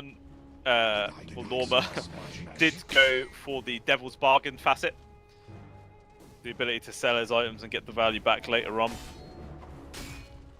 I feel like generally when you see people go for this kind of facet, they get a lot of very early braces. You know, you get a couple of them here and there because you can always sell them back later on. They decided to go for the 1 this game. I'm going to go in for the drums as his actual next item. 7-minute wisdoms did spawn, and again there was no steals. Very rare to see, I think. There's nobody going for him. Are scanning. Whatever you do, Phoenix. You want Flacco, both twin gating on the hunt for somebody. Are scanning. But all the scans dropping, man. They're connected left, right, and center. But Bashka, his scan connected. He knows there's Radiant's people bottom nearby. tower is under attack. He is able to get back to the safety of the tier 2 at the very least before he gets caught. Playing it to the limit there. That just really ends up wasting a bit of time there of the gyro. Dire's top tower is under attack. Radiant's bottom tower is under attack. Okay, this is Nazam doing invoker things, burning mana, throwing away tornadoes. Pretty standard stuff. 4-man Gankler coming up towards you, White. He's got to be careful now on this gyro. Radiant's bottom tower is under attack. Oh, boy. Invis sees him. Oh, he actually kicks him at the same time. Diamonds go straight through. Probably still going to get the kill towards this gyro. Actually, are they? He survived for quite a while. Magnetizer continues with another Thunderbolt, comes down onto his face. He will fall till the end, runs up towards the north side, but they're more interested in the core Primal Beast if they can get him. Doom also now turns up. Gonna try and kill Norma. No deny on neutrals today. And now Cobus 9 attempted to take Flacco down with him, but again, just not enough in the wheelhouse to secure it. So they do kill the gyro, but it costs 2 cores of their own, so it is a favourable trade for LFG at the end of the day. They're happy.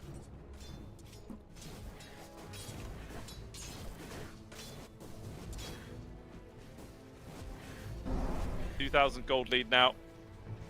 Not the largest we've seen coming up from these guys in this series at this stage of the game, but it's a lead nonetheless. No.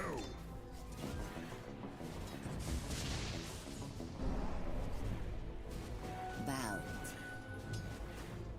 Radiant are scanning. Right down bottom, DK. Looks like, okay, just getting aggressed, forced back under his tower. Actually, looks like they're diving past the tower for that, but he looks way too healthy. Everyone coming in from Vega as well as reinforcements, but at the same time, LFG coming in with more people of their own, focusing on towards Sporty. Dive will manage to find the avenue to escape there. Tornado did connect on towards the 2 supports, but they won this engage, will actually push them to the high ground. Porsche Shack does get abandoned. So of all of that, it is only the support Moetta that ends up dying. It's not the most costly of outcomes. Dire's top tower has fallen. Top tower also does go down. Primal Beast using that whole entire fight as a good distraction. Gains a bit of space for his team.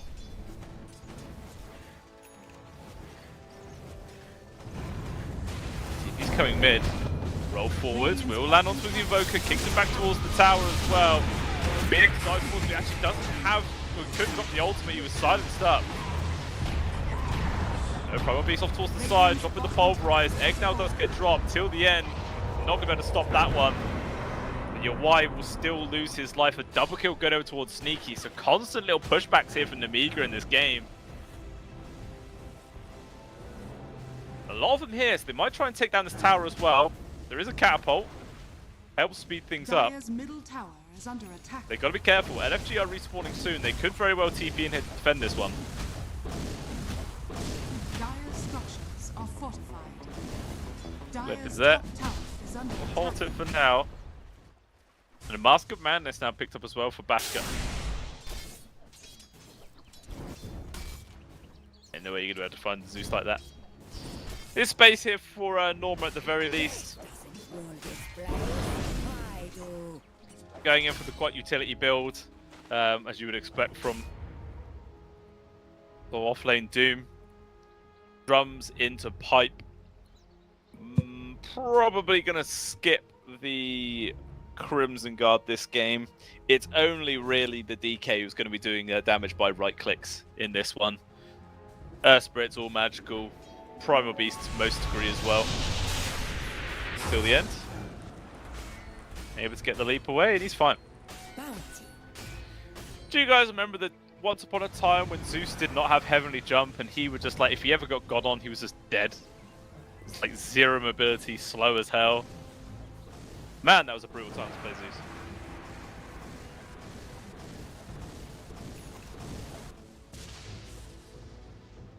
Blade Mail actually picked up there for the moment, Sporty. I quite like it. There's a lot of AoE damage that is coming out from LFG this game. Should get a lot of value out of this.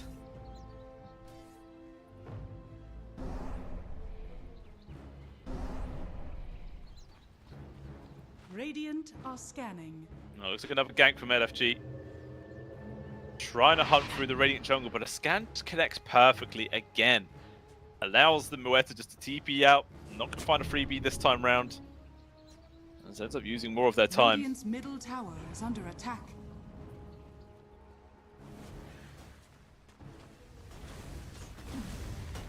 No more games. I mean, everyone is still so even in terms of level. Actually, roll in from Sporty. There is going to be the Flame and Lasso pulling him back. Wants to try and get the Silence to roll away. Actually, just drops the Magnetize. He is dead. Tower is under attack. That's a pretty big pick off there for the side of LFG. Dire's top tower is under attack. Might try and push this tier 1 mid as a result. The Doom was kind of setting up to try and make some sort of backstab play if anybody came to defend, but they don't bother going for it.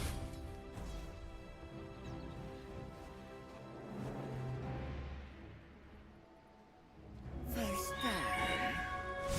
But yeah, I mean, like, the gold disparity for 40 minutes in is hardly anything. 1400 gold is all that separates the top farm to the bottom farm, which is not much at all in the grand scheme of things. Like, what's the gyro building UI? He has his Chrysalis online with the Falcon Blade, going in for the Ags into BKB, quite a standard build order there. The DK doing a similar sort of standard build, Mask of Madness into the Sanjin Yasha. Sometimes you see him going for the Armlet of Mordigian, but Bashka just hasn't decided to do it this time around. I guess it's hard to do Armlet toggles when there's so much AoE damage, but it looks like they've got a freebie on towards Flacco. 3 kill streak as well. He's actually worth a bit of extra gold there. Astral's hunting for more, but he doesn't have actually a blink dagger. Ultilian able to dodge the tornado, but unfortunately he dodged it in the wrong direction. Just ends up jumping further into death. Quite unfortunate. Dire's middle tower is under attack. Earth Spirit going for the BKB. Primal Beast going in for the BKB. Invoker actually going for a Hurricane Pike, which you are against 3 melee calls on the side of Nviga. Well, 2.5 I'd say, because the DK's ultimate. That does make sense to make a bit of space against the other two. Try and get yourself out any awkward tramples. Doom should have the pipe completed. 400 gold.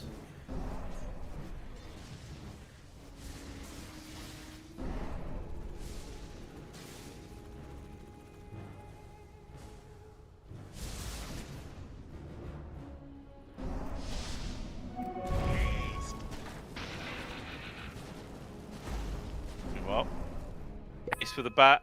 No Flame and Lasso though, so can't really try and capitalize on that to find a freebie. Probably going to go for a smoke play in about 10 seconds time though, as soon as that's off cooldown, I think. Actually, they might wait for him to have Blink, which he has up in 200 gold. Could be preferable.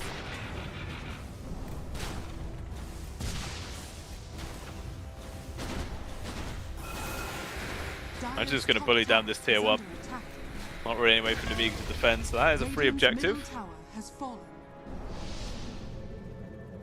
Nappy TPing down towards the bot. They've got an inkling that Sporty is here. The scan will land. He's using the Twingo though. Tornado will actually grab onto him, counters it out. But obviously he's just going to roll and be elusive as hell. Has a TP and he's just gone. You do force that out at the very least. You stop a free rotation towards the top side of the map. Not a kill, but it's annoying. And sometimes being annoying is just all the more important. Mr. Cameraman. Don't need to anymore. Thank you.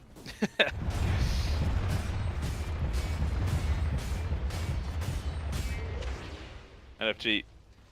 You're going to see how they're eagerly trying to find a fight right now. With these few items picked up. I feel like it's big enough a power spike to just run at them, and I think I'm inclined to agree. Dire's middle tower is under attack. That with a blink. Especially picked up Pipe of Insight. Like, they're more than ready to find people who look for kills or even look for a full 5-on-5 fight. And they might just find one here. Bloke's going to break, jump forwards. Just grab on towards till the end. Silence actually jumps to the side. It's only the Muerta. And actually, till the end, he might actually survive this one. Instead, it's the Doom who's taking a lot of abuse. Hides up towards the north side.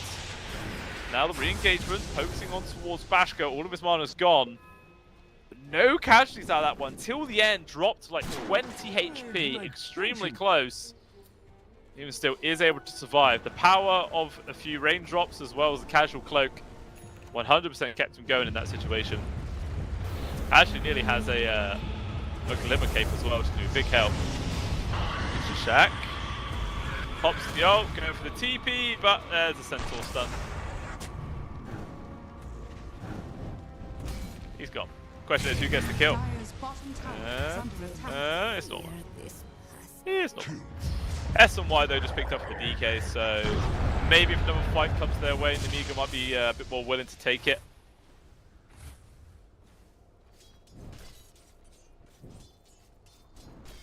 I think there's someone who had an axe I missed. Yeah, it's the gyro, so... Now your Y can 100% start pumping out the hurt.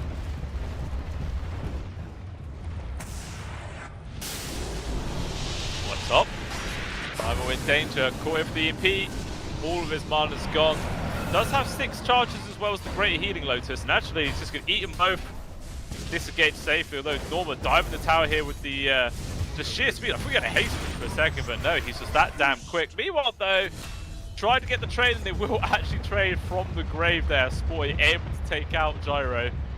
Unfortunately, it doesn't get experience for it, but hey, I suppose that's 40 seconds where the DK is farming and the Gyro isn't, so it does help out his carry a little bit. A worthy sacrifice. Maybe. Actually, it kind of depends on the levels, which Gyro is the highest level in the game, halfway past his level 15, whereas Bashka is about to hit his 15, so didn't really mean too much.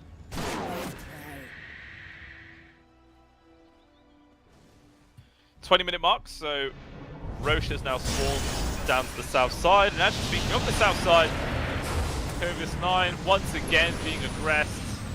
Tornado into the Sunstrike away, a little bit too early on the Sunstrike. Doesn't matter, they find the Q either way. But there's no Gyro here, there's no Doom, so they can't actually go into the Roche pit.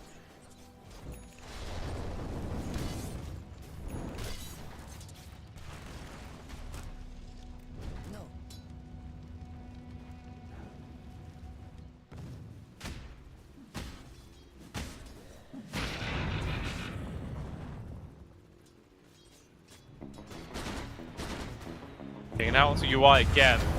Roll will land on towards the Gyro. Immediately jumps on right now. He has no BKB, no survivability whatsoever. He is just gone. Really needs one now. He's going to try and get one as fast as he possibly can. Astral jumps on in. No mana, no nothing. Extremely risky. The Sunray's actually keeping him alive, but the Deadshot will put him in the grave. Finishes him off. But now Shaq goes for the Doom, or goes for the TP, but there's more than enough people around to cancel that one out. So it is a 2 for 2, but Nemiga, of course, do get the kill on towards the enemy carry, so that is much more favourable. Okay, Norma, just being annoying. He knows he's not killing him here, but making him run away. This is fun. Dire's bottom tower is under attack. Yeah, your right desperately needs this BKB now. He's been called out a couple of times now, and if you had one, it would not have happened at all.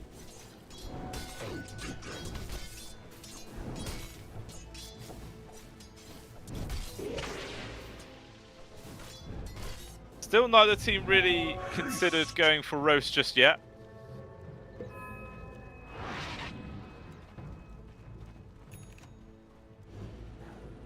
Dire are scanning. Looks like LFG will take down the Tormentor first. Okay, Astral. Okay, we'll blink out. Flacco barely makes it out alive as well. Radiant are scanning. But that is Shard for Astral. That's pretty garbage. Actually, no, it's pretty garbage for a support. There's very, very few situations where this is going to make any sort of difference. Napalms, you get more stacks away from you, not disarmed when you're flaming lassoed. Yeah, it's that's a core Batrider build, but again, who the hell plays core Batrider anymore? Radiant are scanning. Somebody do something!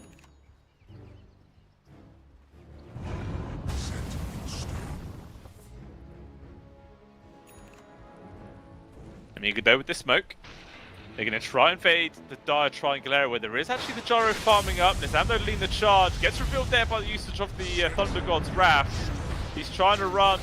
He gets collapsed on here from Covid-9, pops the BKB. The Invoker is just dead. There's nothing anybody from LFG can do to stop it. So immediately they've got this one pick off, and Sporty being quite aggressively trying to hunt for more. LFG hiding off towards this right side of the hill, so they are able to avoid it for now. Dire's bottom tower is under attack.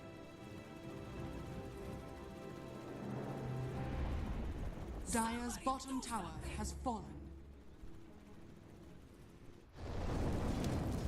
I mean, if it wasn't for the Evoker being there, it might have been a death one towards the UI, which would have been even worse as he's still trying to build in towards this Ags. Not Ags, sorry, it's BKB. Which he has in 3 gold, so that's going to come out on the courier. And the rest of the team goes for a smoke, because they know Roshan's up, they know that Nemiga could have been in there taking it. And they're going to come over here to defend, but it's actually a re-smoke, but they immediately break Astra's in. Will blink off towards the north side to escape. Neither team really get much out of that. They're all quite split right now. They're almost off towards the side. Ready and waiting to jump on somebody who thinks is a good target here. They're taking the twin gate right now. They're back on out. Actually, the Invoker was up there. He sees this has all happened. He's able to get out there just in time. The rest of the squad's all going to start taking the twin gate. He's just wasting a lot of time here from Nizam. Finally, the roll does land. The rest of his team is coming through the twin gate. Can they get him fast enough? He's standing his ground, but it's just too damn much. And now LFG is going to be in a 4 versus 5 situation. The Obs immediately gets found. Full vision being stripped away. Roll through, doesn't land to anyone. There's going to be the Flame and Lasso, locks down immediately towards the Earth Spirit. Egg off towards the north side. Pulverize though, lock it down on towards the Doom. Bashka following up with the other stun. Egg pops, doesn't connect onto anybody. Doom still has ultimate available. Duck out the Thunder God's Wrath to get the information of where everybody is, splitting in every single direction. And then the Gyro, completely abandoned by the rest of his team. He will fall. Norma trying to hide. Good juking through the trees. He at least escapes. But it's still the lives of 3 of their team. Fresh BKBs were used, and now they're going to lose Aegis on top of that. Just a big victory coming out there from Nemiga here.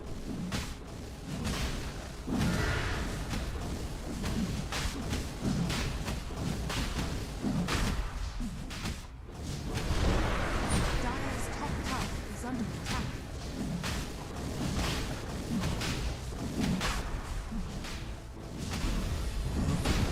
There only really amounts to like just about a 1,000 gold lead though here for the side of Nemiga, so it's not substantial by any means.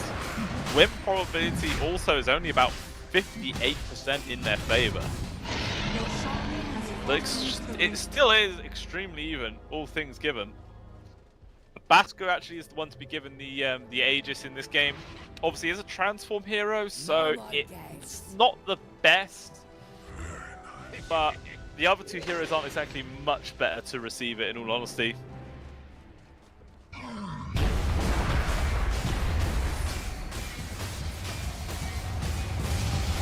Radiant Tormentor goes down. Guard given over towards Shishak there. Again, it's another shard, which is kind of crap for a support. Are scanning. So both teams getting quite unlucky there with their 3 shards.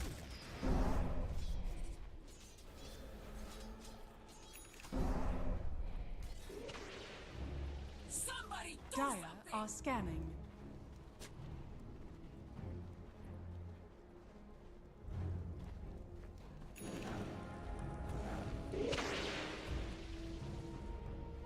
Everybody just split all the way across the map. Obviously the Gyro, you know, obviously they took that fight, you had the BKB, but it all just started off so badly. The Invoker was us too far out of position, which is why that went so right. Now he's going to try and work in towards a Daedalus next to start upping his damage, and then after that, the Satanic.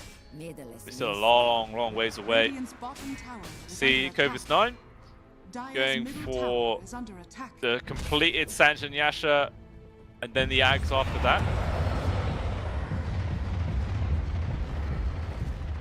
DK is actually very close to his own Daedalus. Only 750 gold.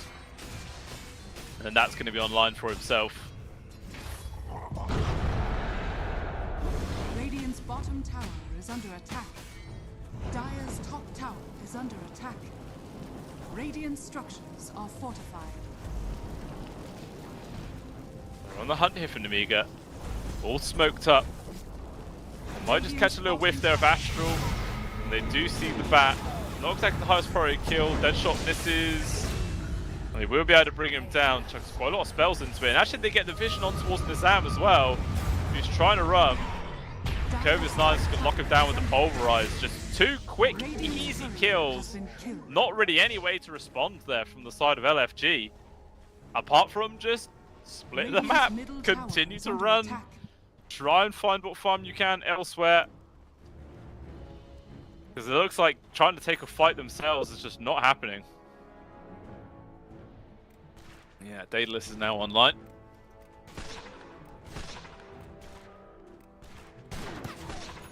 Actually going to start taking down some tier 2s with this first Aegis of the game. Dire's middle tower Same is time, under Gyro attack. also has his own Daedalus now, so good amount of damage source from both of these carries.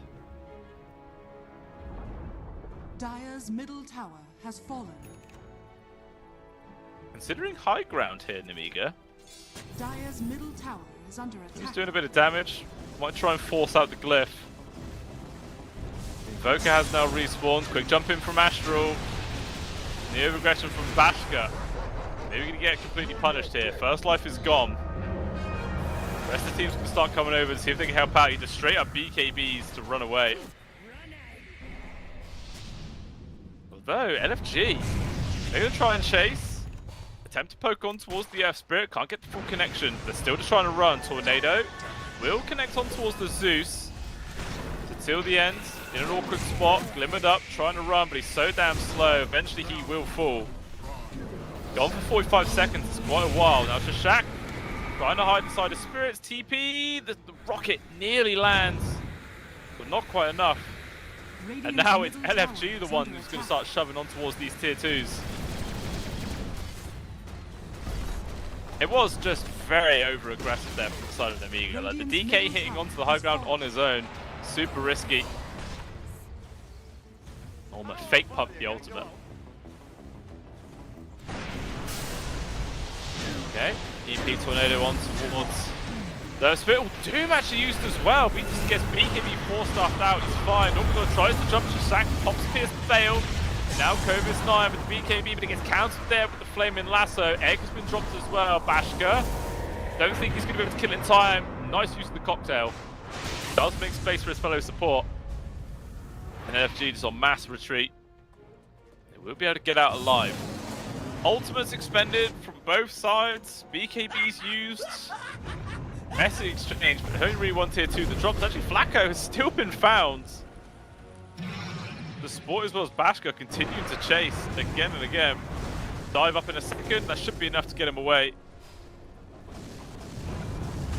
Okay, another roll forward from the Spirit. Again, so greedy, there's no vision. Just to try and kill a support. Okay, does at least get the trade on towards Flacco, but that's still a core dying just for a support, which he doesn't even get any experience for. Quite a mistake. Doesn't look like it's going to get punished by any means though, because obviously died so close to the Dire base. They're all still quite split and low, so they won't lose any buildings because of this. But still just an odd play. Just an odd play. Somebody do something! Next version still not for another 2 minutes yet, at the very earliest. It could be where we see the next real fight between these two sides. They're playing quite cautiously now. Well, most of them are, apart from the Esprit. Sporty's too active. He wants fighting. He loves it. He enjoys it.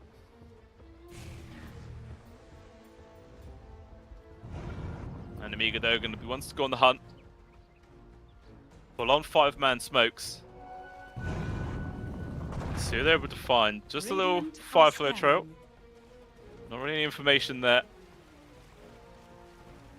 Entirety of LFG were getting rid of that Tormentor. So there's a free shot over towards Flacco. It's a big upgrade for himself.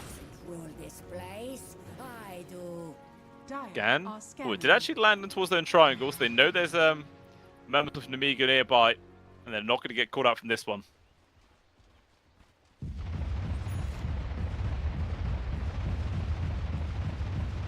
Ends up just being a bit of wasted effort there for the side of Nemiga, not being able to find any fishies with this dangling hook.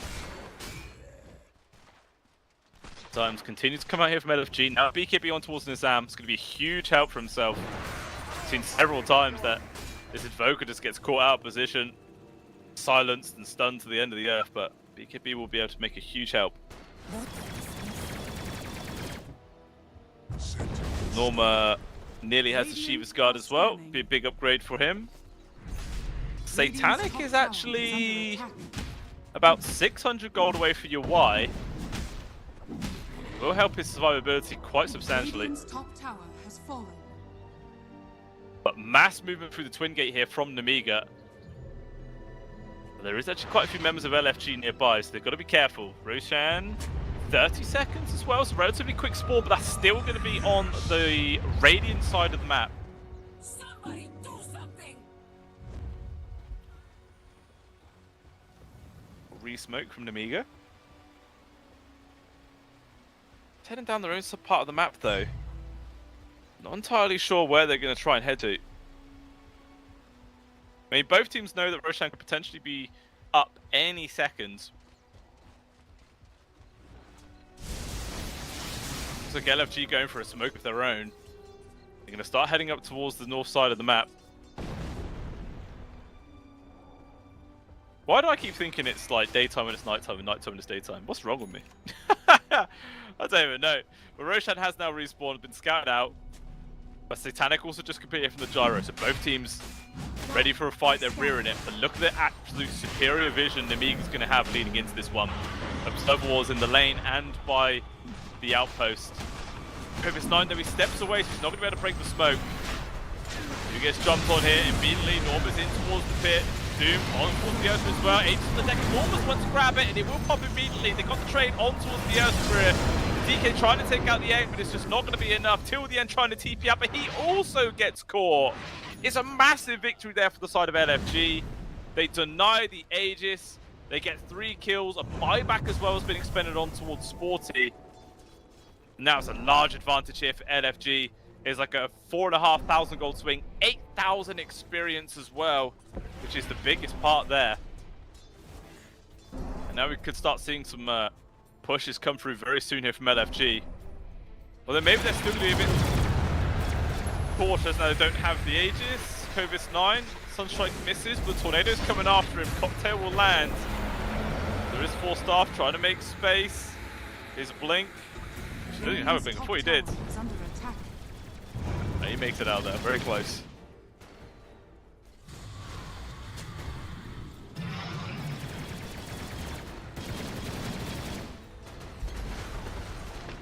Top tier 2 will go down. Radiant's top tower has fallen. There's a catapult wave. The LFG might be considering pushing. The DK's up in 15 seconds time, and it looks like your Wire's going to be one to start hitting into it first. Does have his well, his BKB's up in 10 seconds. With the DK up soon, it looks like that's going to be enough to force them to disengage. There was actually a Wisdom rune on the Radiant side there, which they could have grabbed, but no one was there to scout it out. That's not going to get snatched today. Radiant's top tower is under attack.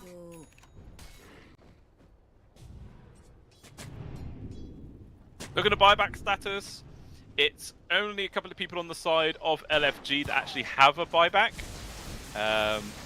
Most people are just missing the money for it. Everybody buying out. Greedy people. Very greedy. Ooh. short roll from Squatty.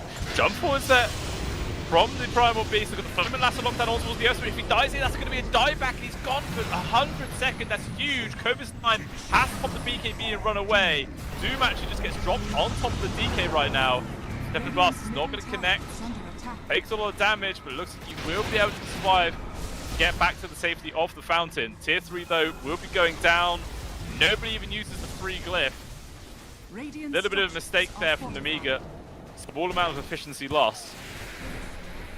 Radiant's middle barracks are under attack. Building's getting worked into. Range fired. Oh, the Sunstrike just finds kill the end of the backline. So we'll be forced to buy it back with the jump in immediately. The focus on towards UI. He's trying to stand his gravity. He can't heal up fast enough. He didn't even use Satanic the entire time. He just dies. The egg did pop, obviously land on several heroes. Bastion's getting low. Will actually burn out towards Flacco. The trade is there. Phoenix dies as a result. The DK dying for 90 seconds is big. And the rest of LG are just going to disengage. I mean, that was... It was just a mistake there for the Gyro, to be honest. He just didn't use Satanic. He hit at least twice without using it, which obviously meant he would have lifestealed for those twice, which meant he would have hit more than twice, which maybe could have changed that entire situation around, but mistakes were made. Hello, Flamin' Lasso. Grabbed on towards till the end. That's a dieback from the Zeus. He's now gone for 90 seconds, but obviously without the Gyro, they can't do anything with this.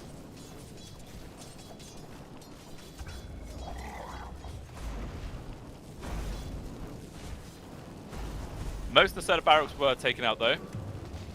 Death doesn't rule this place. I do.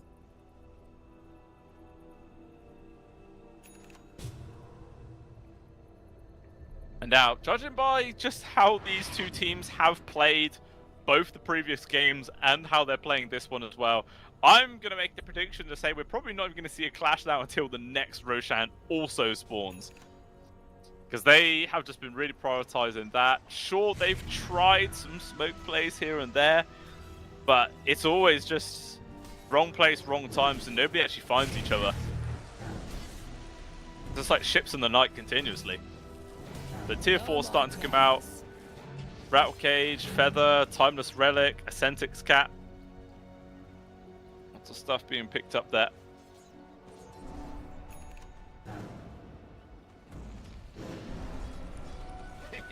Radiant are scanning.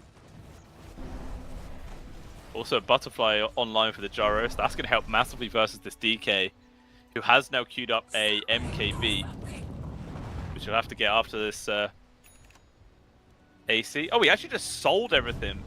He was only the recipe away, I think, from having AC, but he just sold it out. Meanwhile, though, the Shaq does die. That's him gone for 70 seconds. There's going to be a window opportunity here. LFG might just start pushing on towards the high ground. There's a double catapult wave. And they're going to start working into it. Radiant's middle barracks are under The attack. Primal Beast is just out on the map. Radiant's middle barracks has fallen. Not willing to just come back here to help the team. Meanwhile, it looks like they're going to go straight on towards the top set of barracks right now. Buildings just died so quickly to this Gyro. The Beast, Primal Beast, sorry, is still just not coming back. It's going to continue to cut some waves up top, but it looks like the mental decisions there to actually sacrifice 2 full sets of barracks here for the side of LFG. Also, whole team smoking behind him. Finally, the Primal's going to start TPing back. And there's going to go on towards the bottom set of barracks right now. The DK will too be forced to return soon. Actually, the DK doesn't even have TP for 20 seconds. Oh, this could be huge right now. Nameek may very well be forced into a 4 versus 5 fight, but LFG, not realizing this, haven't actually continued to apply the pressure. They fall back, maybe expecting the DK is going to be there to take the fight. So Doom, on towards the Earth Spirit towards the north side. He's just going to try and run. Norma forced him back towards the fountain. You are going to go back on towards the buildings. Norma in danger. He's getting focused right now. They lose the light for their Doom. He's gone for 80 seconds. Now the DK's here. They've got more than enough damage. Cooldown's going to come through. Spread some damage onto a few heroes right now. It looks like Namika have held the high ground for now. I mean, it did cost them 2 full sets of barracks though, so it's not exactly a freehold. They're going to pursue for more, but look at LFG ready to hold on to this one. There's a flaming lasso, locked down towards the DK, eggs in an absolutely fantastic spot as he is doing so much damage. They've got the kill on towards one, but he's taking a lot in return. He gets annihilated right now. Flacco used the refresher, but he just dies so damn quickly. Didn't get a chance to use any other skills. And Netam will be able to TP out. The good fight comes out there from Namiga. And the person apparently who did the most damage in the fight was actually the Zeus, according to the fight recap. 3.6 thousand damage. Actually, I think that was just when that was the Doom fight. Okay, right. For the second fight, it was actually quite a healthy mix. The Zeus was the person who did the least damage. That's hilarious. Yeah, 3.9 from the DK, 3.6 from the Primal. Weta did 3.1. Where on the side of LFG, it's pretty much all the Gyrocopter, 8.2k damage. I mean, actually, still 4,000 came out from the Phoenix as well, so he is still doing work, but it's just like as soon as the Satanic runs out from the Gyro, he just dies too quickly.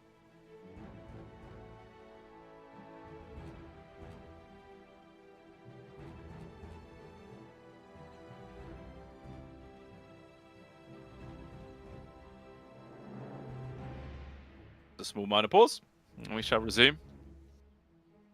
About 8,000 gold lead here, which again, at this stage in the game, it's not really that much. Spread amongst like 5 heroes. Although Tam getting a free kill on towards the sack might be nice. Actually, can try and turn aggressively. Not gonna be able to find it. Quite bold to play that mad, but I suppose the net worth difference between Nizam and Shisak isn't even that much. They're both quite evenly farmed up. And now next Roche, 40 seconds away. It's going to be a dire spawn.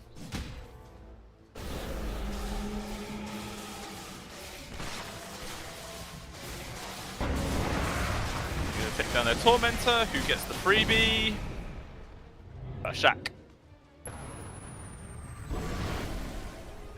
I don't think anyone really cares about Fireball anymore. I mean, it's nice if you just get it for free, I suppose, but it's not that important.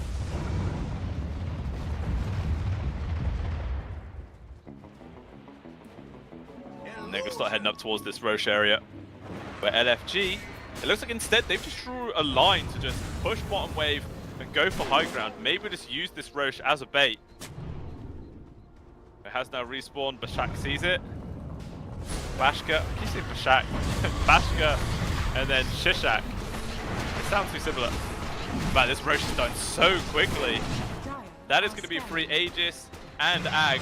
But at the same time, that high ground is being sieged right now. They've already lost the range barracks. They don't have a glyph. They could just get Megas right now.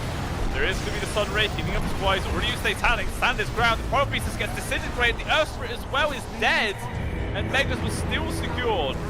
Egg Pops and LFG are just going to run away now. That was the freest little team fight win ever. They get 3 kills, 2 buybacks, and Mega Creep secured. They don't lose anybody. And all Namiga got out of that was the Aegis into the hands of the DK, and he's a transform hero, so if he dies whilst he was true formed up, it doesn't matter when he comes back. He's just a useless little human. Yeah, this is a very difficult position now to be in for the side of Namiga. Getting outside your base is going to be nigh on impossible. They have the damage, obviously. If they get the lockdown on towards like UI, he will die quite quickly. But it's not easy.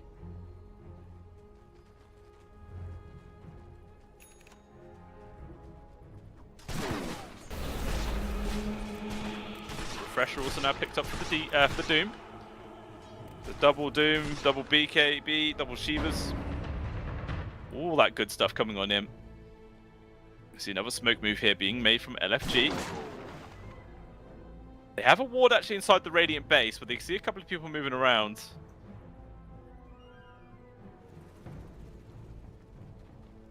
They just want to get a spot. They see Bashka. We didn't have to make the jump there, though. And they might just go for it. But I think the smoke's gonna run out very soon. Oh, till the end. He gets caught. They actually split their focus right now. Initiate also on towards Bashka, but that doesn't matter. They just get rid of his mana. Zeus is dead, but has buyback. And he may very well be forced to use it, because you're right, hitting on towards these buildings, they drop so damn quickly. Now playing cautiously. Has an amplified damage as well still. Like another 15 seconds. Black Cannon doing some serious work. Both team falls gone. Finding the buyback is there. Thunderbolt's wrapped. They're going to try and disengage. The other cold boys got down on towards the gyro. UI though just turns around with Satanic. Just insane amount of damage. The DK dies in a second right now. And he comes back on in. He doesn't have his ult, or he does. He's going to try and right click against the gyrocopter. There's another egg that gets dropped right next to him. They're pushing everybody back inside the fountain. It's Bashka against the world. And it's just not going to be enough here. He will go down. And LFG, they've taken game number 3 and the series in a very close series fashion. That was just like, that series could have gone either way at any point. It was so back and forth. Probably one of the most evenly matched game I feel like I've been able to cast so far here for the CCT. Like, they were on the exact same level as each other, and that is what we wanted to watch there. Very entertaining first game to start off this fresh day for the CCT right now. And yeah, just persistence was key throughout there for the side of LFG. But again, I feel like both teams had the same game plan. It was this sort of like skirmishing pick-off play style. A lot of the times they were trying to make the smoke moves. They just kept missing each other again and again. But eventually, just the gyrocopter was doing insane amounts of damage just with the flat cannon alone.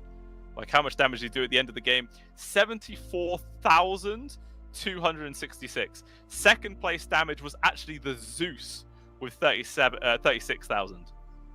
The Zeus, which was the position 5, by the way, on the side of Nemiga, actually did more damage than anybody else in his whole team. Just, yeah, a very chaotic, mad game, but obviously LFG do prove they are the better team. And to be honest, they have seemed like the better team this entire series. They just made several mistakes game number 1, really, which was why Nemiga was able to come back, and the fact that Nemiga had that really fantastic wombo combo of the Grim, Lich, and Primal Beast. It was just quite hard to deal with. But yeah, game number 2 and 3, LFG do definitely come out ahead. So we'll see how the rest of the schedule is going to look today. LFG obviously taking the first one 2-1. The second series, guys, is obviously a bye as Team Turkey resigned from the tournament. So unfortunately, it's going to be a longer wait. 4 p.m. CEST time, and that's when we'll start back up again with Passion UA against Night Pulse, and then Zero Tenacity versus 4 Pirates to round up the entire day. So yeah, will be a bit of an extended break, but we shall return. Another thing to note as well is that going by the points, I'm pretty sure now that LFG, they are now tied 2 for 2 on their scores. So that does put them joint first place, technically. So they're in a very, very good spot. Nemiga does have one more game to play tomorrow. So if they win that, they will also be 2 for 2. And then possibly we might be getting some tiebreaker situations. It might all depend on how this 4 Pirates versus Zero Tenacity game goes at the end of the day. So a lot of things can still shift. Some much needed points are still on the line for all of these teams. So it's nail biter, very close. Because obviously all these guys want to be able to make it through to the playoff to compete for that $50,000 prize box, 30k for 30 place. It's a big amount for these guys, so there's a lot to play for. But of course, that is the end for me today. There will be someone else coming in to cover the final 2. So hopefully you guys have enjoyed the cast so far. And yeah, do come back around 4 p.m. for the continuation of the CCT. Thanks for watching, guys. I'll see you later. Bye-bye.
Greetings and salutations, Dota fans. My name is Wingblade, and you are watching the CCT Series 6.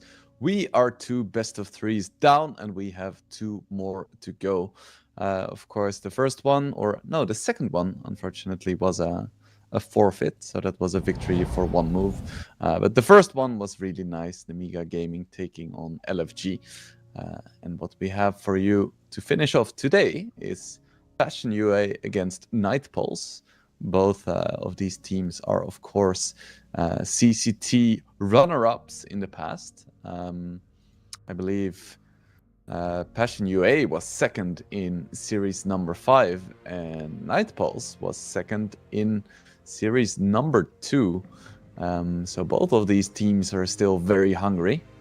I'm sure they want to get a victory for themselves as well. Of course, the rosters are going to be a little bit different, but that doesn't matter. It's all about the storyline. So, looking at group number A, Passion UA and Night Pulse for now are undefeated as of yet. Of course, Into the Breach and 1 move in the middle, and Team Turkey doesn't look that strong right now. Are they mathematically eliminated just yet? Yes, they definitely are. They are unfortunately 0-4, and they forfeited their last matches, so that is unfortunate. There is still a lot on the line for the teams in the middle, especially. So let's take a look at the other group as well. We'll take a look at the roster for Passion UA first. We have Crystallized, Niche, B-Body, Fernance, and Kraker. Is this the same roster as in the previous CCT for Passion UA? No, they replaced my boy Flacco with Kraker. And they replaced UI with Crystallized. So they still have Niche, B-Body, and Fernance, but they changed up their position 1 and position 5. So I'm very curious to see how they will perform. Of course, so far they have been performing really well. So yeah, can't wait to see what they bring to the table. And then for the other side, we have, of course, Night Pulse with Kami, Warwick, Dalai Lama, Desire, and Kidaro. Definitely an interesting mix of players. We have Kami is from Kyrgyzstan. We have a Russian in Warwick. We have Dalai Lama, who's from Belgium. Desire is from Greece, and Kidaro is from Ukraine. So really a multinational team. Always fun to see. Nice mix of experienced and less experienced players as well. I personally always love to watch Desire. I think he plays a very fun style of position 4. So Night Pulse, are they gonna have what it takes to be the first team to take a series from Passion UA in this tournament? They did drop a single game against Into the Breach, so they're not undefeatable. Yeah, they're definitely looking very scary, and I think Night Pulse has their work cut out for them. Of course, it's been a while since the previous CCT series, which was, I believe, sometime, let's see, I believe the end of November. Yeah, indeed. We had a large break, but I'm very happy to be back again. And so far, it looks like we've been having some pretty good matches. Of course, a lot has changed in terms of meta since then as well. We've seen the rise of heroes like Lich. Magic damage Lina is absolutely broken now, according to very many people. And some things stay the same. So we're still seeing a lot of Dragonite. We're still seeing a lot of Alchemist, Morphling. So yeah, should be interesting. We are into the draft, so I can stop yapping about random stuff and instead focus on the game. Of course, it is a solo cast today, so there might be quite a bit of yapping today. So I'll be keeping a close eye on the chat as well, see what you guys are saying, what you guys are talking about, what you guys are excited about. That's just the extra personal touch of solo casting. So yeah, let's see what these teams bring for us today. Night Pulse is gonna start off with banning Phoenix, Nyx, Alchemist, and Gyrocopter, and Passion UA is banning Monkey King and Morphling. I'll have my stats close by to see which heroes these teams enjoy playing. And for Passion UA, that seems to be a quick Bristleback pick. Because Bristle is one of the strongest heroes right now. Feels like he's really hard to counter. He can play multiple styles, can play multiple roles. He's just very difficult to deal with overall. Even if you do find some kind of break, it's still an absolute pain. And of course, Nyx is already taken out of the pool. So instead, Night Pulse, they go for a Dragonite. Like, okay, we're just not gonna focus on break or anything. We're just gonna pick a hero that has a lot of armor and really enjoys man fighting. Oh, DK against Bristle seems like a pretty decent matchup, but I don't think that Dragonite counters Bristleback. It's just pretty decent. I remember back in my day when heroes would, or teams would pick their supports first, but I feel like that has been shifting slowly but surely. These days, teams just pick the broken cores immediately and then hope that they get a decent matchup. I also think that picks really, or counters, aren't as cut and dry anymore. Like back in the day, there were some matchups that were just completely unplayable, but with supports becoming stronger and richer, I feel like there are more than one way of dealing with a certain hero. Like, if your carry has a bad matchup against the enemy carry, that isn't really the end of the world anymore, because your supports are also gonna have items. So you might have like your two supports deal with the carry, or like the offlaner who also has more gold than they used to. So, second round of bans, we're gonna see Warlock taken out. I believe that's a Night Pulse specific hero. Not every single team plays Warlock these days, but Night Pulse definitely have been picking this hero up every now and then and having a good amount of success with him too. Also gonna ban Inch, so no Sprawlings will be uttered in this match. And there we have him. Lich picked up by Night Pulse. It's crazy because Lich hasn't really changed that much. His shard has been in the game for years at this point. It feels like now people are finally starting to discover just how strong this hero is. In Passion UA, they pick up a Hoodwink, so also probably denying that pick from Night Pulse, because that is one of the better sources of break in the game. It's very good against DK. It would have been very good against Bristleback as well. Of course, Passion UA have also picked up a Batrider. Which role that is going to be played in, I'm not entirely sure yet. Probably gonna be a support. As Night Pulse pick up a Muerta. Probably gonna be their position 4. Seems to be very popular at the moment, and for good reason. Has a lot of control. Her ulti gives her both a lot of survivability as well as damage. And yeah, she skills pretty well into the game. So what does Passion UA want against this Night Pulse lineup? That is the question here. Against an Ember, against a DK. What is the hero you want here? I think Tiny could be pretty decent. First Spirit is another option, I would say. Night Pulse, they, aside from DK, they're relatively squishy. But instead, it's gonna be an Invoker, so that's a good matchup up against the Ember in the mid lane. And seems pretty decent against the other Night Pulse heroes as well. Already have some nice setup, some good follow-up for things like a lasso. That seems pretty decent. Can't really complain about that. So what do the teams need now?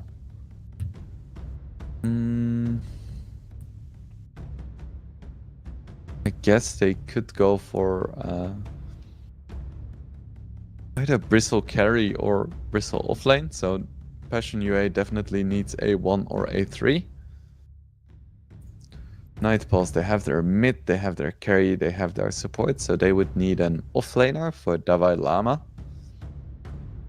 And in terms of his heroes, Magnus is banned, Dawnbreaker is banned, Phoenix is banned. So I guess his Enigma is still up there as an option. Seems like a pretty good Enigma game in general.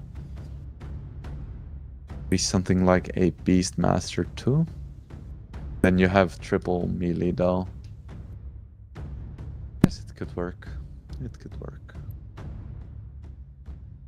It does look like Night Pulse is anticipating a Crystallize hero here. But they're not expecting to see another offlaner.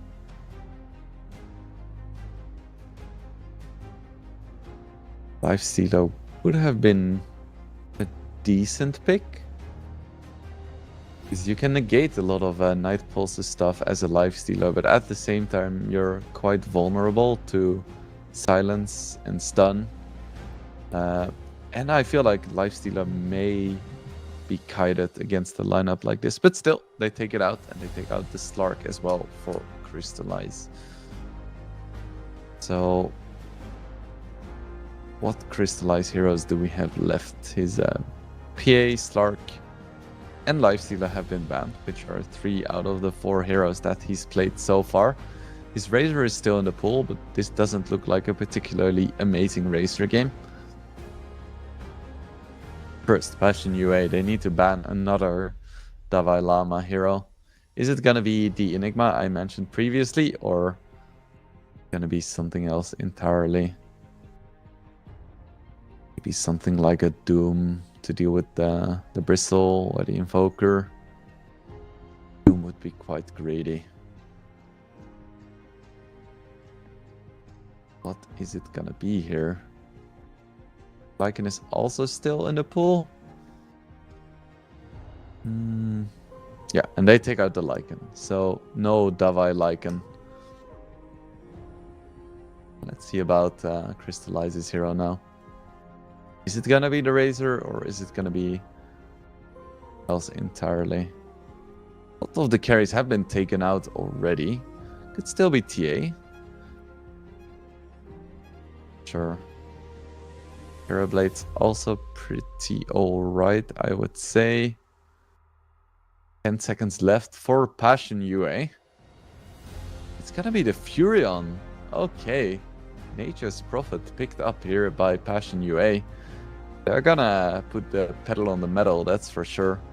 This is gonna be high tempo stuff from Passion UA. And I think this is the right kind of approach here. Because this Night Pulse lineup is really scary going into the late game. I feel like they want to play this high tempo style, never give Night Pulse the chance to get levels and items on their heroes. But now Night Pulse has quite a lot of time to respond to this kind of unexpected Nature's Prophet pick here from Passion UA.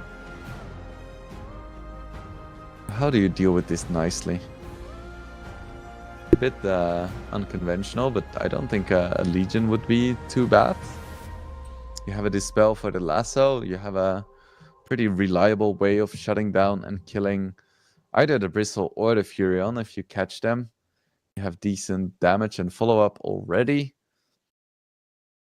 But it is another hero that kind of relies on getting some levels and items, so maybe not the absolute best option. Let me just go. So what is it gonna be here? I still think Beastmaster would be pretty alright as well.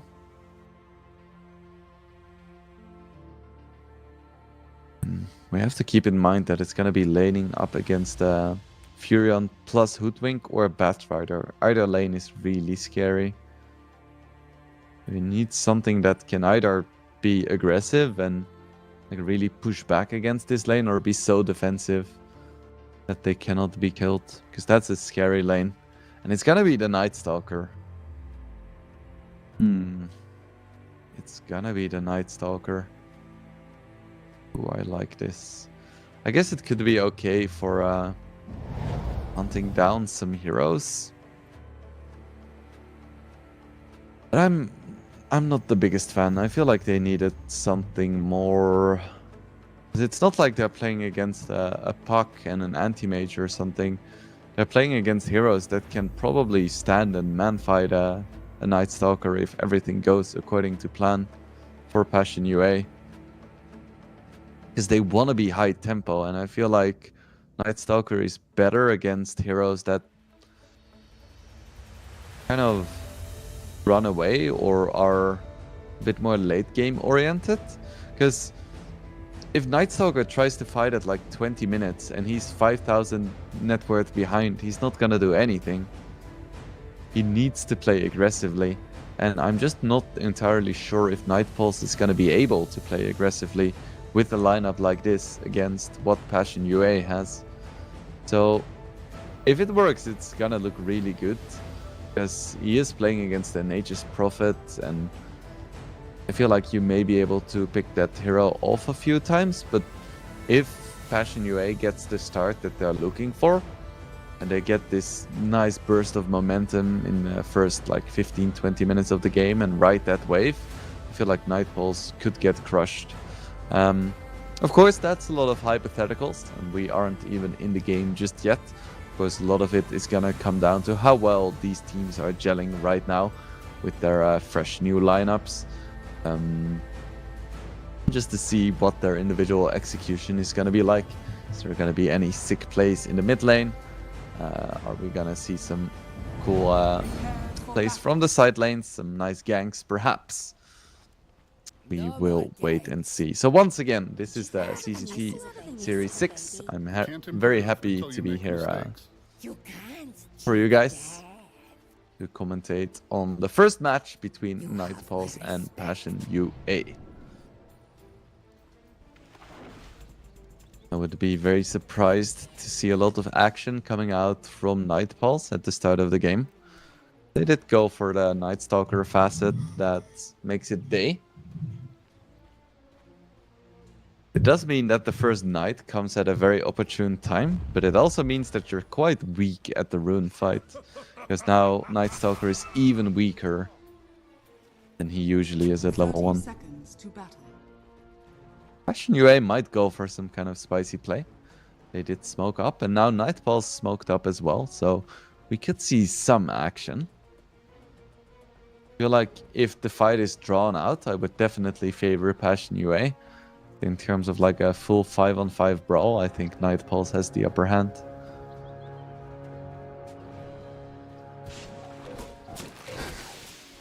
Bit of damage onto the DK. Yeah, he is very dead. No escape for him. Very greedy. Try and go for that. Niche picks it up for himself, so that's a really nice start for the Invoker. Very, very greedy to try and go for that rune. Crystallize now taking a lot of damage as well. With the blood grenade slow, he has a wand. 2 more hits from Lavai Lama. I'm gonna get it. Crystallize is gonna survive, but it was definitely very scary, and he doesn't have that much regen. Of course, he has a support. That's what they're for, right?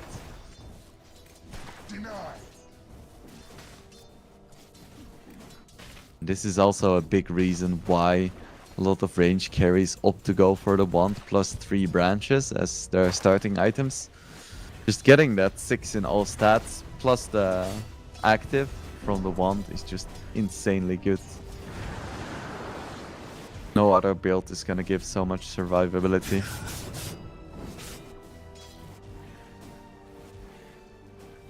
We're gonna have to keep an eye on this mid lane. I feel like Invoker is a very good matchup into an Ember, but at the same time, I have seen Embers win this before, especially at the start of the lane. You just have the classic melee versus ranged advantage. Just having more damage and a better animation, generally speaking. So the fact that Warwick is pulling ahead right now doesn't mean necessarily that he's outplaying Niche super heavily. Still, it's a very good start for MP, and this is exactly what they want. Make sure that they can create some space with this Ember. Make sure that the DK can farm properly.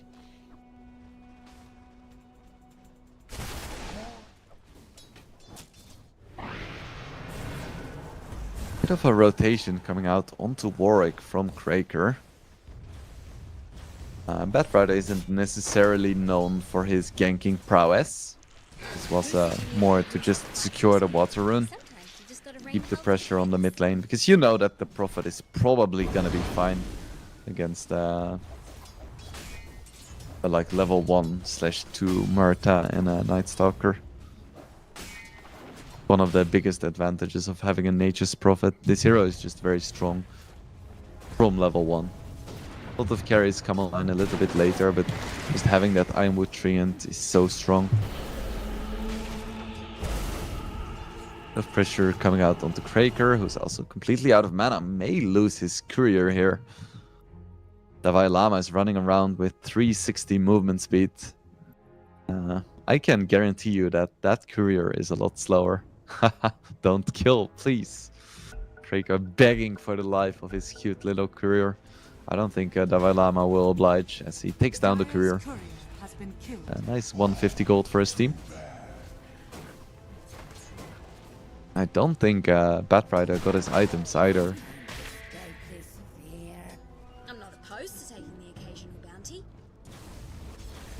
And Niche is starting to equalize the DS and denies. As expected, Bachuk very low right now. Ooh, the net is gonna miss. Fernand's missing that one. Not sure if DK Kidara managed to... Wait, no. The DK isn't Kidara. The DK managed to cut the tree. I didn't quite catch that. That would have been clutch. Would have been clutch for sure.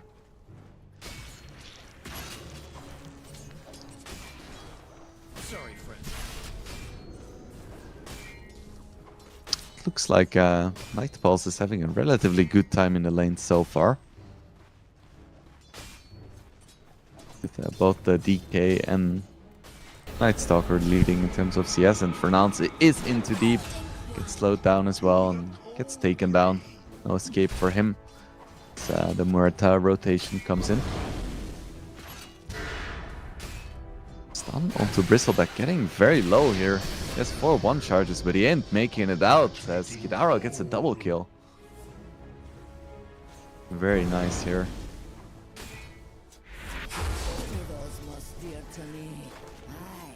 Xayah tried to go for something funky as well, but gets taken down in return. Crystallize under quite a bit of pressure here. Davai Lama being hyper aggressive. Another Void comes out. Crystallize isn't going to be able to make it out here as Warwick comes in as well. That's another kill in favor of Night Pulse. Their early game is looking really strong right now. I don't think so. Kami just absolutely free farming in this bottom lane. And it feels like Bachuk isn't going to be able to do anything as Kraker gets very low as well. Just 2 more hits, bit of body blocking going both ways. Warwick does manage to ultimately get the kill here, but Crystallize might be able to take down Warwick in return, but no. Just doesn't really have the damage right now. That's another kill in favor of Night Pulse. At least Niche is having a good time now, as expected. The more levels he gets, the harder it's gonna be for the Ember to stay in lane, as we have seen. He's just trying to rotate, get kills in other lanes. So he cannot stand up to Invoker, who is now 34 and 9. As the first blood really did help.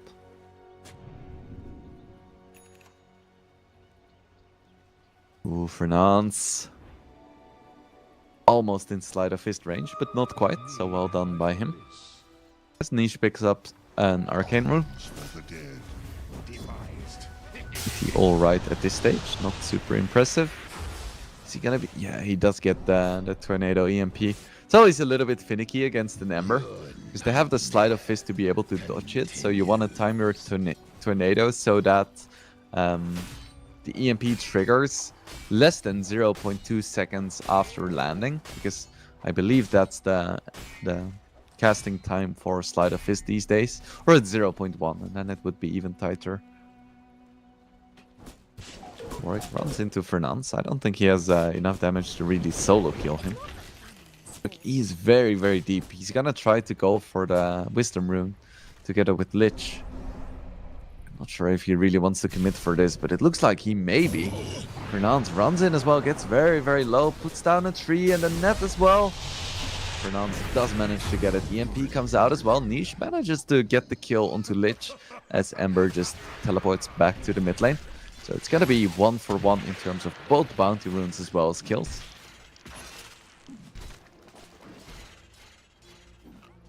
Patrick has somewhat stabilized in the bottom lane, which is nice for him. Davai Lama now struggling a little bit more in the top lane now that it's daytime again. Crystallize has his level 6 and his treads. I'm curious to see when he is gonna go for a rotation. Because that is one of the big strengths of an Aegis Prophet. Kidaro goes for another rotation, finds Fernance, and I don't think he's making it out. As Kidaro picks that one up for himself. Do they get more? Batrider is gonna get very low and gets taken down by another Void. But at the same time, Warwick is super low. He's gonna go down. Niche gets that solo kill here. He might not be done yet. Puts down an ice wall, tries to run away here from Davai Lama, who is flying and super dangerous right now with his bonus damage. Perfectly timed, and Davai Lama gets himself a double kill. That's a big kill on the Invoker. He was kind of owning right now. Patrick putting some pressure onto Kami, but he's never gonna be able to find this kill. DK is just way too damn tanky.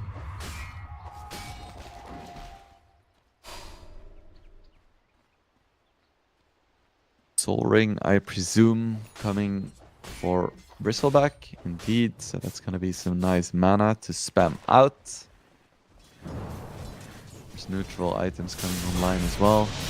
Niche gets another EMP. It's gonna force away the Remnant.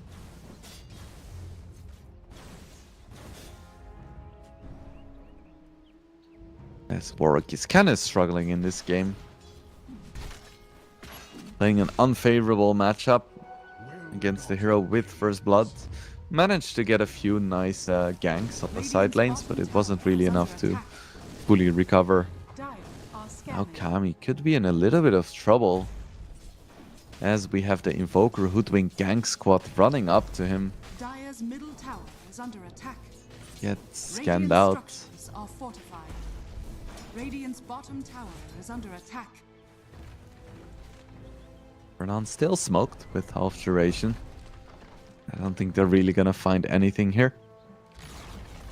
Dire's middle tower is under attack. Niche reveals his presence now. They find Desire, who doesn't have his ulti yet. He's tanky enough with the Frost Armor and the Fairy Fire as well. Rance gets an Amplified damage rune, but without his ulti it's not that impressive. As Kami is just chilling in the jungle, farming until he has his armlet.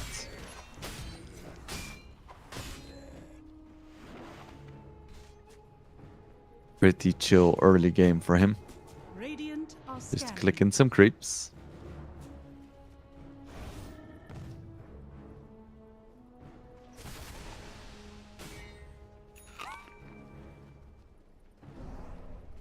Who is getting the better or the longer end of the stick here?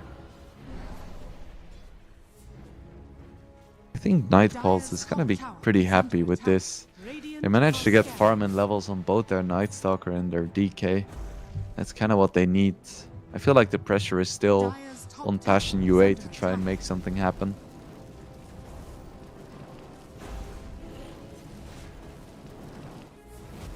Ryder is almost level 6. That could be an impetus to Dire's try top and tower has make fallen. something happen for Passion UA as well. But they seem pretty content to just farm. Guess they just want some more items. They don't feel that pressured. Radiant's bottom tower DK is form under attack. comes out, manages to find a stun onto Niche, who is almost out of mana, does still have sticks, gets another EMP out. Is he gonna be able to make it out here with the piggy pole? With the ghost walk? No, it's not quite gonna be enough. It was very, very close indeed. And now Batrider gets chased down over the hills. Courier dies as well. Dalai Lama making this Night Stalker look very strong right now. And he's gonna find Batchuk as well. And Bristleback really isn't that tanky right now. Fernand doesn't manage to get the net at least, but Batchuk is getting incredibly low. The snipe from downtown, it's not quite gonna be enough as he Dire's makes it middle out. tower has fallen. Be it barely. Same time, Crystallize is still just farming. He doesn't care at all about what is transpiring on the map. This is Maelstrom now, so his farming is gonna be a little bit faster now. I wonder if Prophet was the pick, if all you want to do is farm. Maybe he just didn't see any good opportunities just yet to try and go for a gank.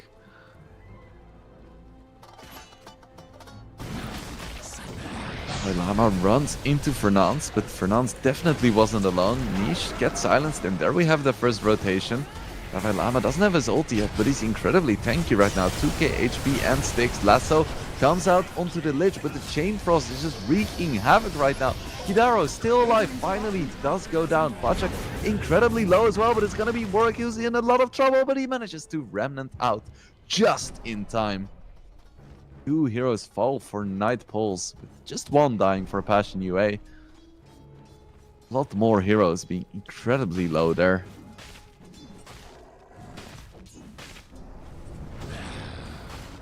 And Lama's gonna go for a BKB next. Definitely the right option here. Pachak has his Ring of Tarask, but he wants a shard first, it looks like.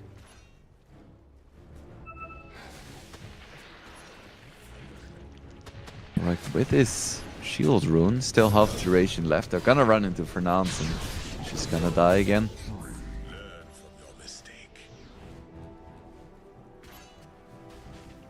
I absolutely love Fernand, but him dying is definitely par for the course.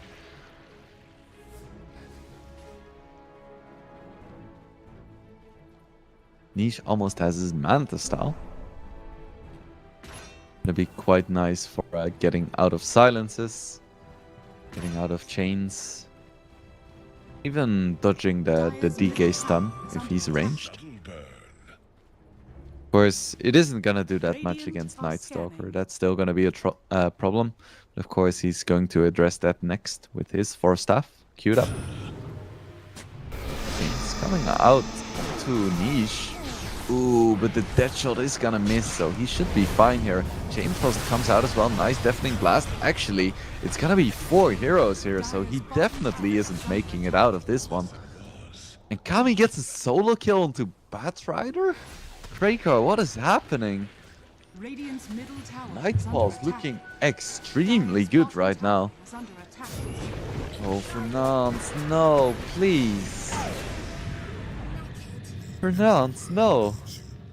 I mean, he picks up another one and now crystallizes all alone as well. His entire team is dead. And Passion UA is just feeding all around the map. It's gonna be 4 heroes dying. Only Batchuk survives. Oh my goodness. Night Pulse.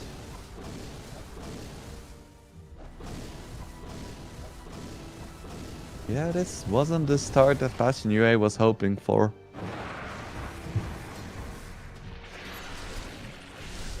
Especially because I do believe that Night Pulse has a stronger mid to late game as well.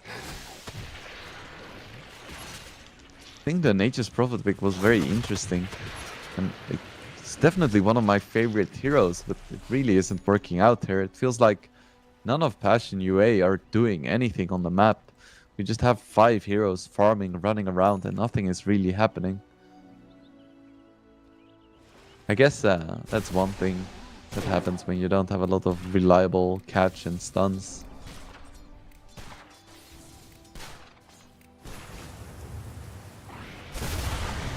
Desire instantly pops his ulti. He's gonna be able to make it out though with the Blink ulti. Here's the Veil still active for a few more seconds, and down he goes.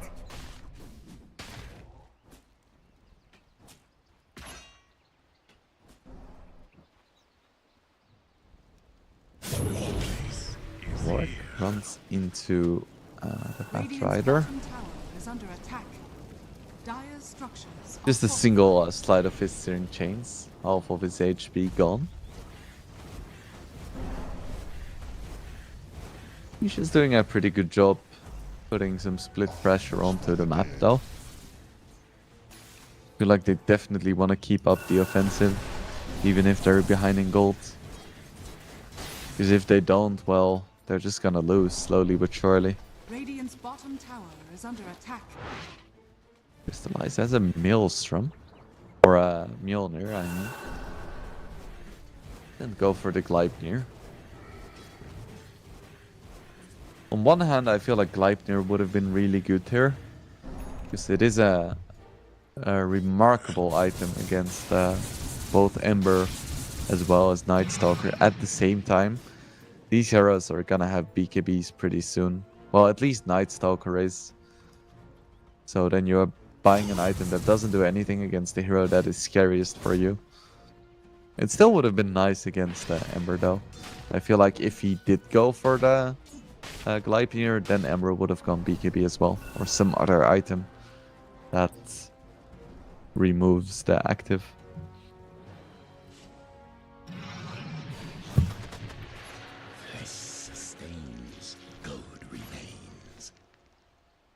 Two heroes from Night Pulse in the top lane against, I guess, 5 heroes from Passion UA. And he gets caught out. Does have his BKB still. Doesn't want to pop it too soon. And Kidaro just gets like 2-shot, and finally Kami does pop his BKB. But he's gonna have to use it while running away. Not really what you're hoping for with your first BKB charge. Fernandes does die. No surprises there, but Desire is probably not going to be able to make it out here. Crystallize needs to be very careful. Gets 2-shot by Kami. The dragon isn't done yet. Doesn't need a BKB. Just right-clicks everyone to death. There we go. It's going to be a 5-for-2. Passion UA overextending there. They managed to get the supports, but then the rest of Night Pulse was like, okay, you used your spells. It's time to go ham. Big fight there for Night Pulse. The BKB reveal from Kami was pretty bad, but then when all of Passion UA was dead, he didn't really need the BKB anymore, and he just right-clicked a few times. Dire's top tower is under attack.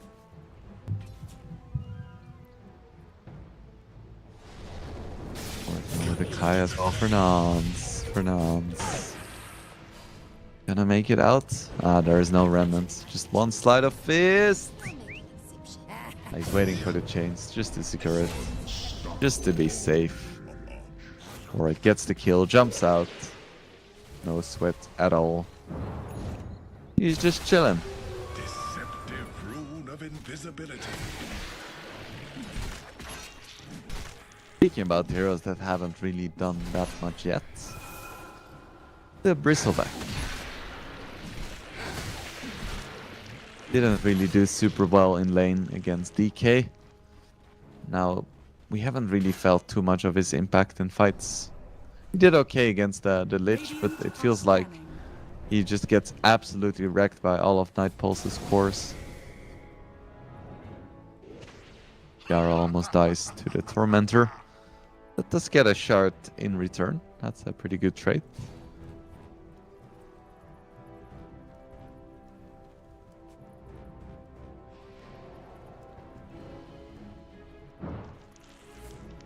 Crystallize tries to go for a BKB next. Boys, he did manage to take down the Tormentor as well, giving this shard to Batrider. Not as good as Lich's shard, of course.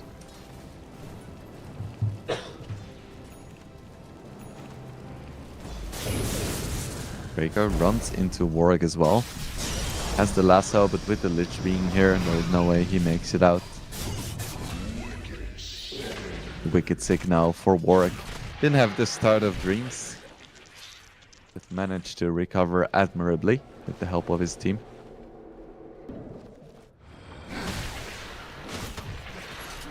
Ooh, bad shot. Landing his ground against Dalai Lama. Playing with some fire here. Probably sees the heroes in the top lane, so knows that he can just run away just fine.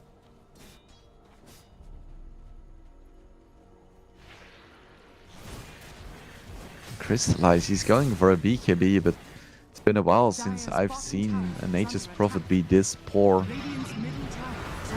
Oh, and he's gonna run into DK and just die. Boom. Dinfrost wasn't even needed. Gets absolutely demolished.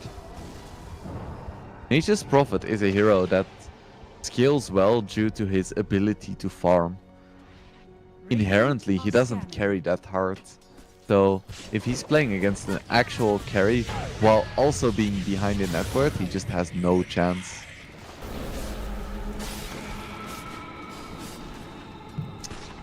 Down goes Fernance once again. You know, you're all right. There is a pause.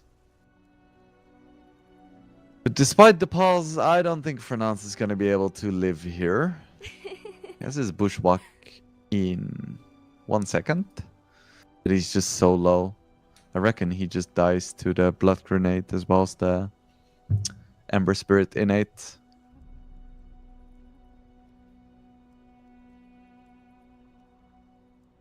We will see.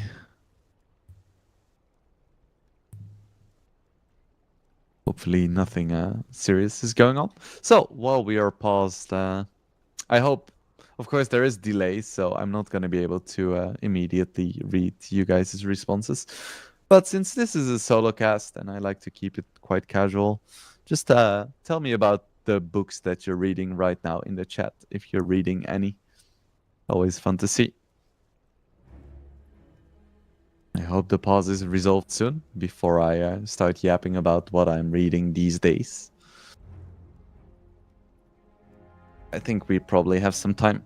So, when I'm not playing my Dota pubs to stay on top of the meta, to provide some meaningful analysis, I like to read every once in a while. And these days I'm reading The Expanse.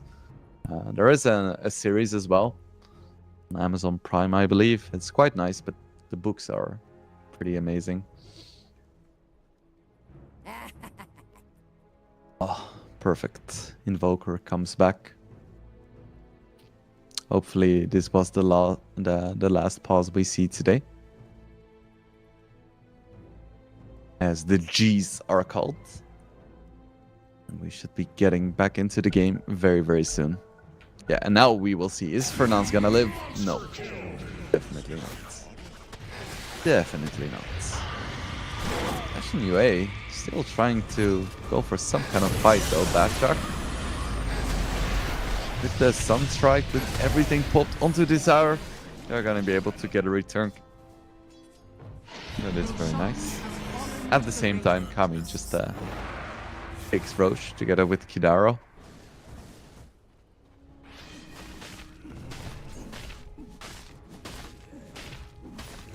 Lama going for S and Y now. I'm not sure how I feel about that because he's already max movement speed. But hey, it's gonna be faster during the day.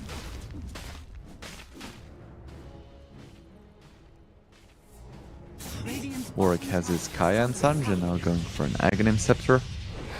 Gonna get 8 Oast.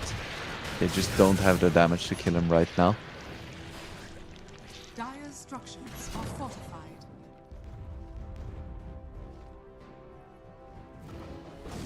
Dire's This DK is truly the final boss. 18,000 net worth at 24 minutes. Pretty good. And Dalai Lama finds Crystallize, and Crystallize doesn't have a chance. The man is just trying to finish his BKB. He did a solid amount of damage, but really isn't enough. His profit pickup is really not paying off. Is under attack. Ooh, and Niche is gonna get caught as well. Just no chance. Passion UA is falling apart here in game number 1. Just losing heroes left and right. It feels like every single one of their heroes is weaker than what Nightpulse has. Bat Rider hasn't really done anything. Fernance just keeps dying. Bristleback is quite tanky. He's running around, but he isn't really doing anything. Has fallen. Nature's Prophet is a teleporting piggy bank, and Invoker had a really nice start. Looked very strong, but then just fell off completely, and now he doesn't really have any damage or anything he can do, really. As Krakow goes down once again, and Warwick is beyond godlike. Aghanims is up for DK as well. 20k net worth now. It doesn't feel like Nightpulse is really in a rush.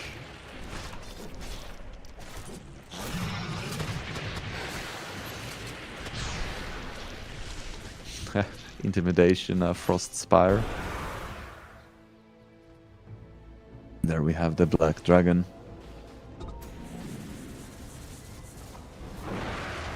Swaps in his Aghanims for the ulti and then swaps it out again. Just to have his full Mask of Madness and Boots value. Dire's bottom tower has fallen.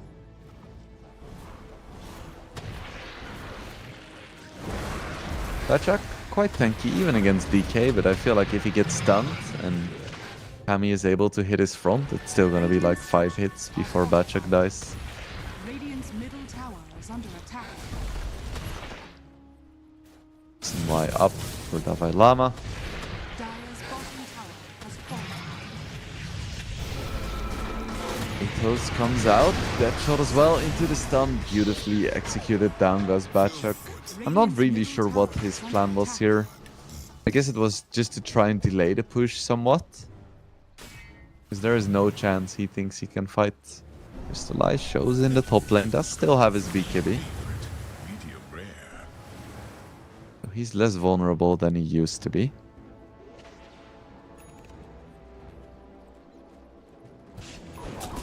Yeah, there is no way he's strong enough to man fight anyone. If he had to man fight the Lich, my money would be on Lich, and that's a bad sign.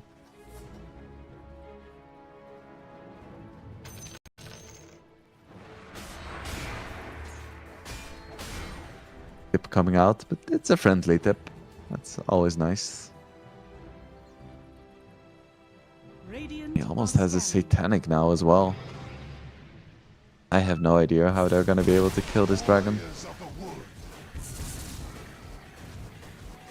Stains good remain. Crystallize going for Dragon Lance now.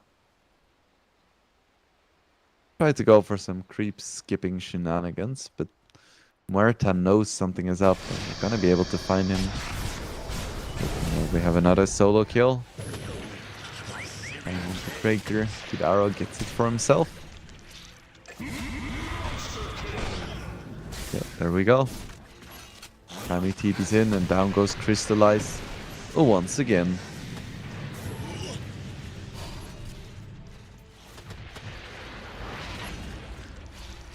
Nice TP out from Fernance. Bachak running away. With the dead shot, they might be able to kill him. Of course, DK isn't gonna be here, because he TP'd top. I don't think they have the damage. They shouldn't even try. Lasso comes out though, Blink Dagger. It's finally up on the DK, but they just don't have the damage to deal with Dalai Lama. Pops his BKB and just takes down the bat instead. Now we have the dragon. I don't think Bristle's gonna be able to survive this one. Actually, just to get away for now at least. Niche pops his Manta, tries to get out, doesn't manage.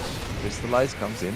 Does manage to take down Desire, but he's gonna have to get out very, very fast. To get a kill onto the Lich as well, and Dalai Lama died somewhere as well. And now it's Kami all alone in the trees. Do Passion UA have what it takes? Apparently, they do.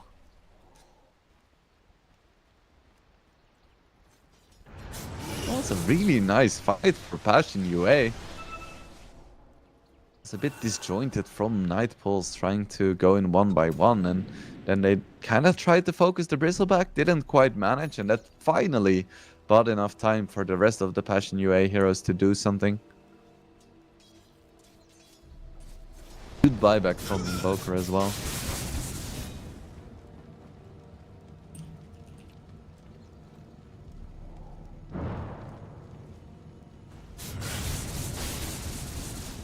Aghanim's up on Warwick, going for a Shivas next.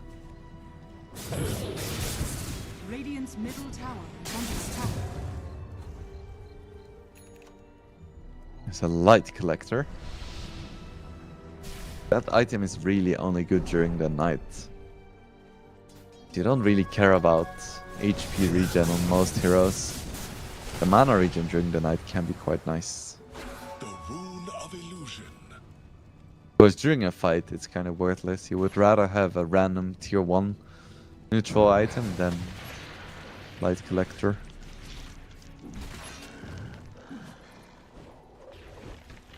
I feel like some players don't min-max their neutral items enough. Like right now, what is the reason for Warwick to care about mana regen when he's almost full mana?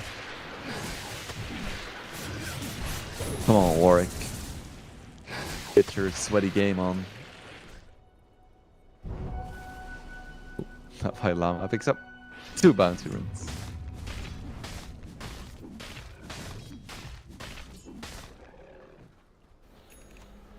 $15k lead now.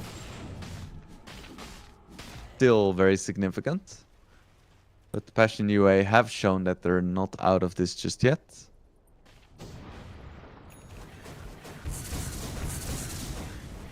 Crystallize managed to pick himself up a Hurricane Pike as well.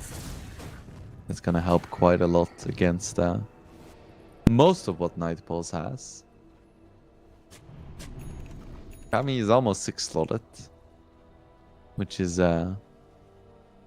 very good for him. Very good for his team. You know, it also means that he can't get that much stronger.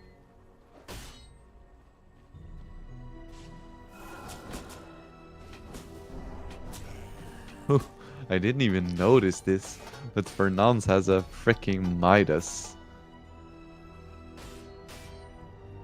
Oh my goodness.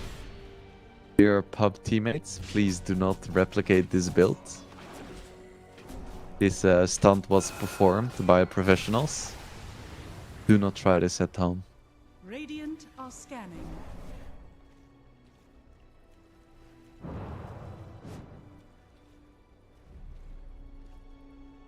Desire has a Silver Edge as well, so that's going to be quite nice for dealing with the Bristleback. I have multiple ways of getting him to face Nightpulse with the Sinister Gaze as well as the Deadshot. And now they also have a way to just not care about his facing. Are scanning.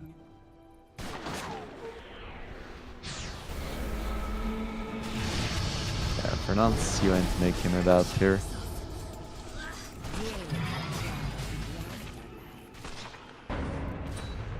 I guess Nightpulse is just waiting for the next Roche. They're taking their time because Passion UA have shown that they can still take fights. Because without the Hoodwink, it's going to be quite hard. So they have the opportunity to do a little bit of base damage. Dire's top tower Actually, is they under just attack. pop DK form. Dire's structures are fortified. They are going to go back. Fortification forced out.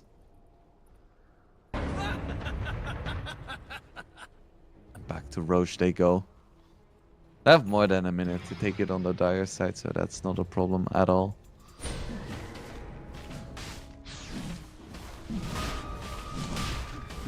Basher up for Dalai Lama, and this Roche is gonna drop really fast. DK is almost the same size as Roche. Radiant's middle tower is under attack. Roshan has fallen to the Radiant.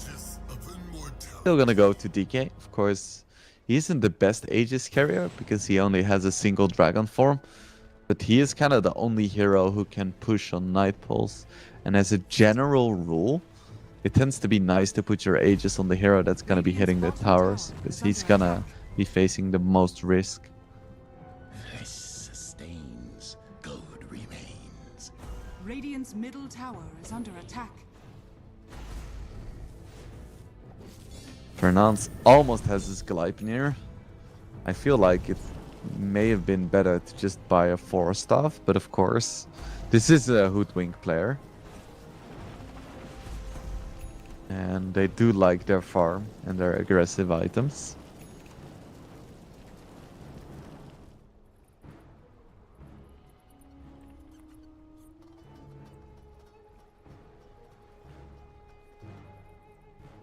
Aegis is up for Night Pulse. They're still sitting on their own side of the map.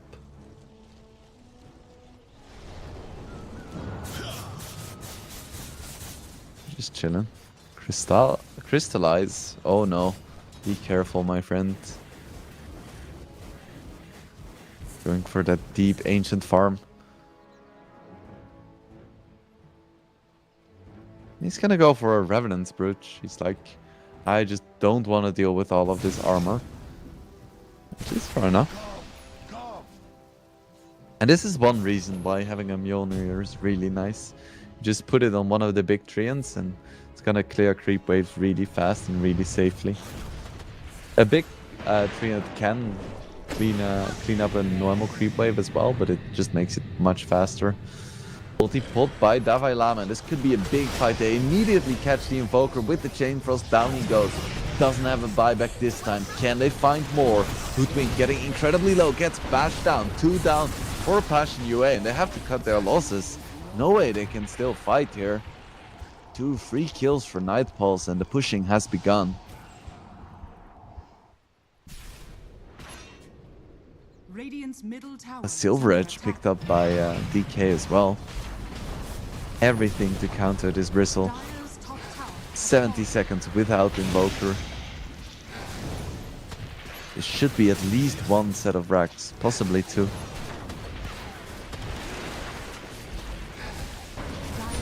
First mini Rex falls, Warwick.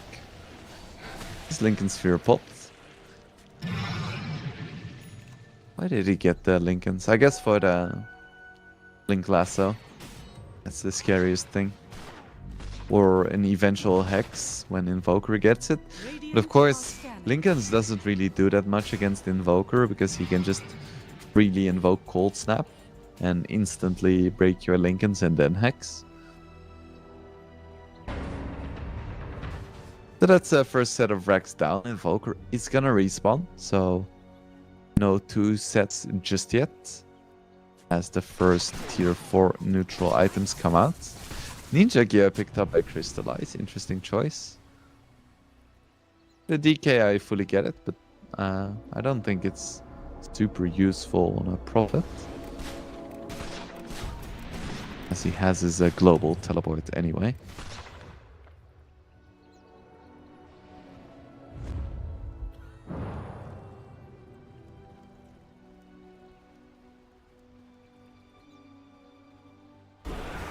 One minute left on the Aegis. DK form popped Kami.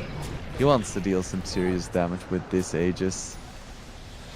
Tornado comes out, not quite gonna hit. Roshan's banner is down as well.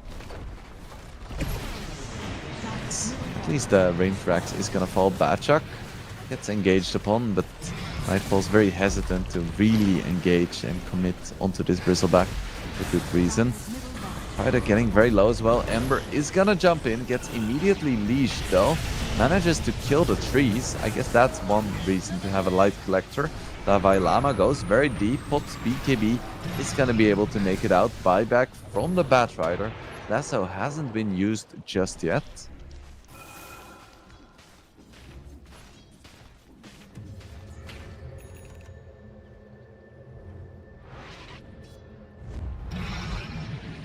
How'd they go?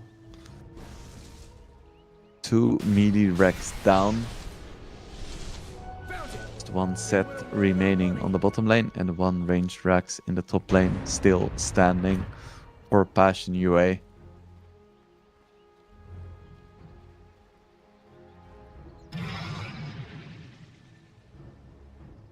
Question is Nightpulse gonna wait for the next Roche? Or are they gonna try to go for a play earlier than that? It looks like they are gonna go for some kind of play. They've gathered up as 5 heroes. Have a smoke in their inventory. Just waiting a bit longer. There we go. The smoke is out. Nightpulse, what can they find here? I feel like this smoke is pretty obvious though. DK form is popped, flying over the trees. Who can Kami find here? Fernance is the answer. He ain't making it out of this one, but they find more, and it's gonna be Pathfinder as well, and he doesn't have a buyback. I guess neither does Fernance. He is just terminally poor. That's 2 heroes down without buyback for Passion UA. If that's not a reason to go push, then I don't know what is. The tier 3 and bottom is already melting to this dragon. Dire's bottom tower has fallen. Manages to get... Oh no, no! Crystallized falls as well! He doesn't have buyback. Oh, he does, he does. Radiant's top tower is under I was looking attack. at the buyback status and it said no, because he already bought it, of course. So Crystallized buys back. Are they gonna be able to defend this? Spire falls. DK form is down for another 35 seconds. This would be a decent time to fight. Chuck is broken right now. Davai Lama commits, but cannot stand against Crystallized anymore, especially with the Alacrity. BKB is gonna run out. Lich gets taken down. That's a good start. But Davai Lama is once again in the backline. Fernance falls as well. Davai Lama tries to go for the man fight against 2 heroes. Doesn't quite succeed with Crystallize. He's getting incredibly low. Can work, deal enough damage now with the lasso. Passion UA are still alive. The Rex have survived. Crystallize has survived. Once again, they managed to defend against all odds. Still have his dragon form though, and he's on the hunt. He's gonna be able to find Kraker. He gets absolutely crushed. He's very low on mana right now. He needs to be a little bit careful. Radiant are scanning. It's 2 mangoes. Gotta get your vitamin C even on the go. This Batjak knows he doesn't have enough damage. But he's gonna run towards the mid lane.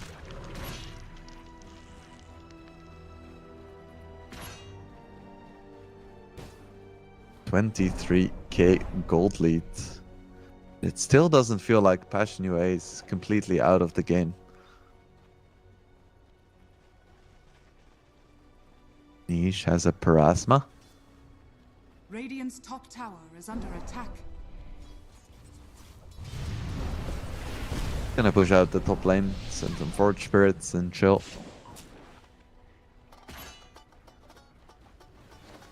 Gonna be quite a slow Roche. Radiant are scanning. Would have been really nice for Passion UA to have a fast one.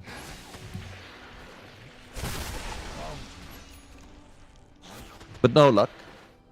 No luck.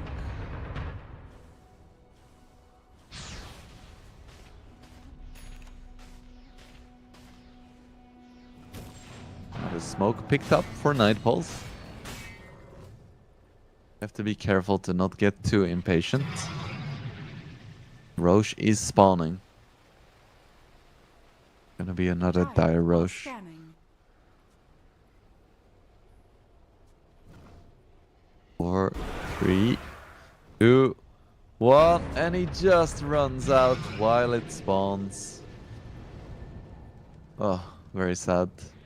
Skidara is gonna check. He's gonna check. Right. Yeah, they know. They know.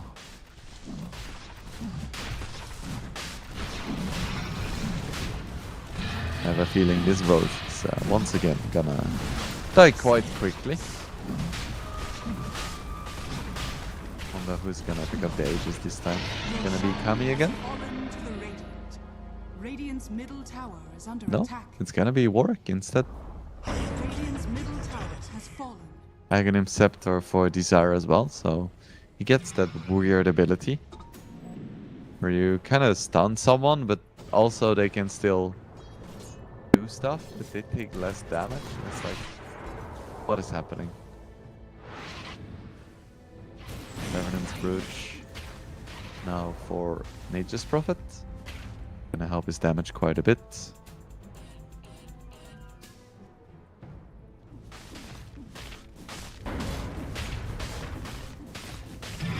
Levi Lama almost 6 slotted. 9, 2, and 12 on his Night Stalker. He's definitely been a force to be reckoned with.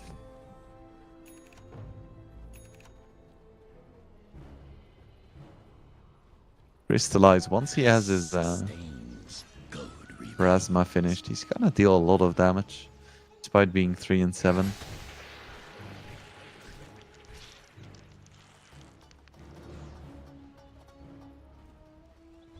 Shin Yue, they're still holding on somehow. Part of me thought they were gonna call GG before the Rexes even fell, because they were losing so hard. But then they took that first miraculous fight in the bottom lane, and then another miraculous fight in the bottom lane, and now they've been holding on for bloody 45 minutes.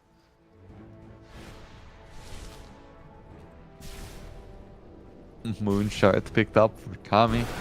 He already has an eaten up Aghanims as well. He's close to like 1,000 GPM, but that doesn't help you if you get caught out and he gets absolutely demolished. Doesn't even have time to pop anything. Down he goes. And that is 2,500 gold in the hands of Fernance. Whew. You can have all the gold in the world, but if you position wrong, you still die, just like anyone else.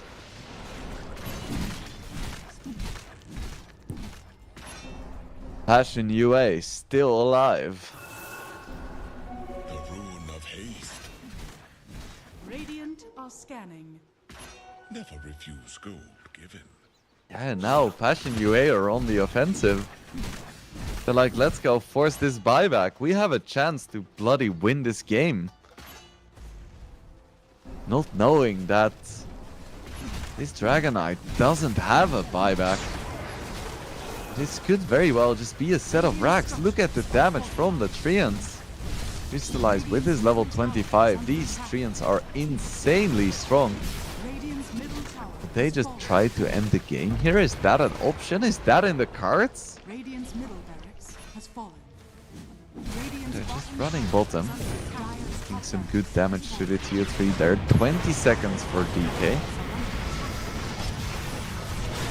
A lot of damage coming out onto the Bristle, but he has a Manta. He still has a BKB and a Pipe as well. Davai Lama does manage to take down Krager. So Bad Rider is down for the count. In just 5 seconds, DK is gonna spawn. Batchuk pops his BKB. He's gonna try to run down Desire, but DK is spawning. You have to be careful. Batchuk does manage to take down Desire, but can he make it out now? That is the question. He is all alone. He's gonna get taken down here. Batchuk just a little bit too excited here. Still, it's a set of racks for Nightfalls. Dire are scanning. 30 seconds for Crystallizes buyback.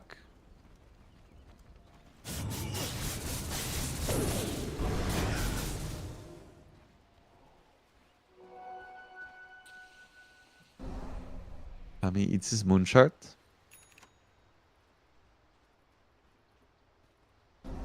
Nom nom nom, delicious. Fernandes Midas has paid off at this point.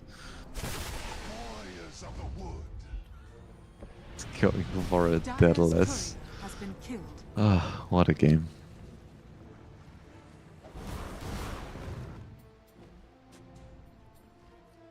Nightfalls really just want this last set of wrecks. But it's so scary to try and go for it. Your carry still doesn't have buyback. I'm not sure if I agree with this. They're gonna try to commit here. A few more hits, fortification comes out. They really want to commit for this? Lasso onto the Lich, that's a big pick. He's very important here.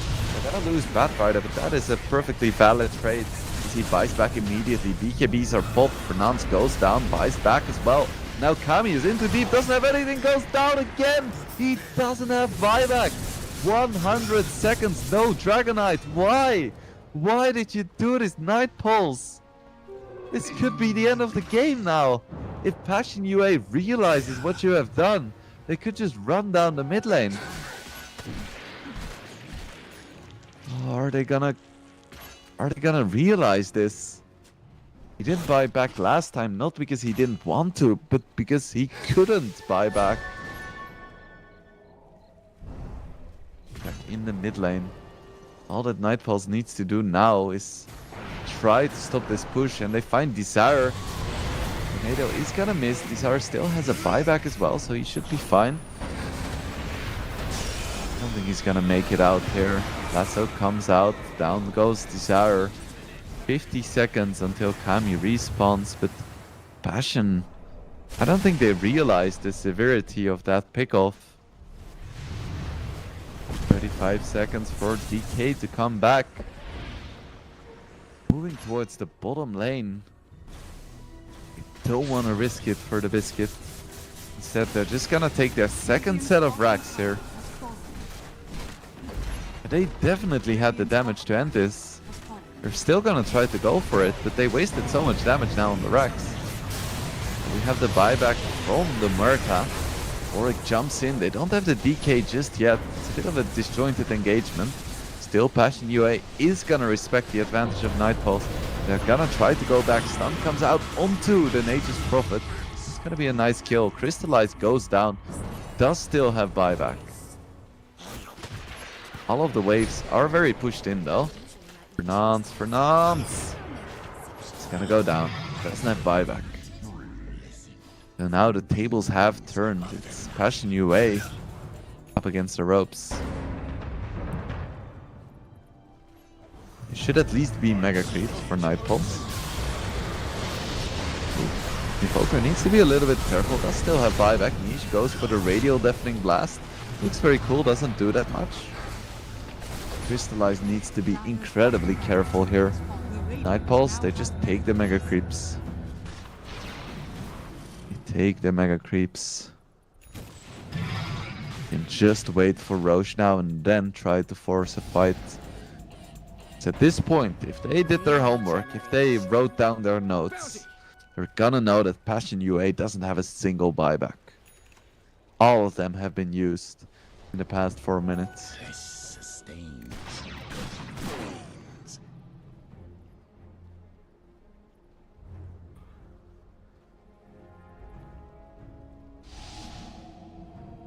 Gonna be a relatively quick Roche. 30 seconds. Radiant are scanning.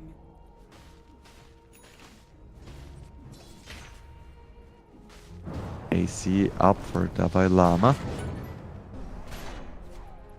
Auric tries to find someone.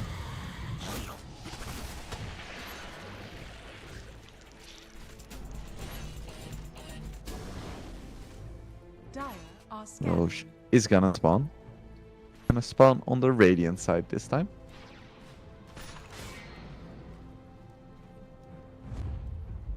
Should be able to take that pretty safely.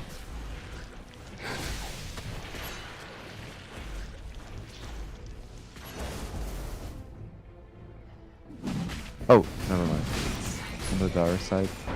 I'm just confused.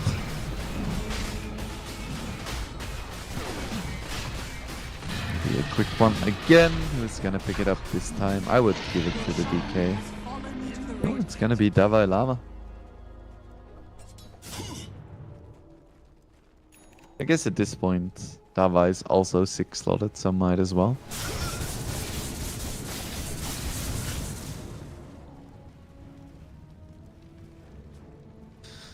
It's a moment like this where I miss the old Ember Spirit, the double Battle Fury, double Daedalus, double Rapier. Ember, those were the days. Rune of illusion.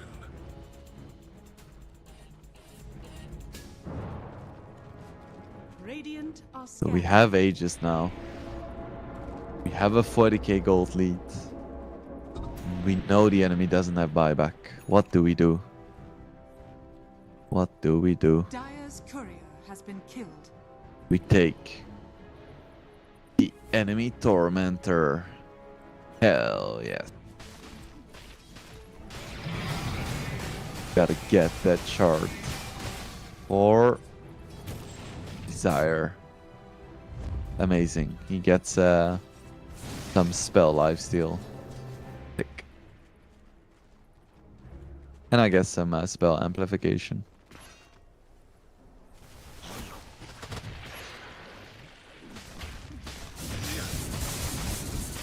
They're so skittish. They're like, ah, hell, guys. We're leading by so much. We don't want to throw this. Check now with the Lindens as well. Ocean's banner comes down. I think that was pretty bad.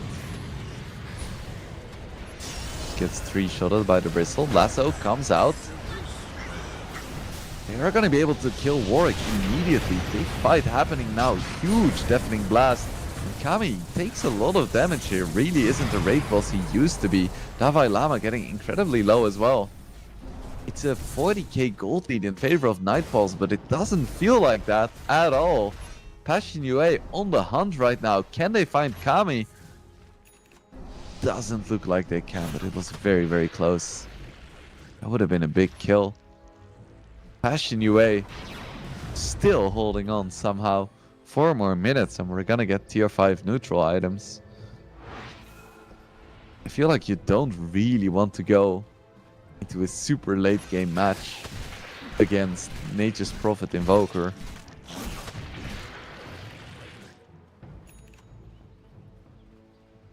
X now picked up by Crystallize as well. I think this is an okay plan to get that extra lockdown. At the same time, I feel like the best style of Nature's Prophet in the late game is the style where you just pick up an AC, a Deso, and a Rapier and make sure that your enemy forces a fight somewhere outside the base and you just backdoor the throne.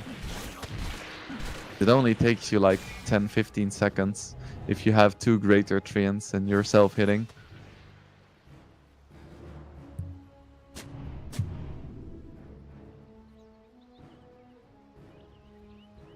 Breaker is still very poor. Has a Ghost Scepter, but with I think Davai Lama has a Nullifier? Not quite sure. He's just very squishy.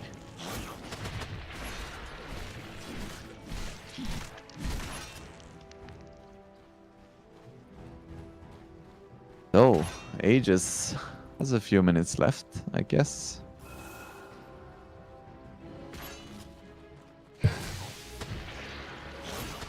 And we're still in the same situation, but the buybacks are gonna start coming online again for Passion UA. Yeah, Bristle has his. Hoodwink has his as well. For the dead. It's just like 1 or 2 more minutes for all the rest of Passion UA. Radiant are scanning. Haste. He gets a haste rune, that's gonna be nice. Of course, it's quite easy to dispel it as well with Tornado.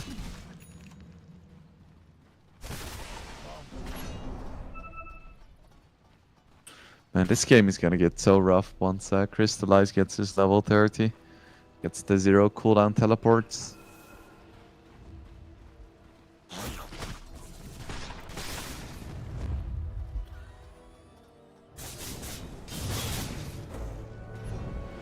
It's very disciplined that he's staying in base.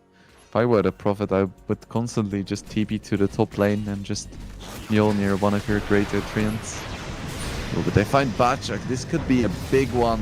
Yeah, he gets broken and then he isn't that tanky anymore. Down he goes. That's a buyback, but that's a big kill. Bajak in way over his head. 120 seconds. No bristleback.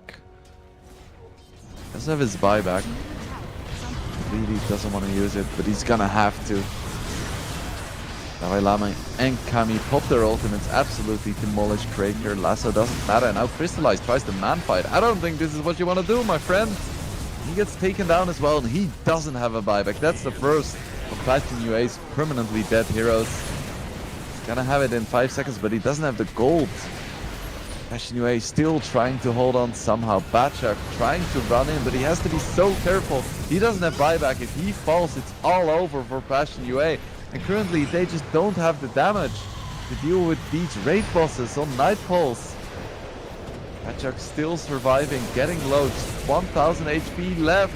500, just a few. He gets broken. He goes down. GG is called finally at the 60-minute mark. Night Pulse take the first game over Passion UA, and boy, what a game.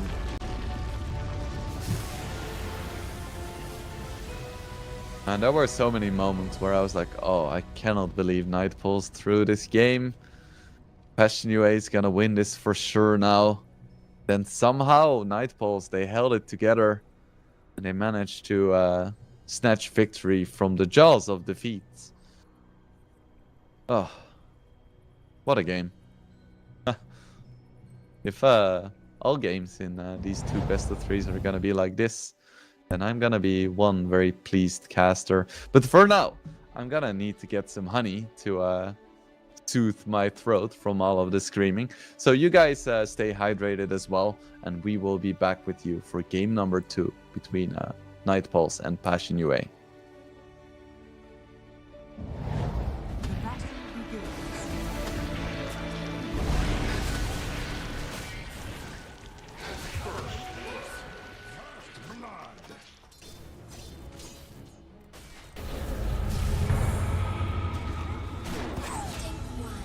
To the cold grave.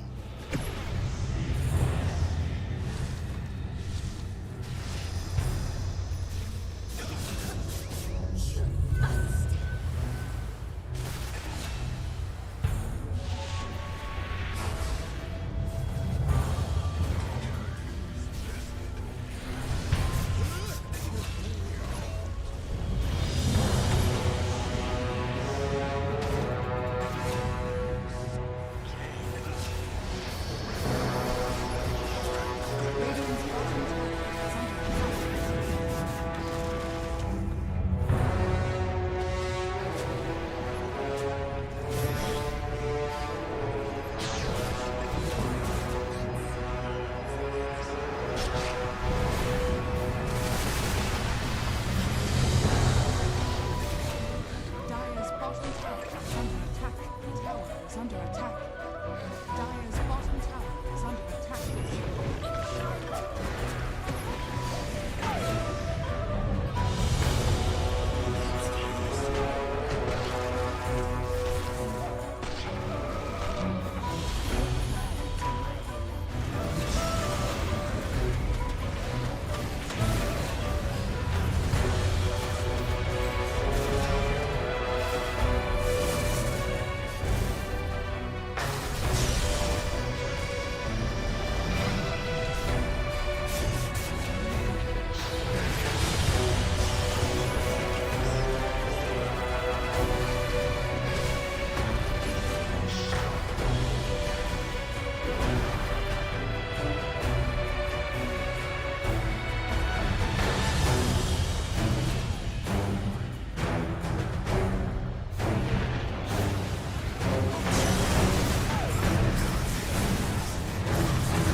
Greetings and salutations, Dota fans. My name is Wingblade, and you are still watching the CCT Series 6. In the first game, Night Pulse managed to take down Passion UA in an absolutely epic 60-minute burner. And we are back for game number 2 to see if Passion UA has what it takes to take Night Pulse all the way, or if it's just gonna be a quick and dirty 2-0 sweep. We are into the draft for the second game, and we're already seeing some familiar faces being banned out. So, Night Pulse was like, oh damn, we absolutely owned last game with DK, and we cannot afford to have that hero in the game this time. So we're just straight up gonna take it out. Once again, we're seeing a Phoenix first ban. Of course, Phoenix is a strong hero. Also seems a bit Dalai Lama specific. He does quite enjoy playing the Phoenix. What else are we seeing that is interesting? Well, it's first ban, so nothing is really gonna be that interesting. Let's not kid myself. But we're once again seeing Morphling as well as Monkey King taken out as well. Very cool. Very cool.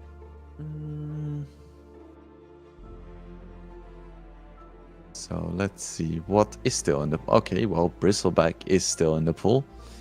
Night Pulse snag it for themselves this time. Last time Passion UA opened up with the Bristle.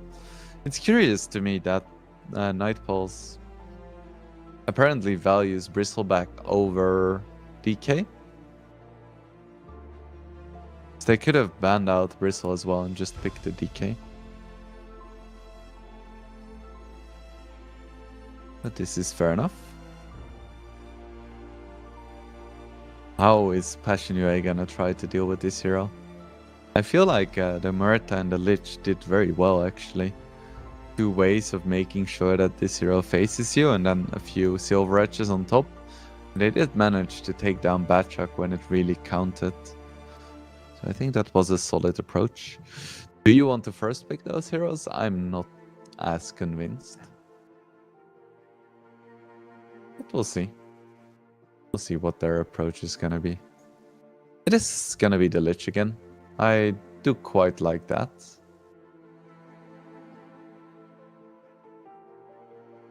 I do quite like that. So what else? I feel like having Lich plus Hoodwink is all you would need to deal with the Bristle. Or Lich Muerta if you can't get the Hoodwink. I think both are perfectly valid options. I think Night Pulse is also gonna run this as a position 3.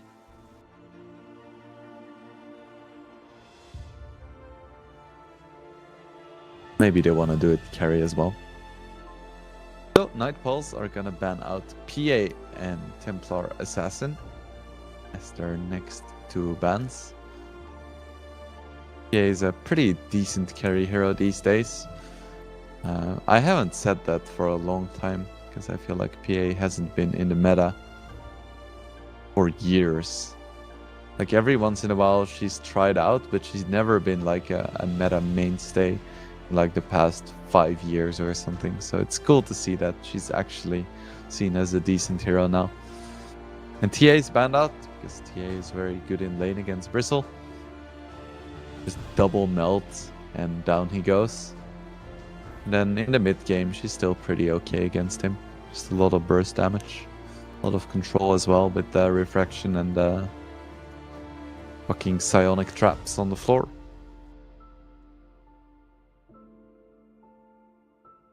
Passion UA. What else do they want to ban here?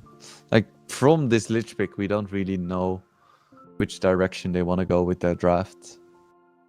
Could be a lot of things. Lich is a pretty run-of-the-mill support hero. So they ban out the Ember, and they pick up the Earth Spirit. Okay. No one really plays this as a position 4 anymore, so I would expect this to be the mid laner. They just don't want to deal with another Ember. And now you see a Lich and an Earth Spirit. My brain, my monkey brain, is instantly going to, ooh, this looks like a good Taskar game. But that's probably not gonna happen. But still, would have been nice.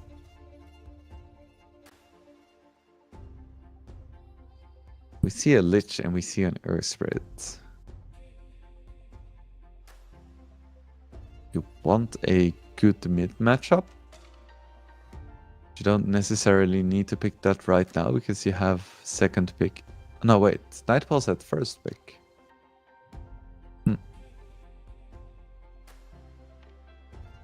What do they want to do here?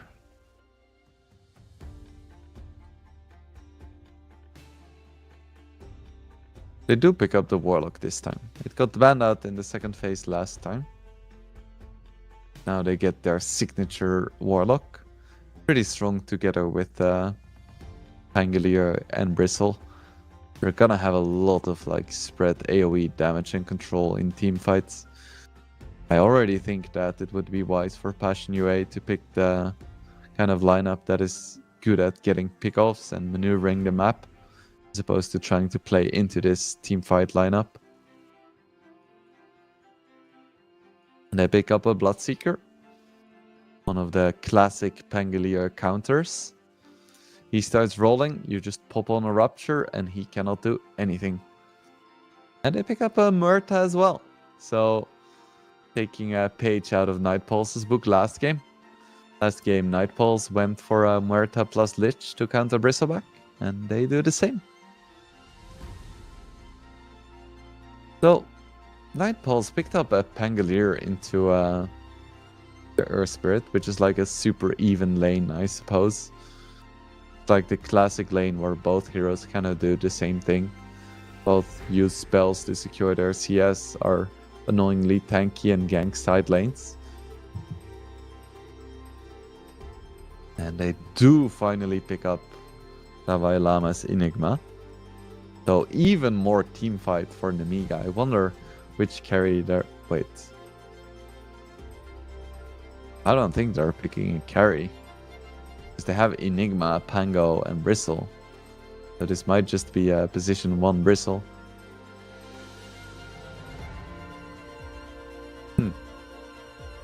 That would be interesting. Then they need a position 4 that can actually make some space on the map and isn't slower than a bag of freaking rocks.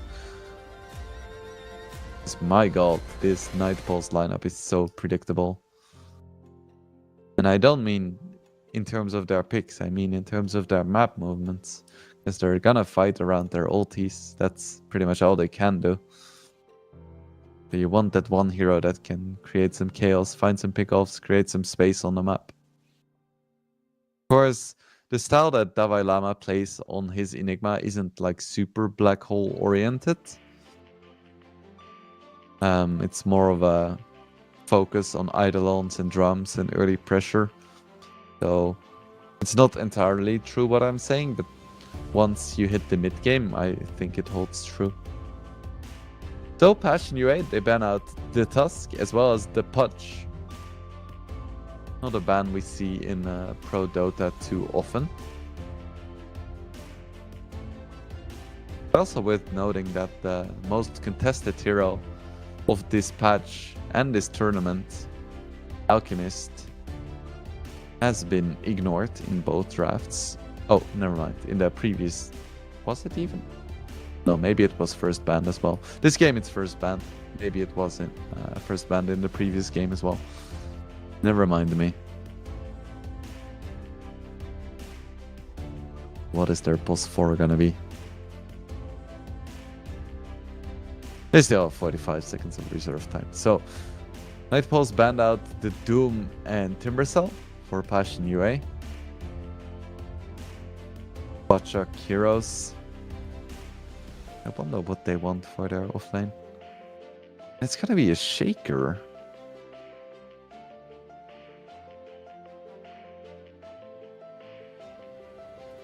How are they gonna lane this? So, The one hero that can be a carry is Bristleback, so I think that's pretty set in stone. So I guess it's a position 4 Enigma then, with 3 Earthshaker, or the other way around. So 5 Warlock, 1 Bristle, 2 Pungo, or 3 Pungo. Shaker can be 2, 3, 4, and Enigma can be 3 or 4. We'll see in a moment. Last pick for Passion UA is going to be Lycan, the modern classic. Is it good here? I'm not sure if it's good. There are quite a lot of tools to deal with Lycan already. It's interesting. A good amount of pressure. I think it doesn't lane super well against Bristle. Kind of a weird pick. And it was indeed the Dalai Lama Enigma. So it's a position for Earthshaker in the hands of Desire. You don't see too many position for Earthshakers these days. But it is kind of on the rise, I suppose. And I do think this is a pretty decent game for it. Because there's a lot of squishy supports on the other side. A few summons as well, so could be nice. And I think it is a strong lane together with Enigma. Shaker on itself isn't that strong on lane. But because Enigma has all the damage and range pressure that you could possibly need, having a super long range stun with Fisher is quite nice. So yeah, I'm kind of digging this Night Pulse draft. I think Passion UA's draft is fine as well, but I'm just not a fan of the Lycan. So we'll see. Maybe I'm completely misreading this, and this is the best draft that Passion UA has ever done. This is going to be a free comeback. Who knows? But we'll find out very soon as we are into the game. So welcome everybody to game number 2 between Passion UA and Night Pulse. The third best of 3 for today in the CCT Series 6. We are almost at the playoff stage, which is very exciting. So I believe both of these teams are already through. So it isn't a super high stakes match, but still good practice and good fun.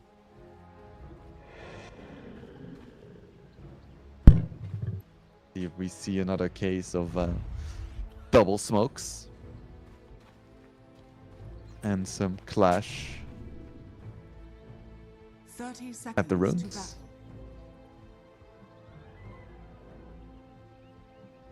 Night Pulse pop their smoke as well. What are they gonna do with this?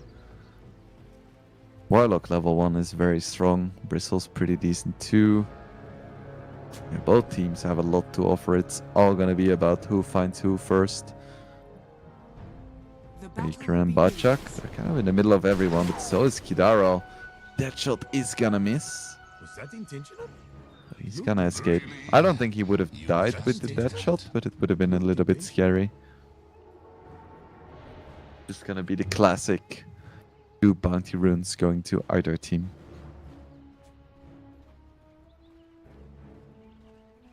No big surprises there. Dalai Lama going for some blocking shenanigans. The reason why you would block the enemy lane is to make sure that your creeps run into tower lane, which then kills them really fast and stabilizes the lane next to your own tier 1. Which is very nice for an Enigma. You can get a lot of denies.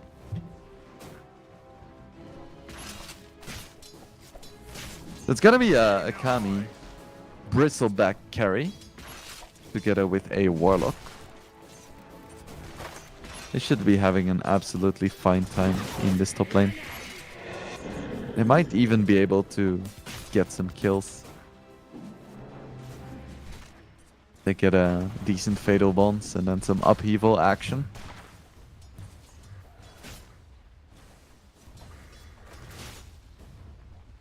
Always love some upheaval action.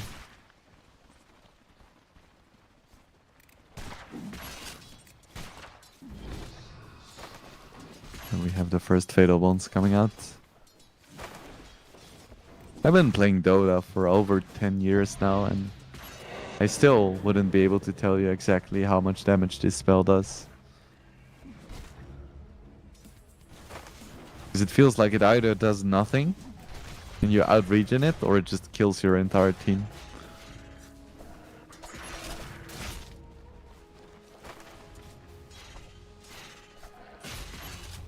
I mean, he's already being very aggressive despite only being level 2. He doesn't have that much mana, he doesn't have that much HP, but he's just chilling in this top lane, getting every single CS. A good amount of denies too. Like I said, I'm really not sure about this Lycan, because Lycan isn't good against Bristleback. Also isn't that good against Warlock, at least in lane.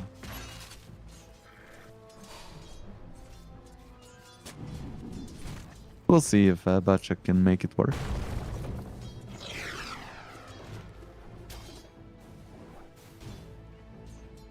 So far, so good for Night Pulse. Mid lane is relatively even.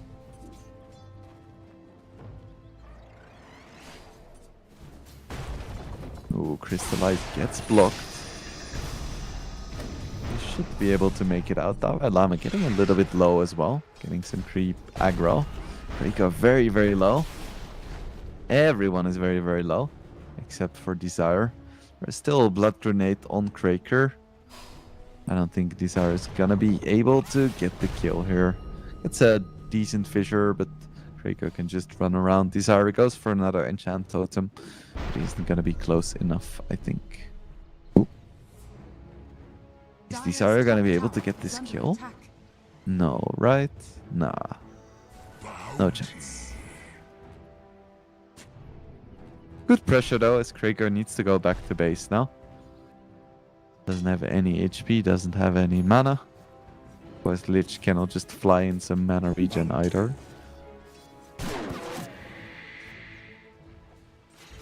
Radiant's middle tower is under attack. And as expected from Dalai Lama, he's gonna go for drums, gets a solid amount of damage onto Crystallize. He's not gonna be able to get the kill. Crystallize is gonna have to go back to base as well, or nah, he's just gonna salve up. But it's a good amount of pressure here. Bloodseeker is pretty bad against Enigma in lane. Doesn't have any way to deal with the Eidolons consistently. The Blood Rite is decent, but it's just not enough damage. Kidaro opting for the Shadow Word Max.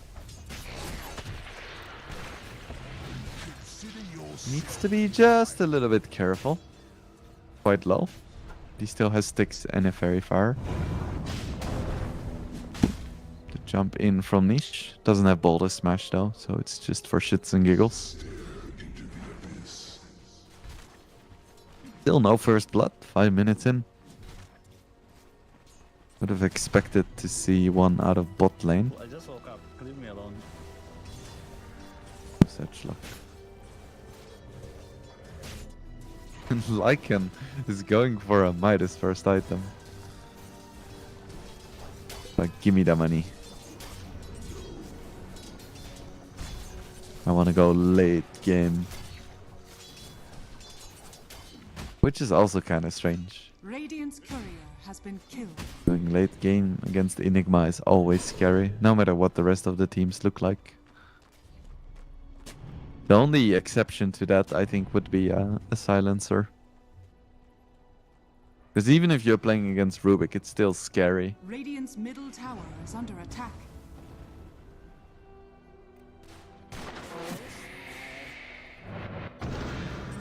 Ooh, first rotation from Warwick. Should be able to get the Lich here.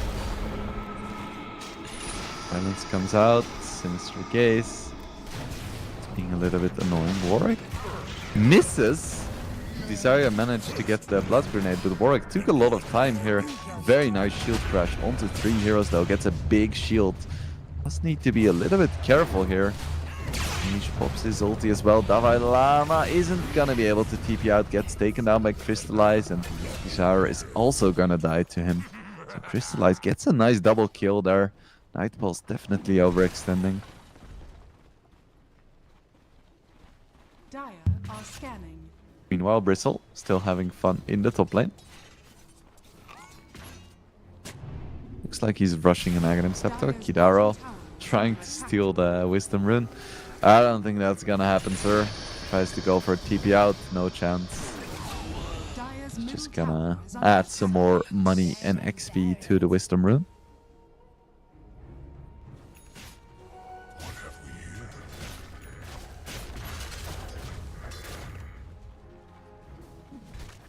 Kami's having a very good time in this top lane. But Batchak is also still getting some XP at least. Some CS. Not the end of the world.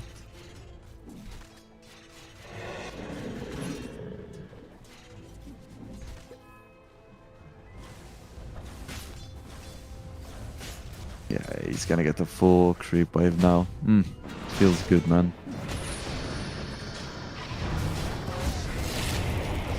Ooh, Warwick. He doesn't have any way to get out here.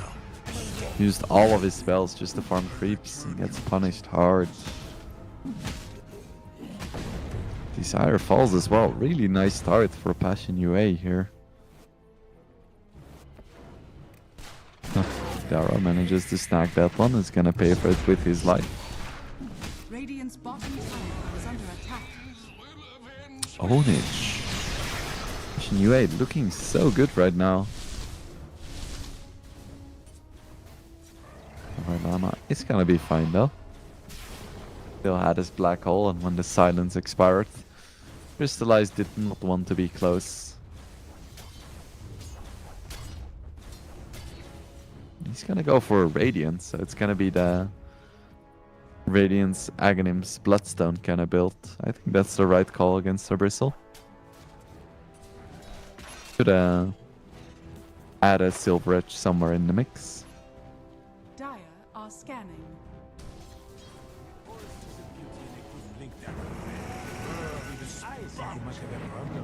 Roll coming out onto Crystallize.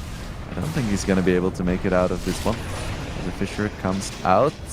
Crystallize getting very low. Isn't gonna be able to make it out. Ooh, big boulder smash onto the Pango. Down he goes. Nicely done by Niche. A nice rupture into boulder smash synergy. Kidaro falls as well. At the same time, Kami gets a solo onto Batchak though.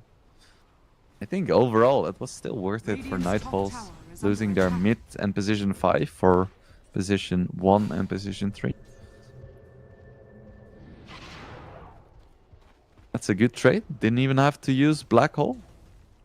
So that pressure is still on. Radiant's middle tower Breaker's is so under close attack. to level 6. This is a Lich with some solid levels. Both of Passion UA's supports have been doing a great job in terms of XP.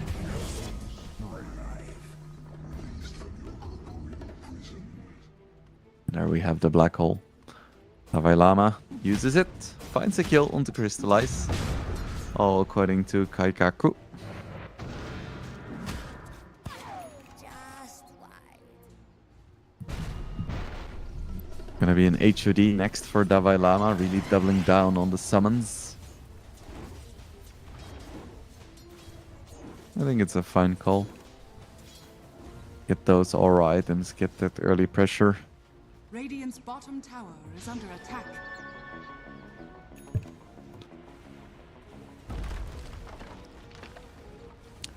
Desire still very far away from his link. Dalai Lama, yeah, he isn't making it out of this one. I think gets that kill. Of course, Lich falls as well. Oh, nice Echo Slam by Desire. Manages to turn that kill into a trade. So it's a 2 for 2. Radiant's middle Not too tower bad is under for attack. Night Pulse. Jack forced to use his ulti defensively once again. Radiant's middle tower is is under attack. I can chill in with his Midas. He hasn't been punished too hard for it, so I don't even hate it.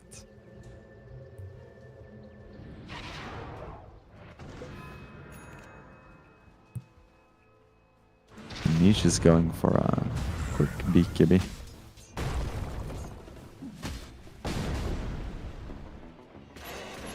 Not the best BKB game ever, but still nice to have.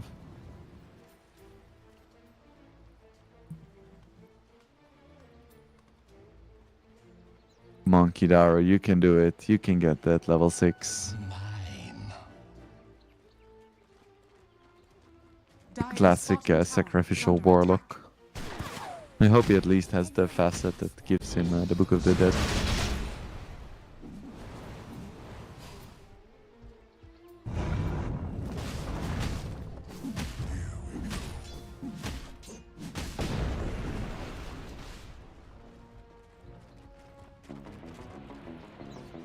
Radiant's top tower is Shield rune as well. This is really one of the strongest points for an Earth Spirit mid. Bounty. He has his Blade Mill, he has some really nice levels, and a Shield rune. Easily the strongest hero on the map right now.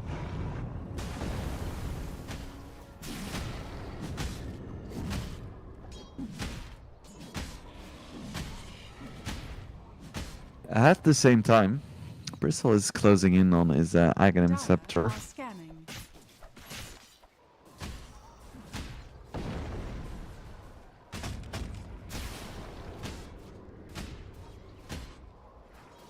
We've had 17 kills, but it feels quite quiet.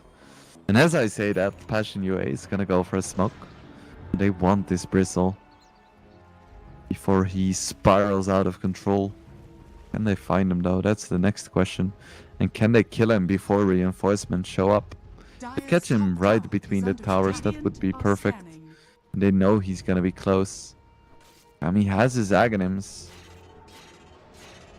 They're just gonna miss him. Right next to the tier 2 is so risky. Still gonna go for it. Radiant's middle tower is Get the under chain attack. frost out. He is so tanky, but he does fall. Which has already fallen as well. It's all about whether or not the Earth Spirit escapes. Looks like he should be able to. We're gonna lose Muerta though. Ooh, and they're gonna find Earth Spirit as well. He doesn't have mana. He does have a stick, but it's not gonna matter. He just falls. Dalai Lama reads niche like a book. And now there is no chance in hell that it was worth it for Passion UA. They forced it too hard and they paid the price. Oh, and that's a dagger for Desire as well. Big timing for Night Pulse.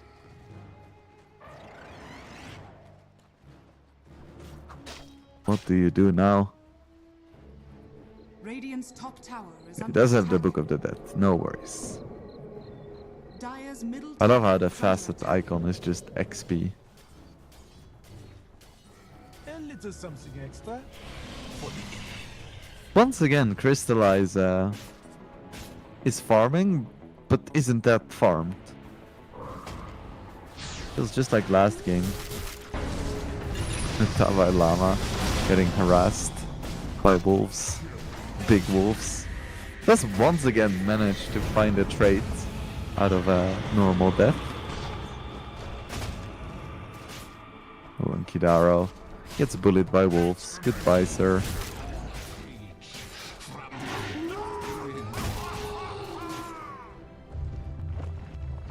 Ooh.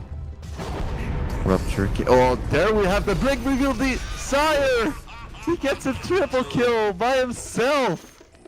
That is the blink reveal of dreams.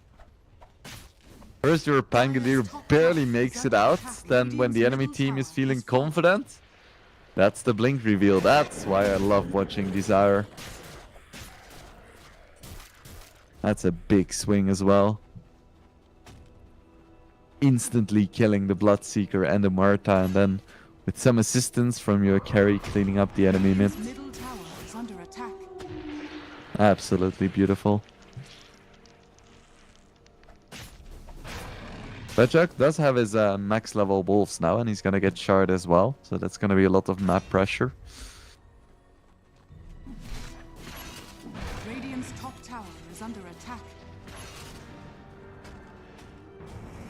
Boots of Bearing out for Dalai Lama. He's gonna get Black Hole soon as well, I reckon. And they managed to find Niche once again. Tower is under attack. I spoke about how he was the strongest hero at that specific time, but this is their third death now. At the same time, Warwick, he may be in over his head, the shield is falling off, and he goes down. You cannot just run into the jungle like that. Gets punished for it. Both teams making some mistakes here. Bachak needs to be careful. He can kill supports quite easily, but he doesn't really have a chance against the chorus just yet. Once again, Faker goes down. 5k gold lead now for Nightpulse.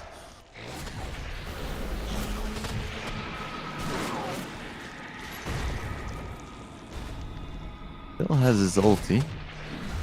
Gonna wait with it for a little bit. Wants to avoid the quill sprays. He might still go down. Echo Slam comes out. Zara just takes it like that. Doesn't want to waste any time or take any risk, just pops the Echo. Was it 100% necessary? Perhaps not, but it's the fastest and safest way.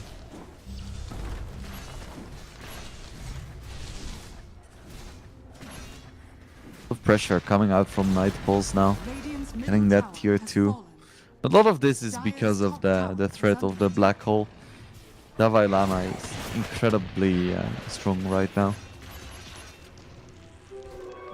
He has both the damage from the summons as well as the lockdown with his black hole. Kinda hard to cancel.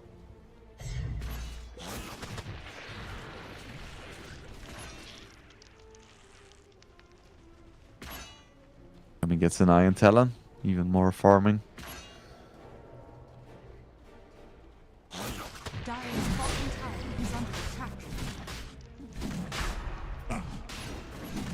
It's gonna be a Roche attempt. It'll be relatively quick with the Boots of Bearing and stacking quills. It's not. Fashion UA knows it's happening, but they cannot contest Nightpulse. Spoke about this in the draft as well, but there's just so much teamfight presence. Kidaro, careful, sir. Don't die to the wolves. And Roche falls. Aegis in the hands of Kami.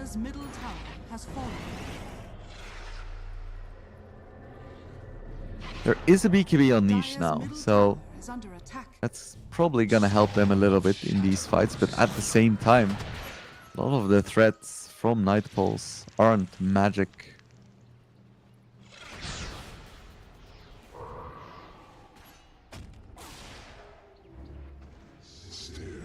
Baker has 2.3k. Considering a Ghost Scepter, but probably one shard as well.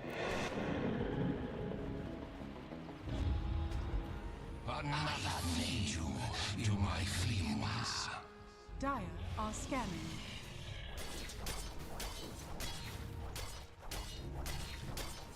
Crystallite has his Radiance, now working towards a BKB.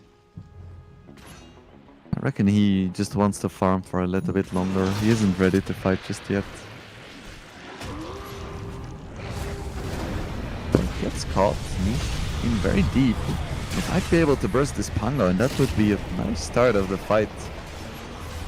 Kachuk pops his shapeshift as well, and Niche is going to be able to take down Kidaro, so that's a quick 2 for 0. But at the same time, Kami is mostly uncontested right now.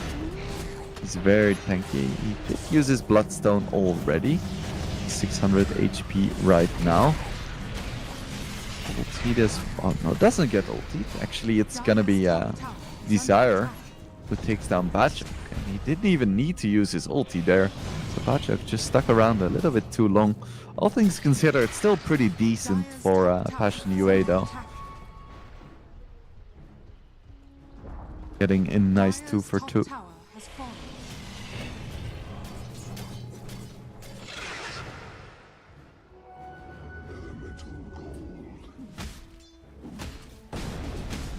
Nightfalls probably just want to take the remaining tier 2s with this Aegis. Wouldn't expect a high ground with this lineup just yet.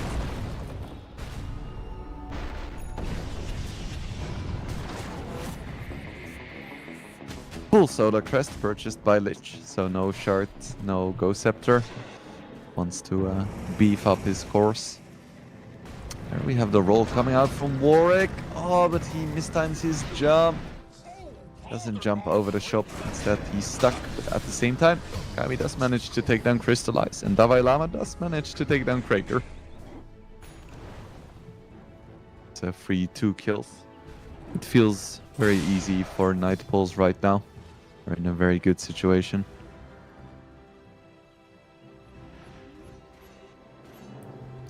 Of course, Lycan, he has his Midas, so Radiant's bottom he's gonna tower keep is under attack. getting richer. Crystallize has his Radiance, so if he's alive, he can farm quite fast as well. But Nightfalls is not relenting, they're keeping up the pace. Radiant's bottom tower has fallen. As my kitty cat has joined the casting desk.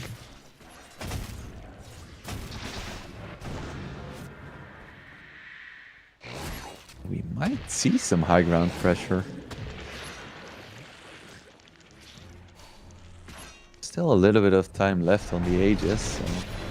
Ooh, and there we have another big Echo Slam. Nicely done. Desire. Why don't we see this hero more often? He is owning 7 and 3. It's an absolutely beautiful Echo Slam. Fernand's gonna go down as well. That's another kill. 11k gold lead now. Radiant's top tower is under attack. Just finding kills left, right, and center. I even dominated like in crit. Radiant's top tower has fallen. Like, ooh, those wolves seem pretty strong. I'll take them. Radiant's top tower is under attack. It's a Baron popped, and the ground is gonna fall quite fast. Frost Shield is gonna delay it a little bit, but look at this damage. Look at this damage.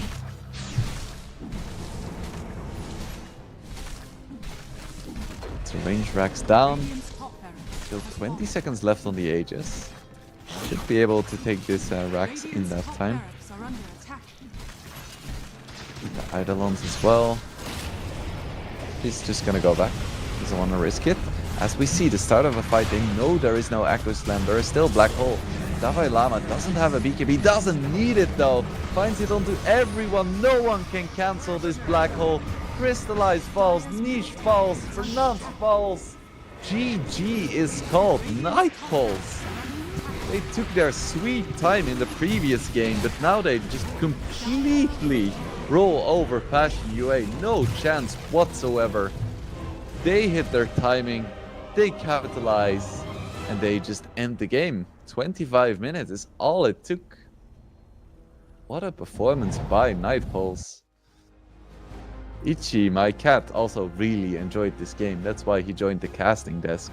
My goodness, I was so ready for another 60-minute game, but then the game just ended. What do you think, Ichi?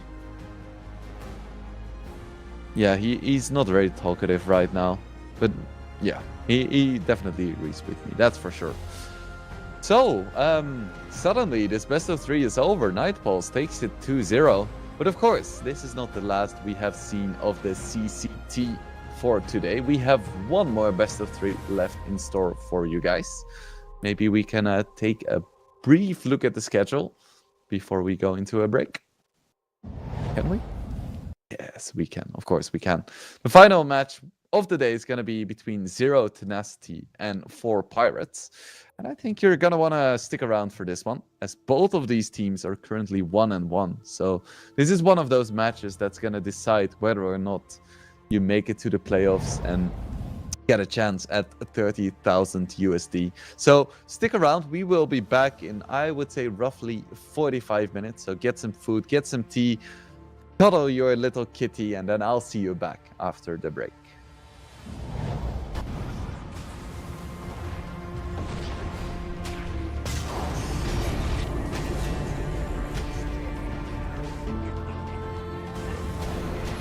Radiant's middle tower is under attack.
Greetings and salutations, Dota fans. My name is Wingblade, and you are watching the CCT Series number 6. We have arrived at our last best of 3 for the day. We had one forfeit, 2 amazing best of 3s, and now that Zero Tenacity has won their best of 3 in the EPL, they are ready to finish it off in the CCT as well. The match we still have for you guys is gonna be Zero Tenacity against 4 Pirates. So I'm not sure where we're gonna look first, but it's gonna be either the groups, the schedule, or the teams. I'm up for either one of these. So we can take a look in more detail at the match we're about to witness. So it's gonna be between 4 Pirates and Zero Tenacity, and as you can see, this match is quite important for both of these teams, as both 4 Pirates and Zero Tenacity are, I believe, at a 1-1 right now. I believe 4 Pirates, they have won 3 matches and lost 2. So they won a 2-1 and they got 2-0, and Zero Tenacity, they are 1-1. So they got a 2-0 and then they got 2-0 themselves. So that means that currently this match is very important for both teams, as losing the match could mean that they just straight up get eliminated from the tournament, and winning this match could mean that they advance to the playoffs and get their chance at 30,000 USD first prize. So let's take a look at 4 Pirates. First, we have Otaker, Neri Narwhal, a name in Cyrillic that I am not going to be able to pronounce. Then we have Perdanike, and Q. But my real question is who the 4 Pirates are, and what is the final remaining person? Is he like just a sailor, a mascot? Is he like the parrot? Or is he a ninja? We just don't know. If I ever get the chance to speak to these guys, I will certainly ask them. So that is the squad for 4 Pirates. And this is once again the squad for 4 Pirates. And this is what we're looking for, the squad for Zero Tenacity. They have Dad as their carry. Then Stoikov, Nefrit, Pablo, and Lebron Dota. Some of these players have been around ever since before I even got into the pro scene myself, and now have been playing ever since I retired as well. So these players like Pablo and Lebron and Nefrit have been around for so long. Insane. And still kicking, of course. Yeah, LeBron started in the pro scene in 2013. Same for Pablo. And Nefrit only started in 2017, which sounds... that's not that long ago. And then you look at your calendar and that's 8 bloody years ago. So, yeah, these boys have been around the block. So, very curious how these teams are going to be able to perform here. So 4 Pirates, they won against Nimiga and they lost against LFG. And Zero Tenacity lost against Mouse and won against LFG. LFG, of course, the mostly Ukrainian stack with like Melojul and stuff. And Mouse is the team with low skill, Supreme, etc. So yeah, this really could go either way. I know I'm almost contractually obliged to say that this is going to be an exciting match, but I truly believe it may be. We had some really nice best of 3s earlier today. There is no reason to believe that this might be any different here. The one downside that Zero Tenacity do have is that they just finished a best of 3, like literally 5 minutes ago. So they could be a little bit fatigued. But of course, these boys, they play pops for like 20 hours straight every single day. So this should be no difference. This shouldn't be outside of the scope of possibilities. So we are into the draft of game number 1 between 4 Pirates and Zero Tenacity. First bans are going to be Bristleback, Night Stalker, DK, and Alchemist.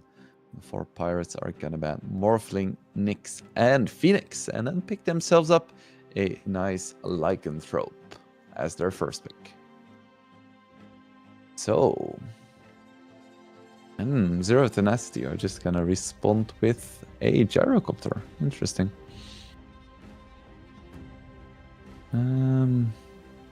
Yeah, what to say about this? Gyro, probably one of the strongest hero right now. Same thing could be said for Lycan, so nothing too surprising here. I think Gyro is a pretty decent hero against Lycan. It's one of those heroes who has a natural built-in ability to kill the wolves, especially because wolves at early levels are quite weak to physical damage, and Flak Cannon, of course, is physical damage. It's quite a good matchup, I would say. Later on, Lycan is pretty decent at taking down a Gyrocopter. He has a lot of physical damage, and Gyro doesn't have any mobility built in, so he's kind of a sitting duck. But yeah, it's those are the first picks. We'll see how they build upon these cornerstones of their draft. 4 pirates are gonna ban out the Enigma next. I'm trying to stay focused while my kitty cat is maneuvering around my lap, trying to dig in his claws to anything soft he can find, so that's a little bit risky. What have these teams played so far in the CCT? Zero Tenacity, they like their Dusa, they like their Ursa. This time it's going to be a Gyro though. And for Pirates, they have some picks that are a little bit more out there. They really like their Lycan, but they also play Arc Warden. They play a little bit of Shadow Shaman, and they play some Veno. I hope we don't get to see the Veno, but I think Arc Warden and Shadow Shaman would be interesting. Final bans for the second phase are going to be a Tusk. Tusk, of course, a very strong pairing with Gyro, and a Doom ban for Zero Tenacity. And I pick up a Ench. Cool. I don't think Ench is the most popular hero right now. Have they been playing a lot of Ench? Zero Tenacity? I don't think they have. It is a Pablo classic. So yeah, interesting. We haven't seen like any Ench really. I still think it's a good hero. Let's take a brief look at the stats for this tournament. We have seen some Ench.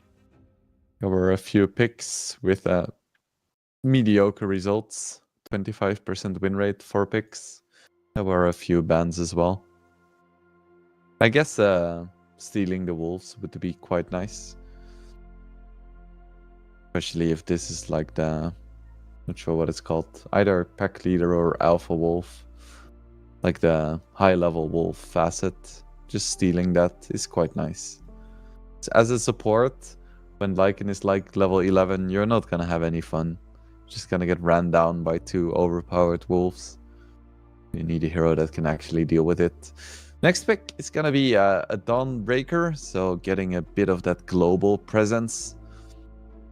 Gonna be quite nice together with the Batrider. From the moment he gets a blink, you're gonna be able to get a lasso and then immediately use Dawnbreaker ulti to join the fight. It's very nice.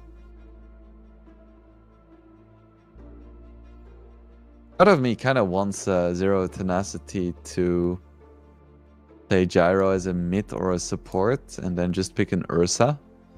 Ursa would be so good against this. You deal with the Dawnbreaker and the Lycan on account of them being high HP, low armor heroes. You can eventually get an Aghanims, deal with the lasso. Would be pretty sick. I'm curious to see if this is gonna be a classic Otaker Dawnbreaker carry, or if they have some other like wacky plan here. Because usually both Dawnbreaker and Lycan are played from the offlane, but 4 Pirates is a team that likes to play Dawnbreaker carry as well. Yeah, interesting picks already. How does Zero Tenacity want to respond to this? With a Tidehunter. Okay, interesting. It's one of the heroes who doesn't really care about Lasso too much. I think that is helpful. At the same time, I don't think it's a great hero in general. But I guess it could be okay against Lycan. You don't care about Lasso. You do okay-ish against Dawnbreaker. Could work. And finally, we see a Clockwork. It's been a long time coming. A very, very good pick.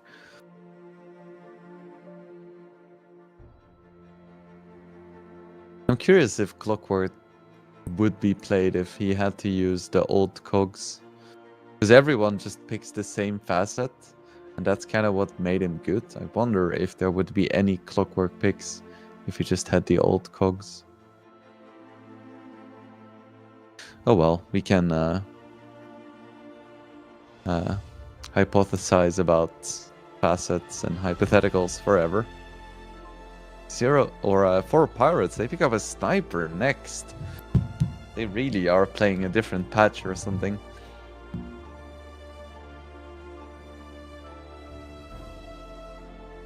So I guess it's the could be what? So Sniper could be mid. I still think it's a fine mid hero, but it's kind of weird to pick into a clock. But I could see it working. I don't hate it at all. Especially because Dawnbreaker is more of an aggressive carry. The reason why I don't think that it's a position 4 is that I think Bat Rider plus Sniper is kind of a shit support duo.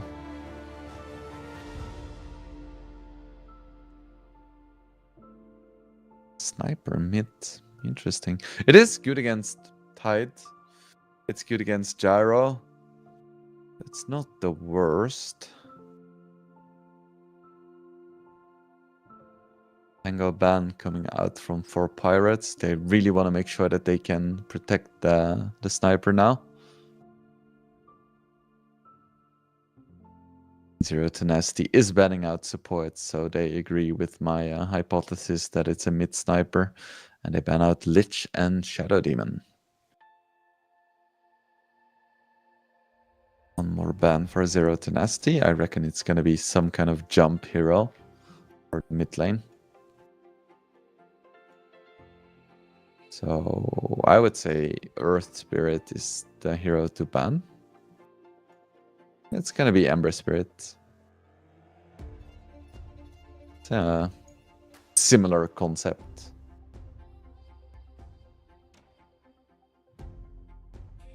So they want a support that has a good amount of damage to maybe synergize with Batrider. Or they could go all defensive for the Sniper. What is still left in the pool? That is good. Lich would have been so nice, but obviously it's banned. All the cool heroes are already banned.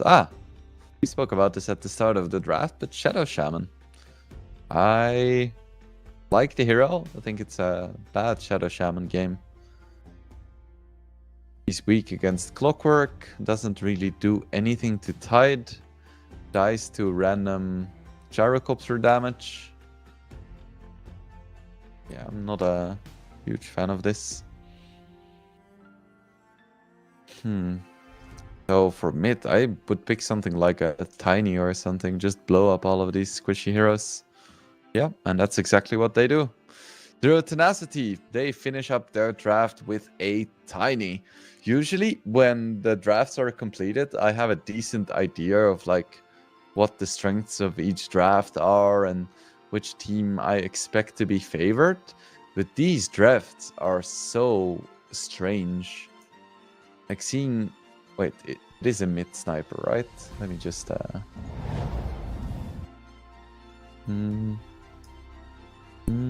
Yeah, it is a mid sniper. A mid sniper against Tiny, that's a pretty fine lineup, but then the Shaman is so vulnerable and Lycan doesn't really have a good lane. We have a Dawnbreaker carry, like, how am I supposed to analyze that? Dawnbreaker carry against Gyrocopter, but you also have a sniper. You know, I get the privilege of solo casting and not having my co-caster pressuring me into making some kind of prediction. So I'll just say that I really enjoy the heroes that are being picked, and I think we have a fun game ahead of us instead of trying to predict the future somehow. So yeah, just a couple more seconds and we're gonna go into the game and see what these heroes are gonna bring us. So this is the moment to get your beverage of choice. Get ready for an exciting game number 1 of the final best of 3 of the day. We're almost into the playoffs. We just have one more day of group stage for you tomorrow on the 25th. And then on the 27th, I believe, so 1 day of break, we're going to head into the playoffs. And then we're going to have Navi Jr. and 9 Pandas joining the already stacked lineup of teams as playoff seeds. So that should be fun. But for now, we still need to decide which of these 2 teams is going to make it into the playoffs for Group B. Is it going to be 4 Pirates or is it going to be 0 Tenacity? Yeah, that's the question. We'll see if we can get into the game and find out and see if we see another situation of 2 teams smoking up, trying to go for something. But instead, we get a pause. Game is hella paused right now. Lucky. And while we're paused, I'm gonna see if I can find out what the name of the position 3 for Pirates is and what it means. And if I can say it without getting cancelled. It means Mr. Morality. And you pronounce it as Mr. Moral. Interesting. I'll see if I can remember that during the heated team fights. Ah, I saw someone in the chat already mentioned that. Very nice. So, we are into the game. The pauses are hopefully done. Let's see which of these teams is the stronger one. We have 5 heroes gathered up from 4 Pirates. And 5 heroes gathering around for 0 Tenacity around the mid tower. I would definitely advise caution for 0 Tenacity as they are playing against a sniper. Sniper is probably in the top 5 strongest level 1 heroes with 3 shrapnel charges. Quite like not doing that much, Batrider not doing that much. They still have an insanely strong level 1. While heroes like Ench don't really do that much. Odds are definitely favoring 0 Tenacity after their win in EPL. The battle begins. It's gonna be 2 bounties for both teams in a shocking turn of events that no one saw coming. The teams trade evenly. Already offensive tips coming out. LeBron Dota. Very rude indeed. Looks like Ench already managed to kill a Lycan Wolf.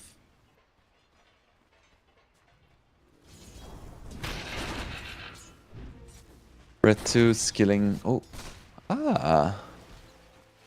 I didn't notice that just yet, but it's gonna be a Lycan carry and Dawnbreaker offlane. Yeah, that's fair enough. Don't want to lane Lycan into Gyrocopter. Fair enough there. I don't think Lycan is gonna have that much fun against Tide either, but he should be able to at least get some CS in. I think the most interesting lane for me is just the Sniper against Tiny. Sniper has been gaining in popularity again, but in the position 4 role, really that much in mid. So playing him into multiple heroes that are gonna have jump, gonna be interesting. I do love to see some Sniper. He's conceptually one of the most simple heroes in Dota. Ooh, as Ariel gets super low, pops a fairy. Fire is still gonna fall. Pablo picks that one up for himself. Might pay the ultimate price himself, but no, Retsu forces away Mr. Moral as well. Mr. Moral. With his Rocket Barrage. Very nicely done by Zero Tenacity there. It looks like they're having a whole lot of fun in the bottom lane as well. Tied up 11-1 right now. That's almost every single creep. It's a good score.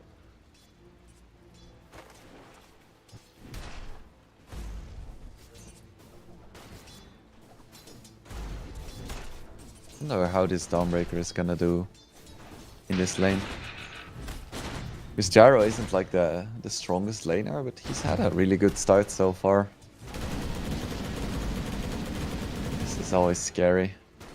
I mean, he's gonna have to buy a lot of regen either way. Nice calls by Pablo, but he's taking a lot of damage. Might fall, and he does. Tried to trap in Ariel, but Ariel was like, I'm not trapped in here with you. You're trapped in here with me. Pablo tanks like 2 tower shots, an entire creep wave, and 2 heroes.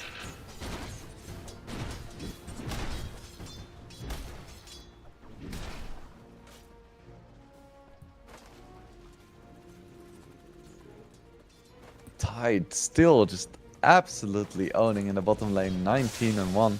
And speaking of ownage, somehow Tiny has 11 denies. That's a lot of denies. I've repeated this ad nauseum, but there is, of course, the melee versus ranged first few waves advantage, especially on Tiny, because he has an insane amount of damage and a good amount of range with the tree as well. So you expect him to do well in the first few waves. But still, 13 denies is not something you see often.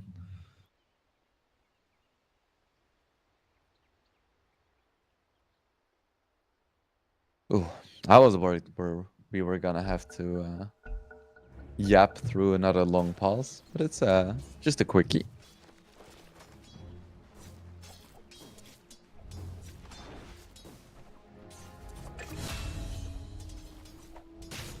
Ariel takes down Pablo once again.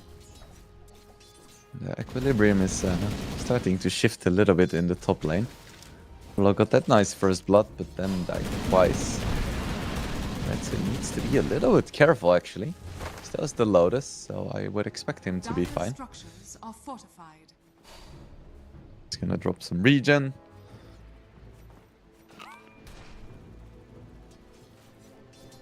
Pablo's gonna TP back in as a glorified career. Radiant's middle tower is under attack. Natty Narwhal actually managed to find the kill to LeBron there.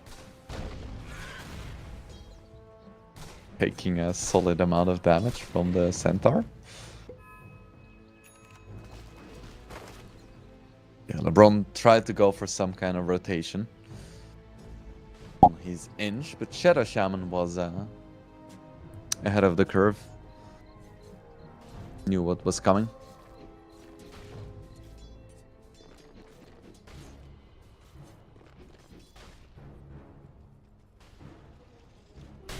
Interesting to note that Natty Narwhal went for the ghillie suit facet, so he doesn't have the big burst damage with his shrapnels. But but that facet does tend to skill a little bit better. As later in the game, you don't really care that much about the burst damage anymore, you just want the slow and the vision. Darker taking some solid damage. Ariel gets another kill in the top lane. This time it's Retsu being left all alone by Pablo, who rotated to the bottom lane. Pirates is like, ah, great. You left your carry alone. We'll take that. Thank you very much. Looked really good for Zero Tenacity at the start, but right now they're kind of losing some ground. Dire are scanning.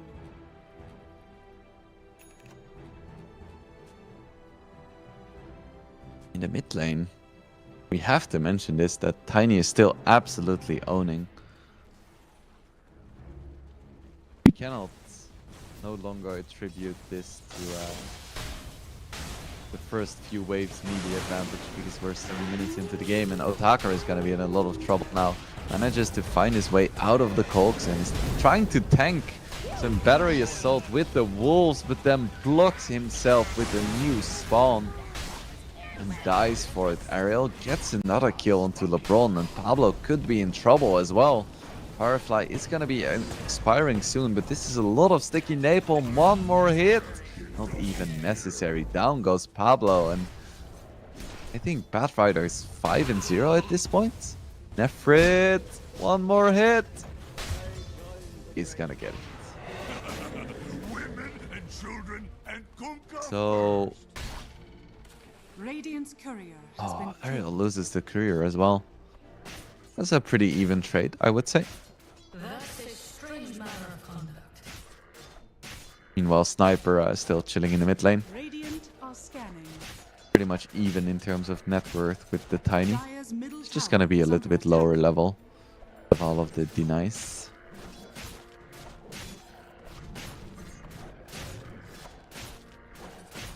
Looks like Tide is going for a Vlad. Radiant's top tower is under attack.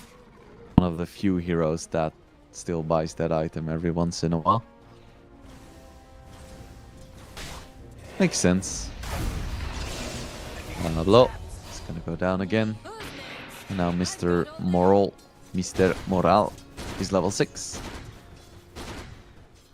A bit scary. And Ariel, yep. I was about to say, this is a beautiful setup onto the gyro. Cooldown comes out, but it's not gonna save anyone. Stoikov should be able to find this kill. Takes down Ariel. Pops the innate for Shadow Shaman as well. Doesn't quite get the kill. Radiant structures are fortified. Dire's middle tower is under attack.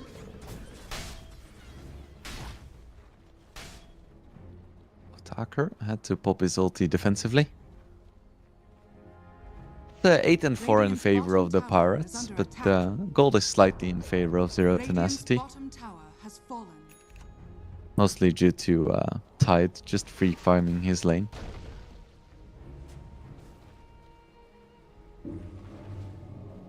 Gotcha. Nice Lotus for Mr. Moral.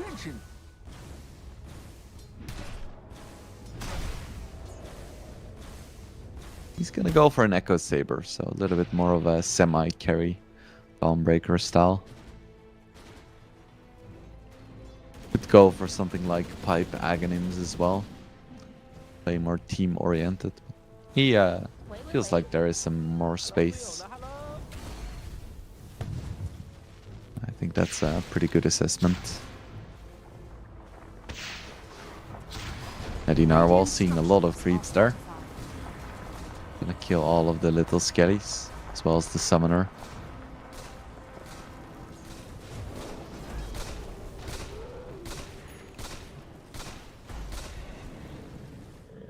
Haven't seen too many moves from the sniper yet, but that's kind of to be expected. Nice full vision for Pirates, but he doesn't see the buff rotation in time.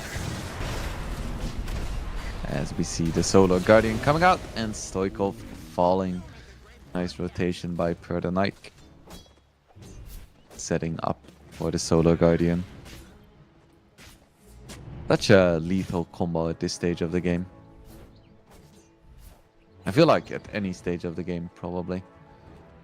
You catch anyone with a shackle or a lasso and they should go down.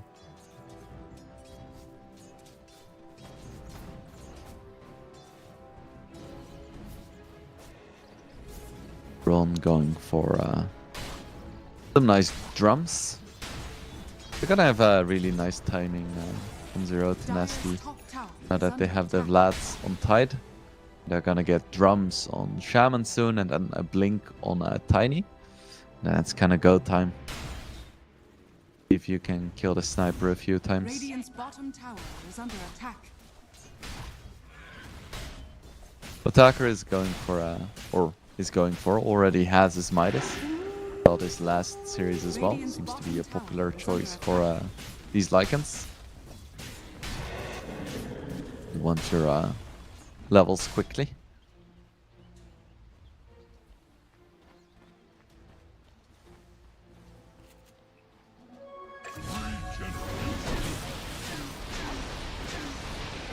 Big ulti coming out from the gyrocopter. Are they gonna have enough damage to take down the Dawnbringer as well? Doesn't look like it. A sniper comes in. Nice lasso by Arya as well. Now Stoikov is in a lot of trouble.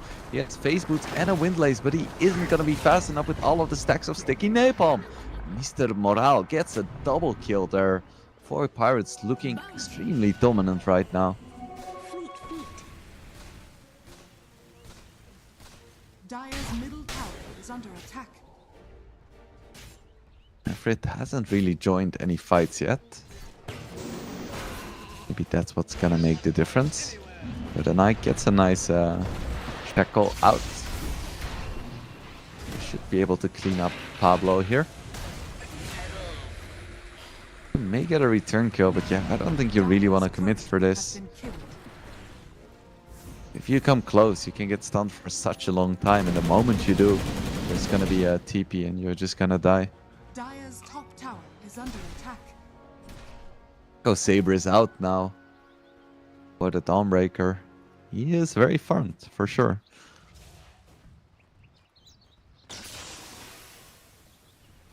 Nice stacks coming out here.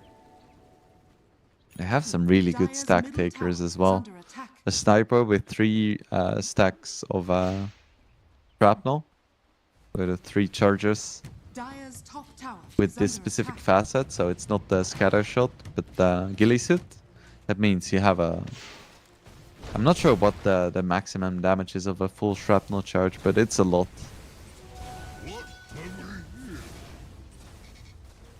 So 3 charges should be able to clean up an ancient stack just fine, together with a few right clicks. That's a lot of money for a hero that usually doesn't farm that fast. Shackles coming out onto the edge with an assassinate as well. Should have enough damage. Actually, no assassinate needed. Nadina will just goes for the right clicks instead. Dire's middle tower is under attack. Course, heroes with a quick attack speed and a quick animation are not as bothered by untouchable as others. Radiant's top tower is under attack. There should be a free tier 1 as well. With the shackles, the assassinate, and the burn damage, down goes LeBron. 4 Pirates looking very strong right now. Despite Sniper kind of getting crushed in the mid lane by a Tiny, which shouldn't happen. They've been making vastly superior moves. Speaking of, we see another smoke. This time it looks like they want to go for Nefrit, who just picked up Dire's his top Blink tower Dagger. is under attack. These 3 heroes, plus the possibility of a Dawnbreaker joining, they should have enough damage and control to take him down. But it's gonna be slow Radiant's middle tower is under attack. with the Kraken Shell. Yep. This is the Tidehunter experience. Lasso comes out. Ravage is... Oh, I think the Ravage is a little bit of a waste, actually. Nefret, is he gonna live? No. With the Assassinate, it's gonna be enough damage. Stoikov. Stoikov, he blinked in to try and help, but he's in a lot of trouble himself now, and he goes down. already the position 2 and 3 for Zero. Tenacity is dead. And I don't think LeBron is going to be able to make it out of this one either. Does have 3 points in the heal. So he's making them work for it, but there is no escape. It's another 3 for 0 in favor of 4 Pirates. They look good Dire's right now. bottom tower is under attack. Dire's bottom tower has fallen. 6k gold lead, all 3 of their cores on top. Tenacity does have 2 blink daggers, but Ravage was already used, so don't have that much potential. And oh my goodness, Mr. Morale! He deals so much damage right now. Does he have a Nestor or something? Bottom tower is under attack. Oh no, he has armlets. Or maybe that's just the arcane rune. That's confusing me. Yeah, you don't usually see Starbreaker take out a hero in one go. Before Dawnbreaker gets like 3 items. Dire are scanning. We're already at that stage apparently. Dire's top tower is under attack. Kind of a master stroke to twitch the Lycan and the Dawnbreaker. The Nike is gonna go down as well. A nice kill for Zero Tenacity. I mean, it's not that consequential because it's just a position 5. But still, Dire's top tower has been get denied. themselves on the board. Radiant's bottom tower is under Ooh. attack. That's more unfortunate though, as Natty Narwhal takes down Stoikov.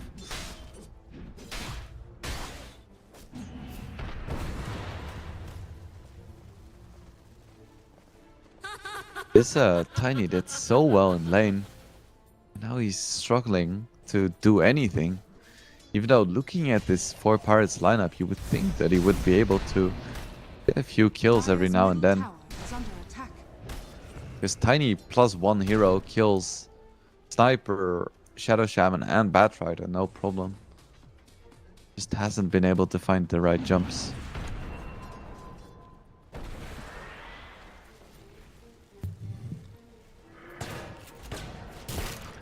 Pablo getting bullied. Has to use his hook shot. And still dies. Perdanike is gonna die for this. Oh, or is he? Or is he? Ravage comes out though. That's a big one onto Mr. Morale, but there really isn't that much damage, so he just walks away.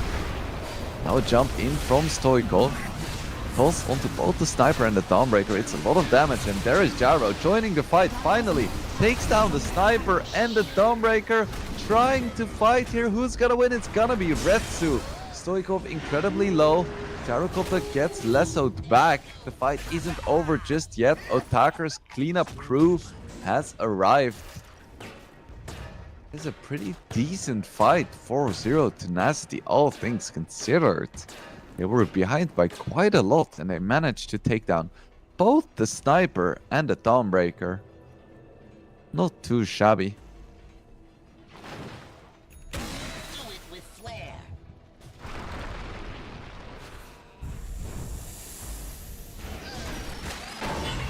Hook shot into the Shadow Shaman. Stoikov is still stuck in the wards though. Now the 2 supports are gonna be able to take down the enemy mid, and at this point, if I'm looking at the net worth for both the Batfighter and the Tiny, Is under attack. I would either not call the Batfighter a support anymore, or I wouldn't call the Tiny mid anymore. It's definitely rough. Like the Tidehunter and Gyro are still doing okay, but Tiny is struggling. Tiny isn't a hero that plays incredibly well from behind unless you go for like quick shard plus treads to try and farm jungle and a lot of points into your tree. I don't think that's what he did. He went for blink and QW max. He's gonna struggle with recovery.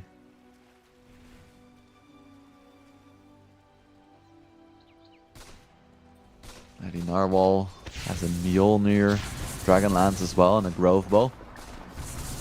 Dire His attack range is insanely large right now. Gardenake and Mr. Morale take down the Tormentor. Getting the shard for Bat, always nice.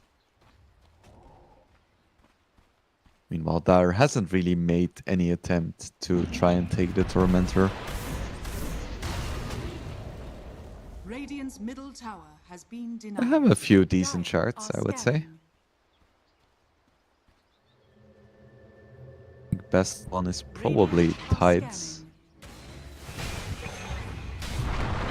Fritz. Oh, he actually bought his own already. Mr. Morale getting bursted down. Nice ravage onto a lot of heroes. Mr. Morale is gonna jump and he's gonna survive. No, he gets taken down by LeBron. But in the meanwhile, everyone for Zero Tenacity is taken down.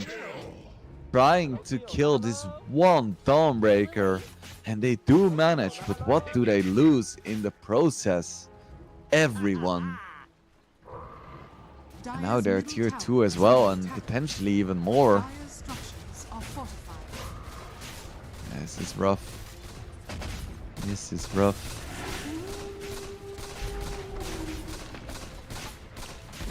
Fortification has been used. Tier 2 just melts. The Pirates don't really want to go for more. They don't really have a reason to. So they're just gonna go back to controlling the entire map, pretty much. Bikov is just dancing around the edge of vision.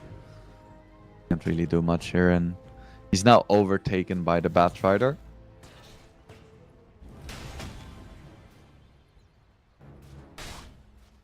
Ariel about to overtake the Tide and the Gyro as well.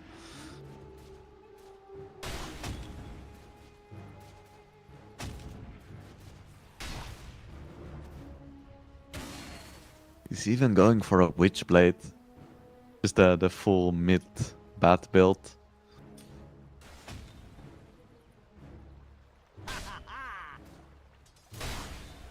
It needs to be a little bit careful here.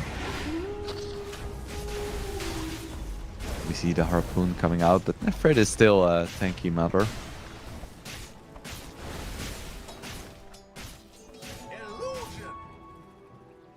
Yeah, don't quite have the damage yet. They need some kind of break, probably. Or just more heroes.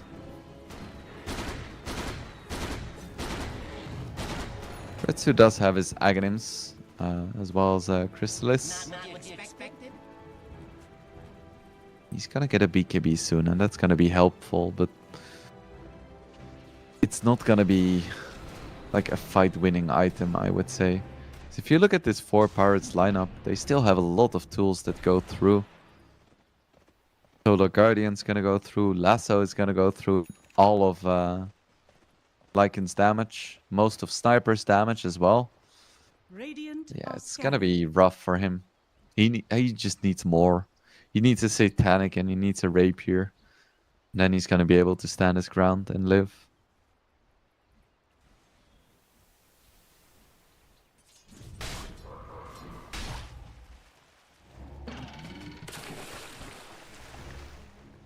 Where's my pension? Nefrit gets found. This time damage is close. Very short lasso, but doesn't even matter.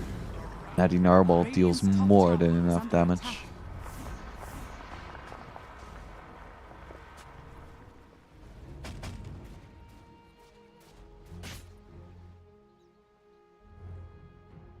Retsu pauses the game. I hope everything is alright.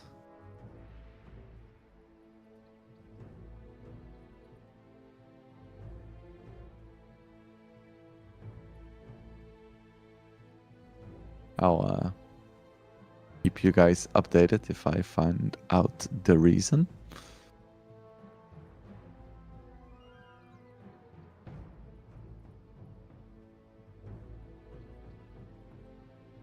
But we should be getting back into the game, luckily.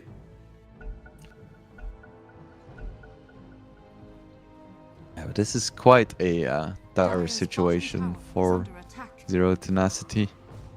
Radiant's top tower is under I attack. don't even think their lineup skills that much better as we see a Solar Guardian coming out. Fine Retsu, who just got his BKB revealed, but it's not gonna help him. Not against all of this damage.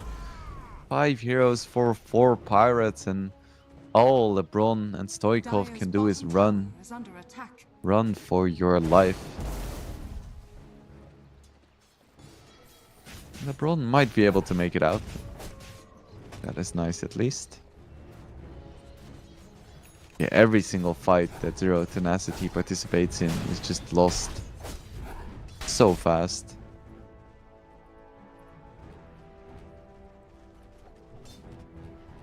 All they need is, well, all they need. They need a lot, but they definitely want to get like a big Ravage into Avalanche Toss combination onto 1 or 2 important heroes, and then they have a chance. But if Sniper is just allowed to shoot people, there is no way in hell that Fort Pirates loses a fight. And now he's gonna be able to shoot even more as he gets 2 lives.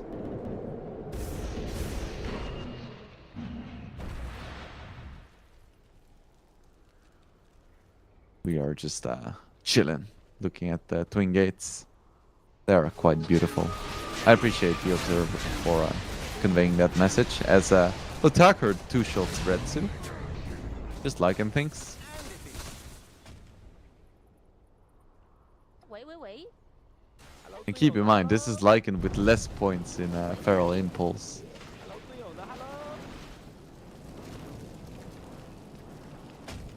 Dire's top Ariel tower gets a is under gem now attack. as well, so that's gonna be even more map control for 4 pirates.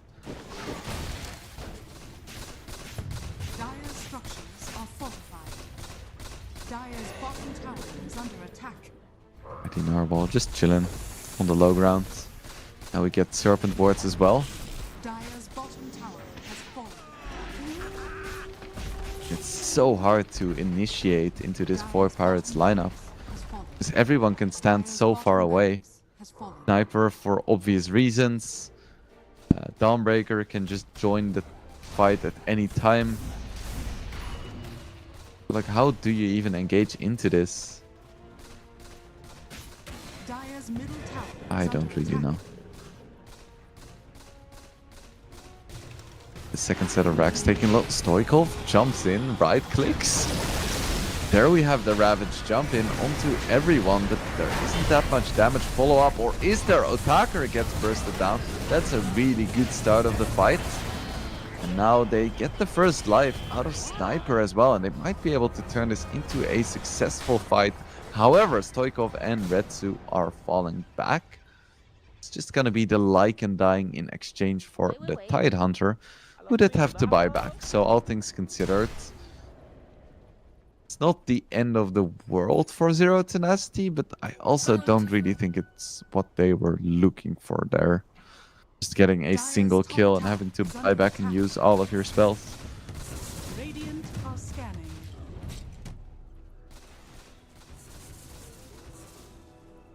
Alas, the push has been stopped. As I doubt that 4 Pirates really wants to try and push high ground without having Aegis. Just so risky against a Tiny. Even if it is a support Tiny at this point. Dire are scanning.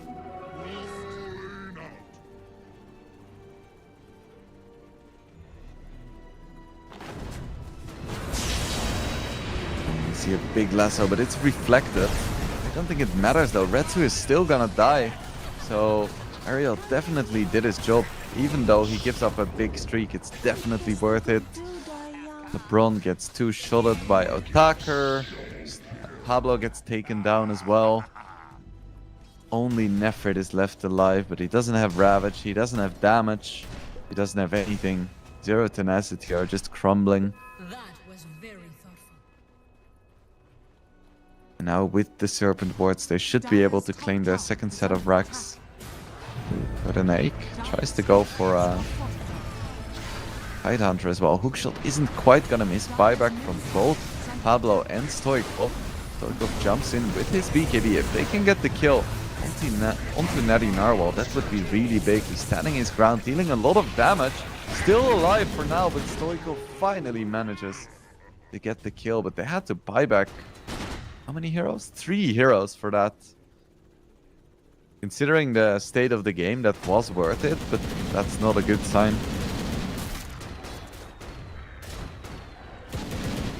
Zero Tenacity just limping on.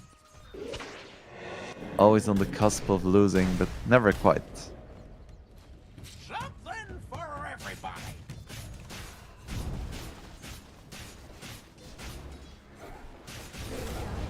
Without the tide, without the clock, I feel like Dawnbreaker and Lycan may be able to push.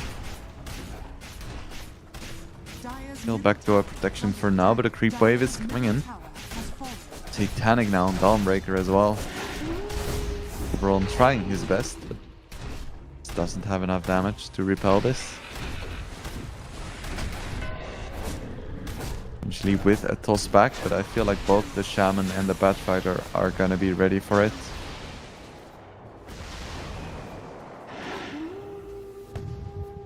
Let's get taken down eventually. Dire's middle So does the tower has Rax. fallen. One set of racks remaining. Roche spawning in at least 30 minutes from now.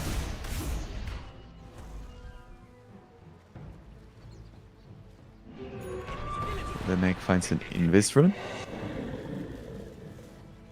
Very scary.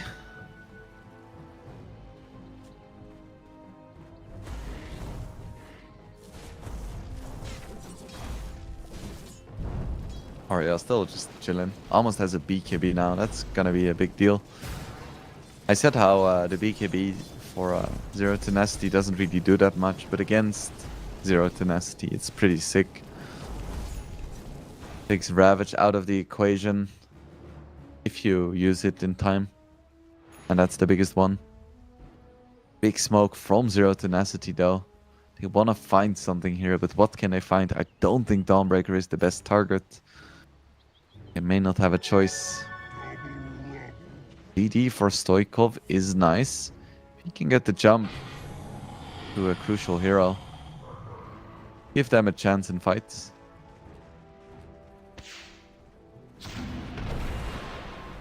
Retsu has his Daedalus Radiant are scared. finished. Doesn't have buyback. They need a good fight right here, right now. What can they do? Ravage comes out. Only 3 heroes. It's not bad. It's not bad if they can kill Sniper, but no. Otaker just blows up Retsu immediately. Natty Narwhal does fall to all of Stoikov's damage, but the rest of the team is just gonna fall. Stoikov is gonna fall as well. It's gonna be a 5-for-1. It was a valiant attempt, but ultimately 4 Pirates is just too damn strong. Radiant Their draft is unconventional, but they definitely made it work. Running the Shadow Shaman, the Sniper mid, Dawnbreaker offlane, Lycan carry, it just gelled perfectly. As they take game number 1 of the final best of 3 of the day. Was it just a fluke? Is Zero Tenacity gonna be able to take them the distance? We just don't know yet. We're gonna have to go into a little bit of a break to give both me and the teams some time to just chill down, get ready for the next match, and we will be back with potentially deciding game number 2 in roughly 10 minutes. Stay tuned.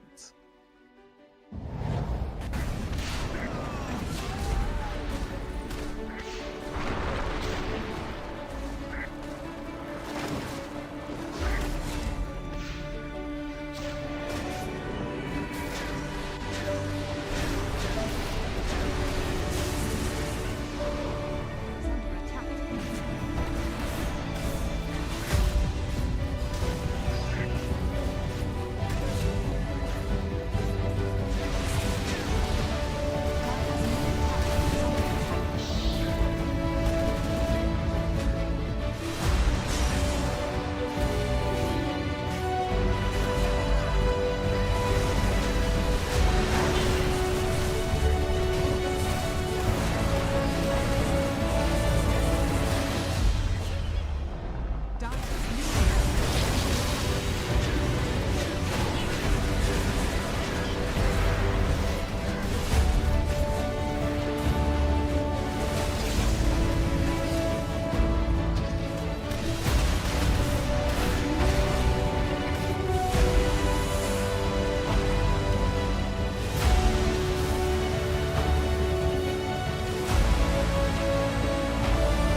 Welcome back, Dota fans. Thank you for your patience. My name is Wingblade, and we are back. This is the CCT Series number 6 you're watching, and it's going to be the second game between 4 Pirates and 0 Tenacity. I hope everyone enjoyed their break, as we have some more great Dota for you guys tonight.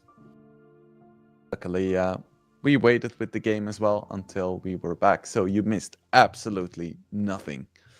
We are into the draft. Let's take a look at what we have here. First bans are Alchemist, DK, Nyx, and Bristleback. And for 0 Tenacity, Night Stalker, Dawnbringer, and Lycan. So, looks like these teams hate Strength Heroes and also Nyx, which I think is valid. Strength Heroes just seem to be quite strong this patch. Look at the tops, definitely mostly the chunky boys. See 0 Tenacity going for a Batrider. They don't want to give it to Ariel again. After what he did to them in game number 1, I understand. How are they going to respond here? Could go for Gyro again. Or maybe Lycan. I don't know. There's lots of options here. And now with Bat for 0 Tenacity, it changes things up a little bit. So let's see. It's gonna be a Doom. So still a Strength Hero, just a different one. Gonna lock out certain heroes for 0 Tenacity. Of course, it's something that Mr. Moral likes to play.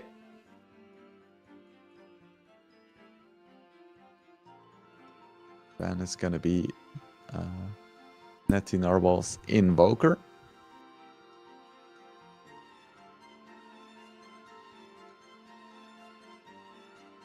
Be a nice Dusa game for 0 Tenacity if they want to. It's what they picked in the previous series, and it's I want to say one of the best heroes against Doom, because Doom prevents HP regeneration, but most of Dusa's HP is mana, and you can still freely get back your mana while doomed. Of course, you can't really cast spells, but if your teammates have some arcane boots, that definitely helps, especially in the early game.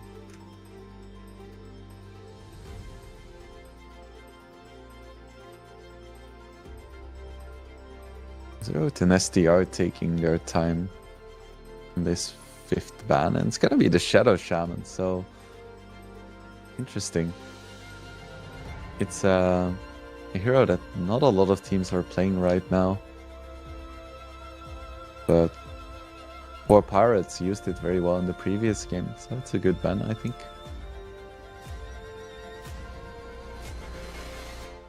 How do the Pirates want to deal with this? Which hero do they want taken out for 0 Tenacity?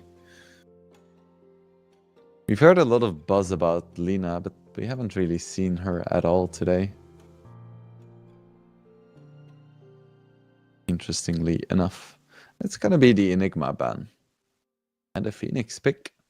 I forgot about Phoenix. He was first banned almost every single game today. Now 4 Pirates, they managed to snag Phoenix, and they already have Doom themselves, so they don't need to be worried about Phoenix getting doomed, which is very nice. So right now, 0 Tenacity cannot pick a hero that relies on healing or HP regeneration, and they also cannot pick tanky heroes because they get countered by Phoenix. So what is left then? What is left?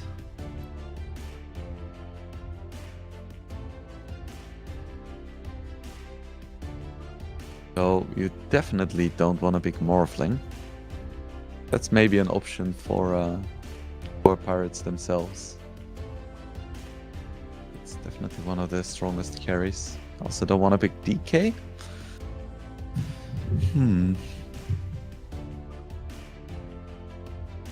Even though only a single carry was banned, feels like the options are running out. But they go for the Lina. Like I said, she's been ignored for too long. It's time. Ogre as well. Gotta get some dumb heroes in the draft, literally.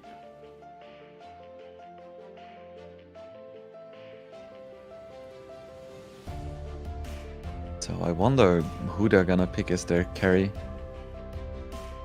to go together with Ogre. Would like to see something ranged.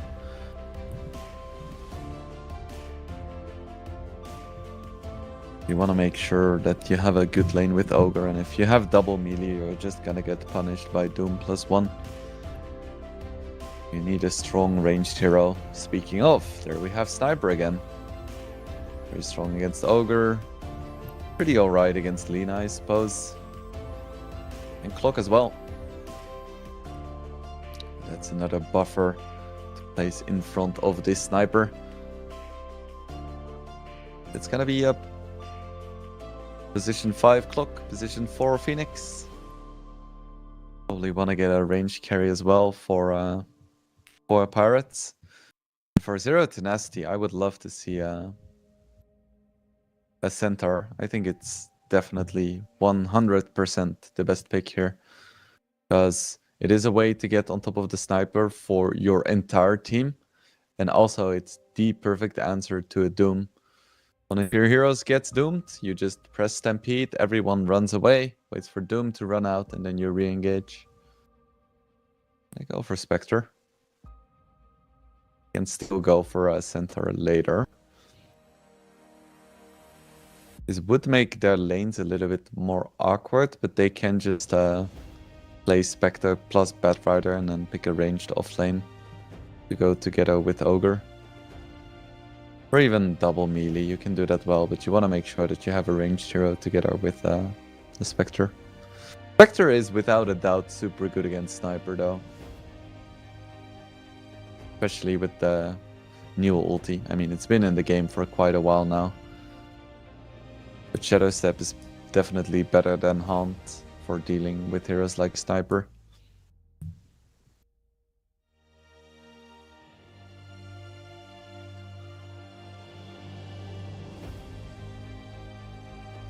Gonna be a Beast ban and a Viper ban.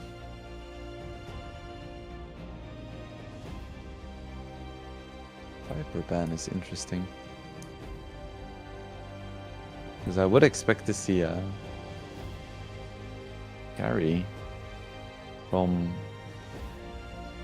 4 Pirates, but it could be a carry Sniper as well. I think that's perfectly valid to pick another mid.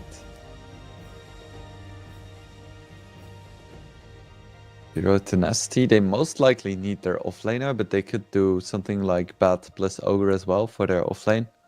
And then just pick a position 5.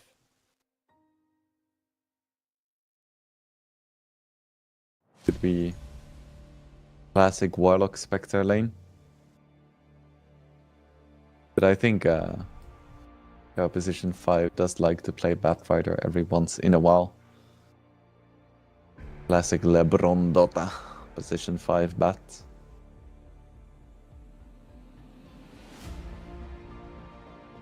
We will see.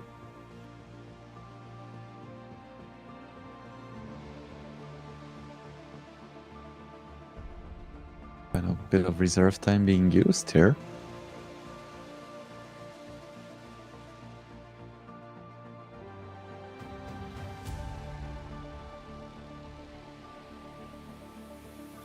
It's gonna be a Sand King ban. I still think Centaur is a sick pick here, even if you have to lane it together with Ogre.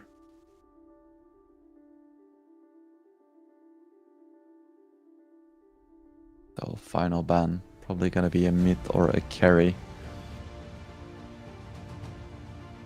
Morphling would still be very good as well for Pirates. Be good against Spectre. I guess it can be vulnerable to Lina, but you can play your way out of that. Just Manta dodge every single LSA and you should be fine. And then wait for him, dodge the Laguna. No problem. Gonna be a PA ban, and it's gonna be a TB. So I guess it's the offlane TB then. Pretty cool. Pretty cool.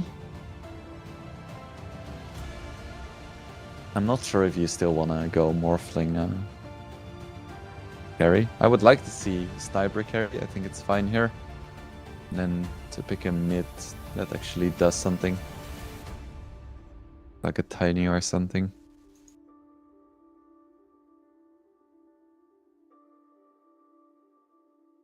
Even a Magnus mid would be pretty sick.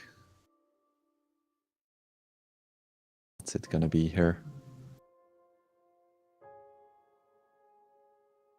The Lifestealer. Interesting.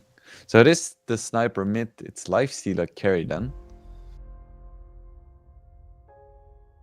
Picking Lifestealer into Spectre is like, eh. Not super sure about that. But I do feel like they may have issues with killing Lifestealer. Because he's very tanky. And Spectre doesn't really have the best tools to kill a Nyx. But we'll see. We'll see. It's some interesting picks once again. I think I prefer 4 Pirates draft. I like offlane TB, but I feel like their lineup just doesn't do enough. Like they have the Lina to make space, I guess, but then you have like the TB offlane and the Spectre, both of which aren't really like playmaking heroes. I guess Spectre is more of a playmaking hero than she used to be. And they do have Ogre and Batfighter as well, which can make some things happen. But all things considered, I am still leaning towards 4 Pirates in their draft.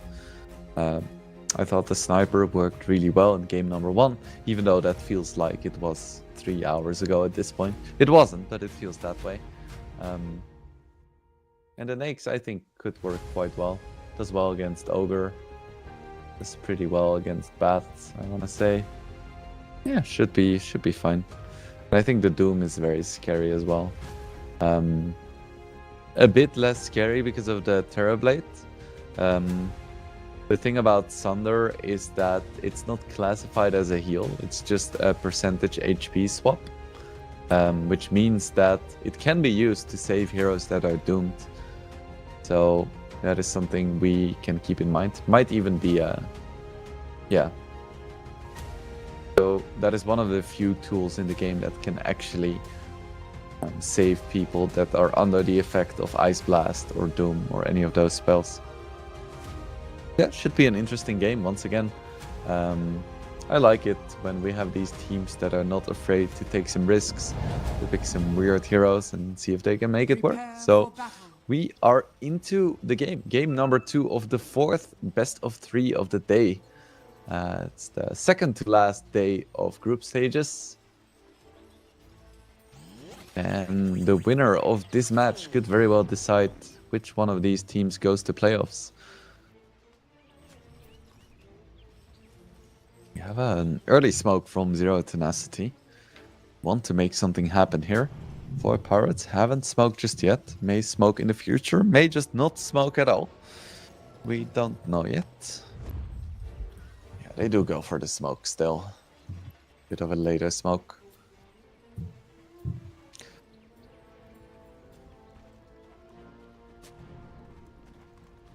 "30 seconds to battle." Both teams not really inclined to go for any kind of big skirmish.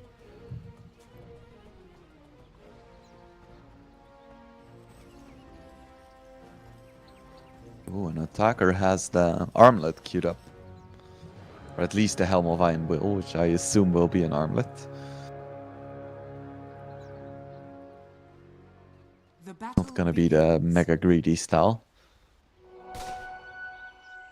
Wouldn't make a lot of sense playing against a TB with reflection. You don't want to get a radiance. Quick 2 for 2 bounty trade, nothing too crazy there.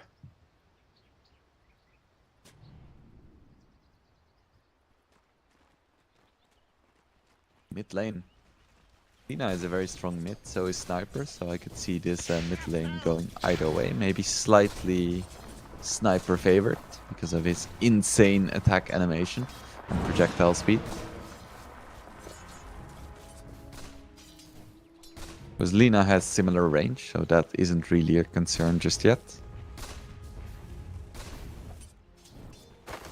It's worth noting that Lina has quite low armor from the get-go, so she's a bit more vulnerable to the right-click harass. LeBron taking a lot of damage here. The blood grenade and now the cogs. I do expect him to go down here. This is the problem with Ogre plus Spectre. It's such a shit lane. Especially with this facet as well. He literally doesn't have a spell. Like, this is so bad. This is why I was talking about pairing Spectre with Batrider. I feel like they're just gonna get ran over completely. I don't think they would have picked Ogre if they knew they were gonna go with Spectre. I don't get the Ogre pick at all. Let's not repeat that too much. We'll just focus on what is happening in the game. And what is happening in the game is Retsu being slapped around by a Clockwork and a Doom. Of course, it's another melee lane, but this is a melee lane that is strong against other melee lanes.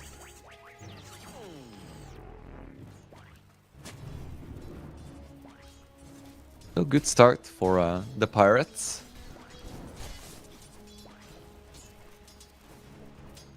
Yeah, Doom just running up constantly. I have no idea how Retsu is going to be able to hit any creeps in this game. At least for the first few minutes. He managed to get 9 CS, which I think is impressive. But now LeBron should hit level 2 soon, and that's gonna help.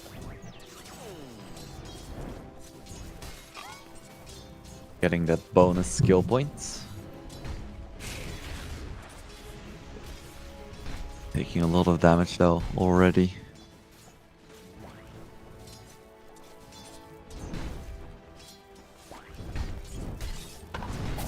In the mid lane, it looks like Lina is getting the better of Sniper so far. Just by a little bit though. And in the bottom lane, the first meta popped. Level 2 Reflection. Might be the second meta. We haven't been here in 3 minutes.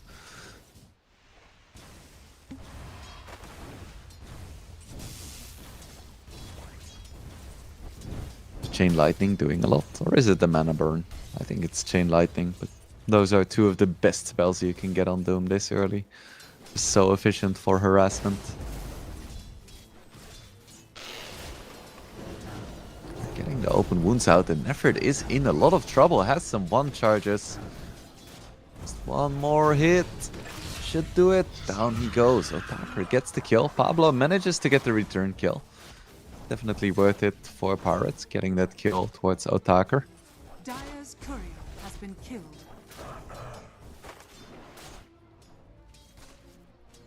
Stoikov having a really good time in the mid lane. Just to be a little bit careful, because Clockwork was close. Nice rotation there, denying the water rune from Lina. Yeah, it is the Chain Lightning.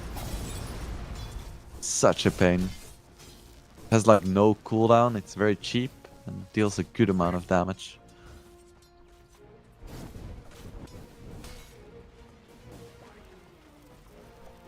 Gonna see it again. Wants to save some mana. He just has one more cast in him. There we go, Zap. With Scorched Earth, he doesn't really want to commit into tower range. Gets it with the Chain Lightning. Nicely done by Mr. Moral. And he has plenty of mana for another. Down goes Retsu. Oh, that's rough. This top lane, man. What a disaster. Dire's top tower is under attack. What a disaster. At least the mid and bottom lane are going okay. Especially the mid lane. There is a lot of weight on the strong shoulders of Stoikov. LeBron so low, but Mr. Morale taking tower shots, and he is gonna go down. That was a big overextension there. Really unfortunate to waste your lead like that. Natty Narwhal, very close to level 6. But Stoikov is already level 6. Is there mana for a Laguna? Yes, there is. Tries to go for the juke. Isn't gonna work. Stoikov takes him down.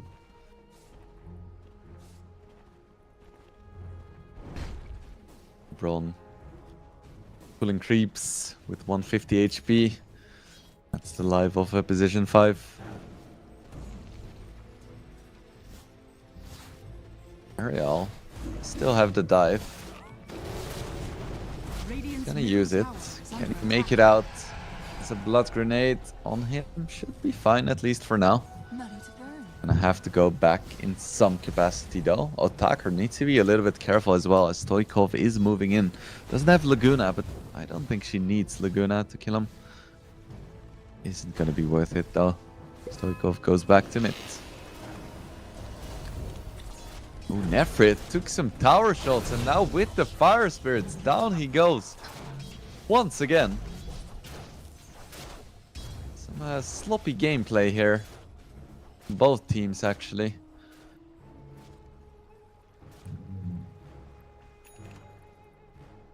Pablo going for the wisdom. It's gonna be uncontested. Always nice to have. It's a nice little stack as well.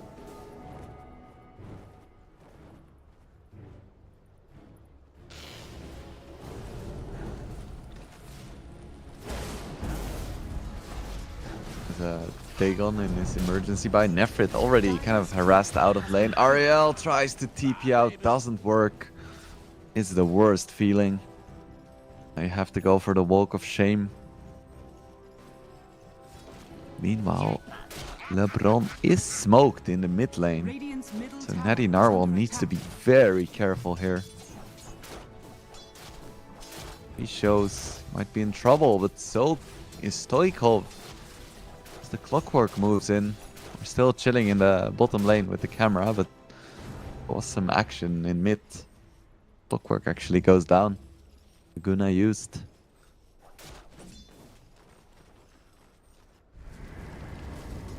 Ooh, first Doom of the day. Hopped onto the Spectre. Is she gonna be able to survive? Yes, she is. Retsu survives there, and in fact, it's gonna be Mr. Morale going down. Eddie Narwhal does find a kill into LeBron, but the nice moves by Zero Tenacity have evened up the game.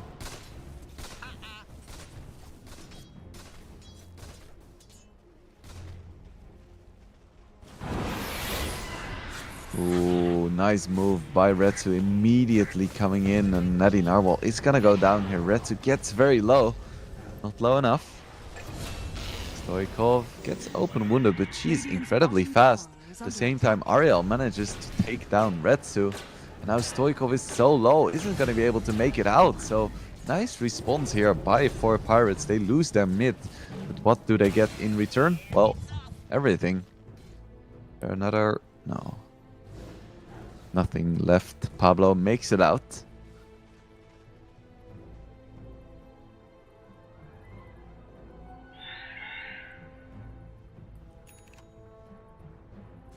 Cool boots for the Phoenix.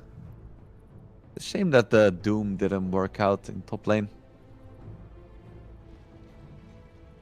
He's still having a very good time nonetheless. Speaking of, I want to go for a rotation here with the lasso from Pablo. He's very high level.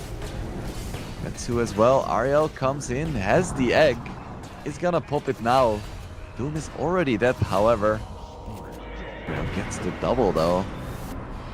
The 2 for 1. Could be a 3 for 1 if they land some clutch fire spirits, but I don't think it's gonna happen as Retsu TP's back to base. It's a nice kill. At the same time, having to TP defensively like that always feels bad, as Stoikov comes in, uses Laguna, manages to take down Ariel, but dies in the process. These 4 pirate supports are super high level. Stoikov definitely underestimated the clockwork here. Ron tries to survive, but his team is already gone. Tower is under With the assassinate, that's gonna be plenty of damage to take him down. Good fights here by 4 pirates. Dire's middle tower is under attack.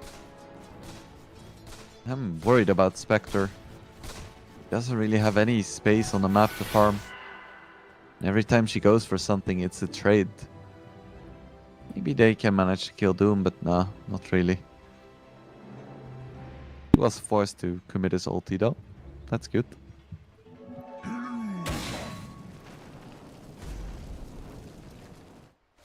Pablo getting some more stacks out.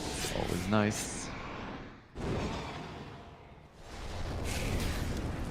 Ooh, he's gonna take a lot of damage here. Has lasso. Is he gonna be able to escape here? Just 2 more ticks. 1 more tick. No, it's not quite enough. Pablo makes it out, and it's gonna be Mr. Morale overcommitting. Pablo very happy with his tranquil boots there. Dire's middle tower is under attack. Radiant's bottom tower The is Knight. under attack. Just chilling in the top lane, soaking up some XP. As Retsu finally gets himself a free lane to farm in.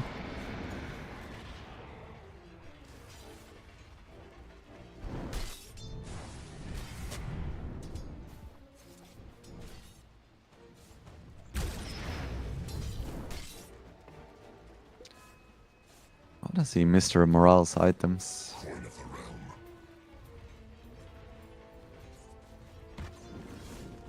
What kind of Doom build he's going for.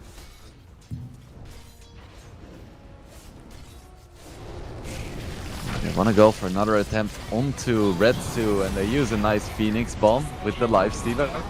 Immediately get the kill onto Retsu, but Stoikov is here, a committed Laguna Blade. Doesn't quite have the damage just yet to finish off Mr. Morale. There we go, finally gets it. The hook is going to be missed. Nefer joins the fight as well. It's going to be a big turnaround now. As the clockwork has fallen, it's a 2 for 2 now. Otaker trying to use the twin gates, but cancelled it somehow? I have no idea what happened there, but Stoikov cleans up. It's a 3 for 3. Probably worth it for a 0 tenacity there. As all of their core survived the ordeal. Well, aside from the Spectre, but she died at the start. And then it doesn't count, right? Radiant's middle tower is under attack. Yeah, this Lina is definitely a big problem here. For pirates. Especially once she gets the dreaded combination of items. Like the lens, Aghanim's shard. Maybe a real pain in the ass to deal with. Doom is back up. Ah, there's the items. And for the Midas. Classic Doom behavior.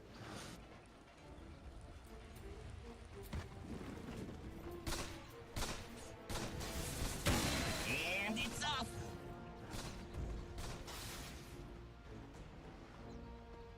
Dire's middle tower is under attack. Burdenake has his hookshot ready. The team has been putting any thought into going for the bounties, or at least deciding not Radiant's to. top tower is under attack. I mean wisdoms, not bounties.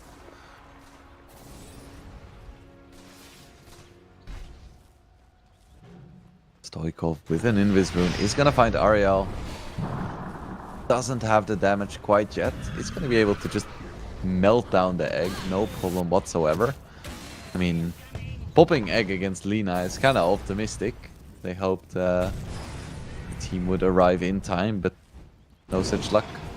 Stoikov with 7 fiery soul charges as well as Radiant's BOTs. bottom tower is Just under makes it out attack. no problem whatsoever.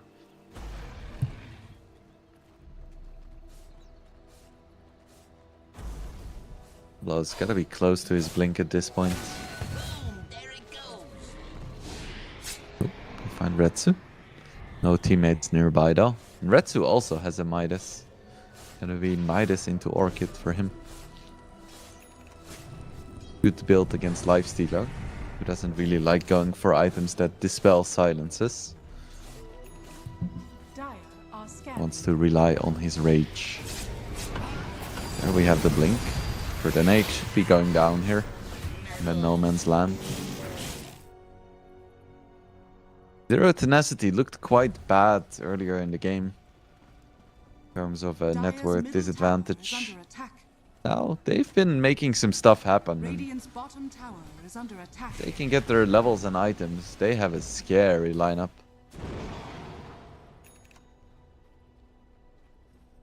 Pipe up for TB. Radiant structures are fortified. Yeah, that's looking... Ooh, they find the sniper. That's a free kill. Natty Narwhal, you cannot just walk into the river like that without vision. Gets punished hard. Radiant's bottom tower has fallen. Rough.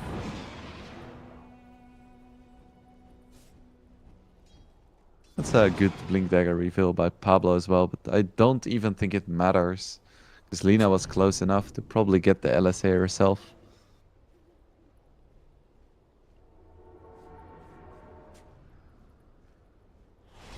Haven't really seen too much. Oh, we get a Doom onto the Spectre. Do they have the follow-up to actually kill her? It looks like the answer is yes, with Nakes coming in as well. But there is a Sunder. Nicely done by Nefrit, but Spectre might still die here. Yeah, it's not gonna be enough. Just ends up feeding himself as well. Looks like Lina's TP was on cooldown. Or something. Because if Lina was there, that's another story entirely. But now it's just position 1 and 3 feeding. And I don't think LeBron is making it out of this one either. Yeah, goodbye, sir. Goodbye, LeBron. Is he gonna get the deny? Certainly not. Does manage to kill Ariel's career. That's actually quite good. Gets 400 gold for his team.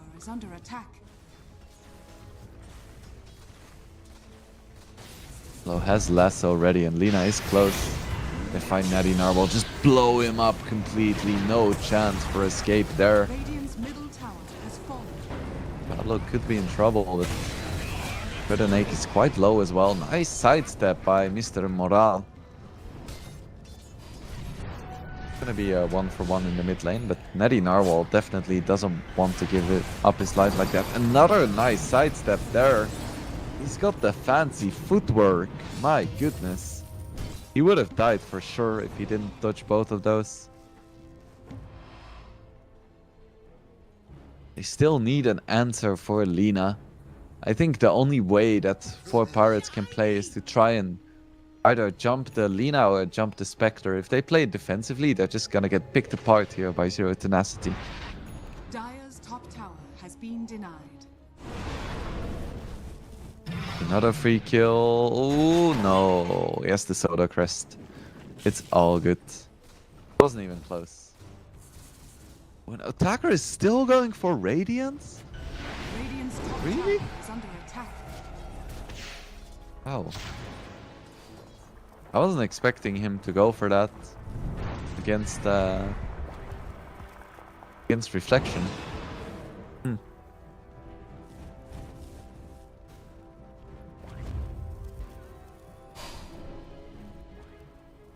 Very interesting indeed. As we now see a smoke from LeBron and Stoikov. Who are they gonna find here? Pablo is close as well. Has his Blink Lasso. It's kind of hard to go on Lifestealer. Ooh, Retsu went just slightly too early. Phoenix does fall immediately. It's a good start of the fight. Pablo is gonna die as well, so ultimately, I don't think this matters too much. Retsu just went slightly too soon, but they're not done yet. They have Doom. They have an infested Clockwork. Can they find anyone here? Retsu already getting very low here. He's going to be able to just make it out. At the same time, Clockwork gets absolutely blown up. And Otakar is getting wrecked by his own illusion.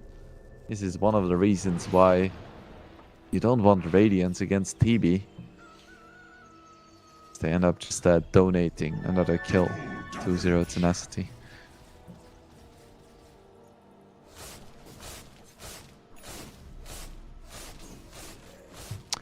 don't know what Otaker is gonna build to deal with this Orchid, because it makes him very vulnerable. Usually, because he has the unfettered or whatever, the different rage, he's not too scared of the lasso initiation. But if he gets silenced at the same time, that just means certain death.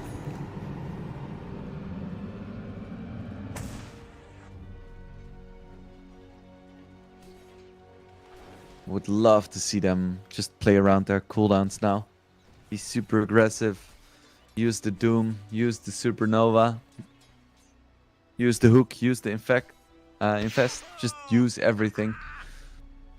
Try to stop this Lina Inspector from farming.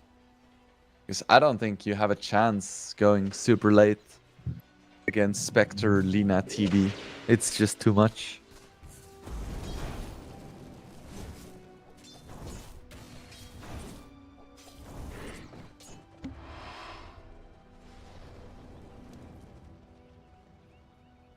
Pablo has a Force as well.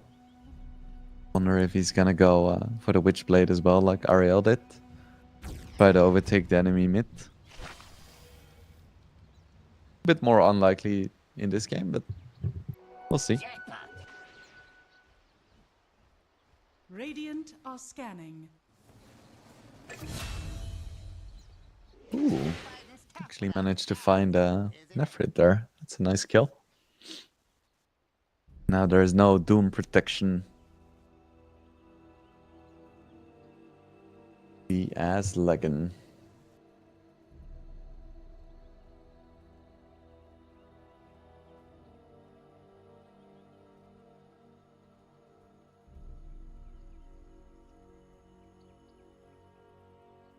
Hopefully the lag gets resolved soon. Me and all my homies, we all hate lag.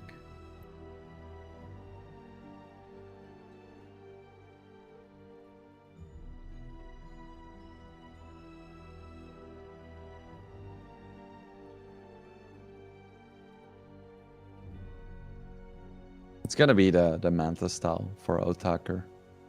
He needs some way of getting rid of the Orchid. This is the choice.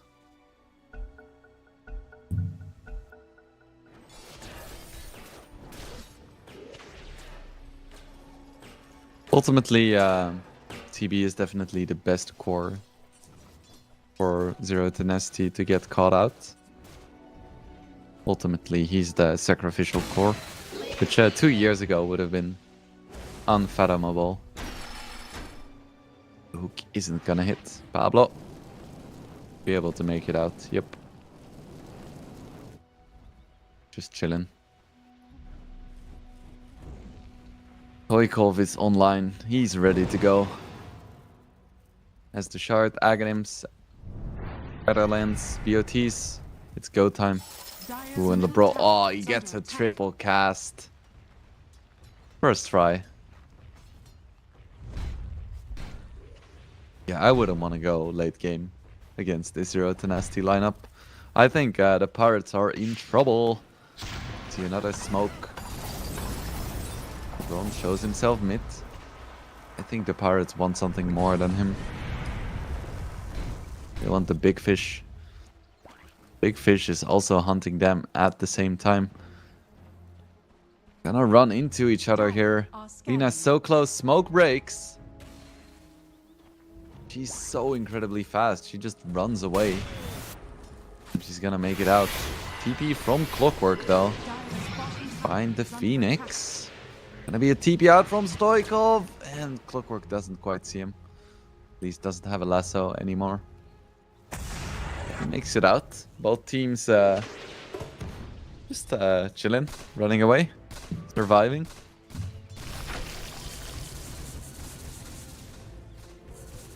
A lot of time wasted, but both teams were wasting time.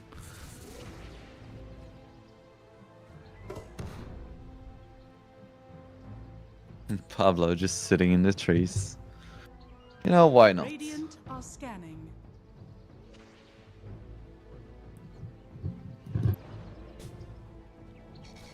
Blinks out now. It's spotted by Natty Narwhal. Ooh, tries to go for the TP out while being assassinated. He must not have spotted that. Gonna try to Firefly away. It's not gonna work. Navi Narwhal takes him down. Free kill onto Pablo.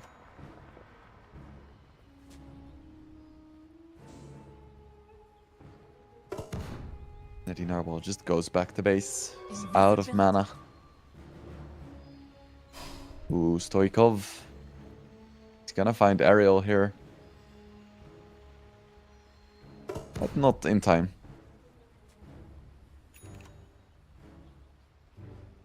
And the style now up for Spectre as well. This is worrisome. He had such a bad start, but he's starting to get online. Gonna get harder and harder to burst the Spectre. It's gonna be easier and easier to kill the sniper. Might get to a point where Spectre can easily just solo sniper.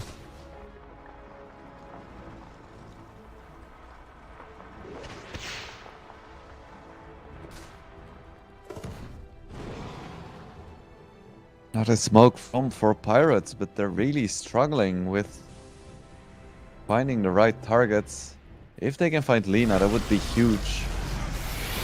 BKB is popped by the Doom, but gets lassoed onto the cliff. Hookshot is gonna miss as well. Really awkward engagement from 4 Pirates. They need to tuck tail and run. But then Ake is probably gonna be the sacrificial lamb. He's gonna be able to make it out. Ariel pops a big egg. Nasty not quite sure if they want to commit, and they do manage to take down the egg right in time, but at the same time, Otaker is going ham. Stoikov needs to be careful, but now Rage is gone. Another nice side stab. Are they going to be able to kill the Lifestealer? Yes, they are. Retsu now man-fighting Netty Narwhal, and he isn't going to win that fight somehow. Netty Narwhal survives, gets a triple kill. Doom coming out of the Stoikov as well. It's an ultra kill. Stoikov does still manage to take down Mr. Morale, but somehow, some way, 4 Pirates managed to clutch out that fight. Incredible. Despite Phoenix dying, that was a gorgeous egg. Forcing Zero Tenacity to commit there, and there was some hesitation, and Otaker was just going ham the entire time. With an egg. Could be in a little bit of trouble, but nice hook shot away and he should be fine. Phew! This game is incredibly even right now.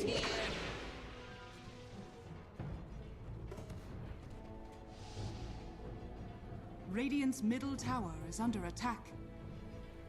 What do the teams want to do now? I feel like there is no clear defined game plan. Neither team can just sit back and do nothing. They need to, like, in terms of strategy, there is not really that much room to outwit the other team. I feel like it's all about tactics. You need to go for the right move at the right time now. Play around the big objectives, around the cooldowns, make sure you keep map control.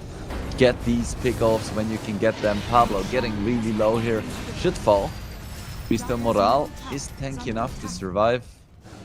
It was close, maybe he was in trouble, but it'd be fine for now. Doesn't have Doom just yet, though. This is a risky fight for Pirates to take. Egg is up once again, though. Natty Narwhal, he's the one to watch in these fights. Nefrit already getting taken down here. Nice swap, though. Nice Thunder onto Otaker, getting him very low. And they haven't managed to take down Nefrit. Oh, it's gonna be Natty Narwhal surviving with such low HP. No, he is gonna get taken down ultimately by the Ogre, and Stoikov is still dancing around the fight, still has his BKB ready. Oh, Doom needs to get out of here somehow. Zero Tenacity managed to sneak the Roche, and that's why they can win this fight. Ariel manages to get the TP out. Gonna be a 2-for-1. They committed so much to try and kill Nefrit, but he is just incredibly tanky with the Sunder, with the Pipe, with the Manta.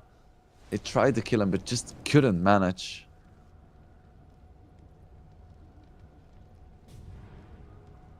Ooh, Pablo. Please be careful. Not again. Have his force. Can he blink out? Yes, he's fine. My man is fine. Isn't even worried. Just chilling.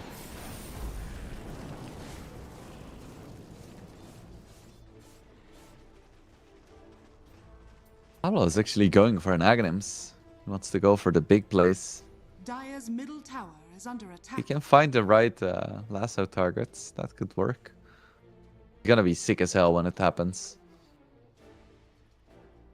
Fortunately, we have some DCs.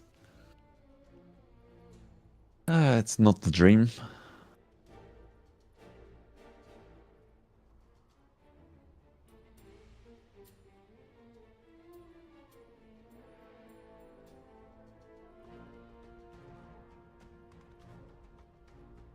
I hope this gets resolved soon. We'll wait a few minutes and then go into a break if it's necessary. Hopefully the technical issues are done for today. Blade is back. That's a good sign.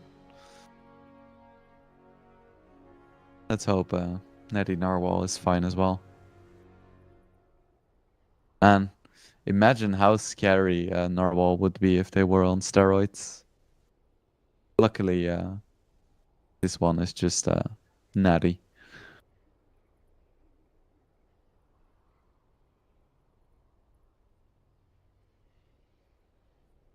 Right, with that being said, I'm gonna ask production if we can go into a little bit of a break. But don't worry, it shouldn't be as long as last time. And I'll keep you guys updated both in the chat as well as on the stream. So if we can, it would be nice to go into a break.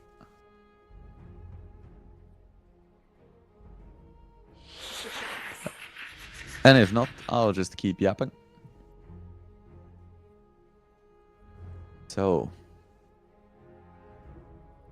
we discussed books earlier. Now I'm curious about like what movies I should watch, or like anime or shows or whatever. Because I feel like every single person has a very distinct list of like absolute classics, and they're different enough to a point where the list of classics becomes very long and very unmanageable for people to watch. So I want Twitch chat's wisdom on like what I should be spending my time on. And with that request out of the way, I'll get us back into this game. So we are back. No more yapping required. Instead, we get to watch some really close Dota. It's a 30-minute game and there is no gold lead. Dire's middle tower has been denied. This Lina Aghanims is so crazy. Back in the day, having like what's it called again? Like unhindered movement? No, unobstructable movement, flying movement, whatever. It used to be special, you know. But now you have like 5 heroes that can do it, no problem. Dire are scanning. Radiant's middle tower is under attack. Pretty crazy. Another smoke coming out from Zero Tenacity. Who are they gonna find here? Doesn't look like anyone for now. The pirates are gonna go for their own smoke. If they can find Lina, that is huge. Vector would be nice as well. Anyone else doesn't really matter. They can, like, kill the Terrorblade, that would be nice too, but that's very risky. This will come in handy. They're not gonna find anyone. Smoke is gonna expire soon. Zero Tenacity saw this coming. Dire's middle tower is under attack. Dire's courier has been killed. RIP. Dire's Lebron's structures career. are fortified. That's a 500 gold donation. Radiant's top tower is under attack.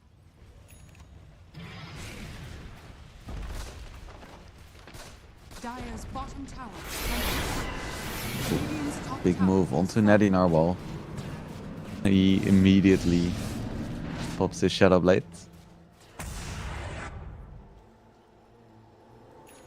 So Dire's scary. bottom tower Just is those under attack. 2 hits from the main hero and a few hits from illusions takes him down to half HP.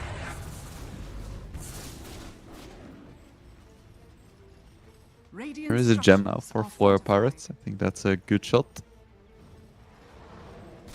Dire's bottom tower is under attack. Radiant's Oh, top well, tower oh. is under attack. Running around with 1200 HP.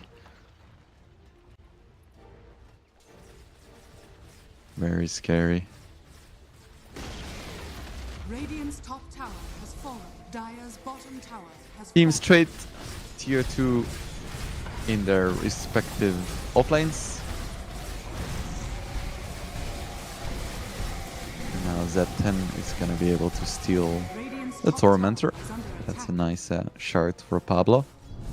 Doesn't really do that much for his build. Dire's bottom tower is under attack. Oof, E-Blade now up for Lina. Gonna be a lot of damage. Radiant's top tower is under attack. Man, what are the teams waiting for? Still feels very evenly matched. And I'm surprised Doom isn't higher in terms of net worth. He has the built-in extra goals from Devour and then also has a Midas, but still the least farmed core in the game.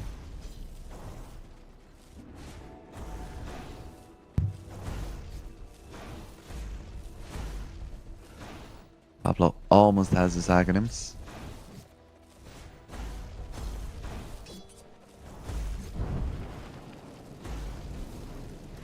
Should have it after the next hard camp. We see Shadow Step. Just for shits and giggles. Oh, actually, he gets punished. He Shadow Steps in, gets doomed, dies. Ooh, well. Sometimes shits and giggles don't work out so well.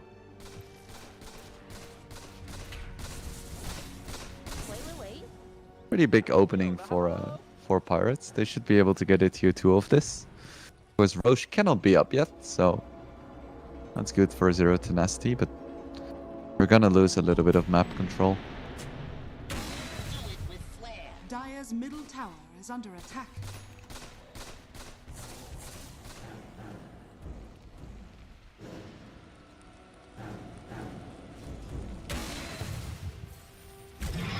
For Pirates not Dire's middle tower is under attack. in a hurry to kill this tier 2. They're taking a chill. It's so scary because even surrounded by your team, you can just get one shot by Lina out of nowhere. E-Blade, LSA, Dragon Slave, Laguna Blade, you're dead. Well, you probably want to do the Laguna first after the E-Blade of the bonus stacks, but still. An insane amount of magic damage.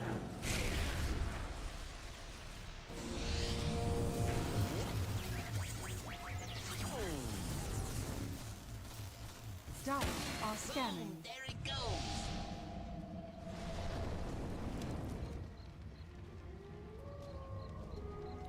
System for Narwhal. We're gonna see a big smoke here coming out from Zero Tenacity.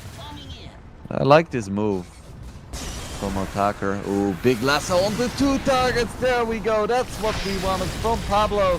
But somehow both of them survive and the egg is out, but it gets taken down by Lina ultimately, and Sniper is blown up as well. It doesn't matter if Otaker is inside of him boosting his HP, he just gets taken down all the same. 2 buybacks from 4 Pirates. Can they still take this fight? Somehow Nefrit getting very low.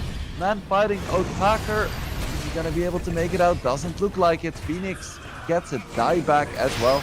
They do finally manage to take down both the Spectre and the TB. Clockwork incredibly low, gets taken down by Stoikov as well. Otaker still cleaning up here. He survives through everything. I believe. Ooh, Otaker, he gets taken down! Stoikov! Stoikov. Man, this Lina is owning. It took 2 buybacks and 4 Pirates still did not manage to take that fight. Sniper just gets bursted down, and Dire's courier if you have a core with 20k net worth who cannot fight in these fights because he has to run away, well, that's a recipe to lose fights. Yeah, this is looking quite bad for the Pirates.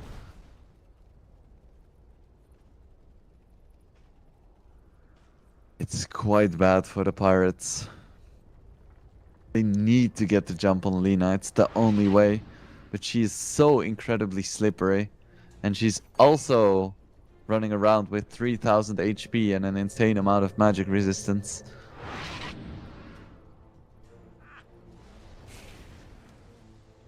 Yeah, Natty Narwhal just isn't having a good time here.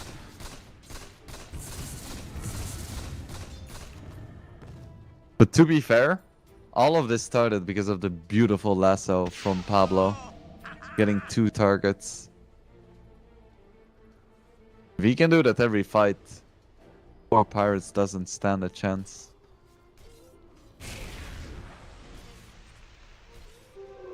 Still, game is not over yet. Lifestealer does still have infinite scaling.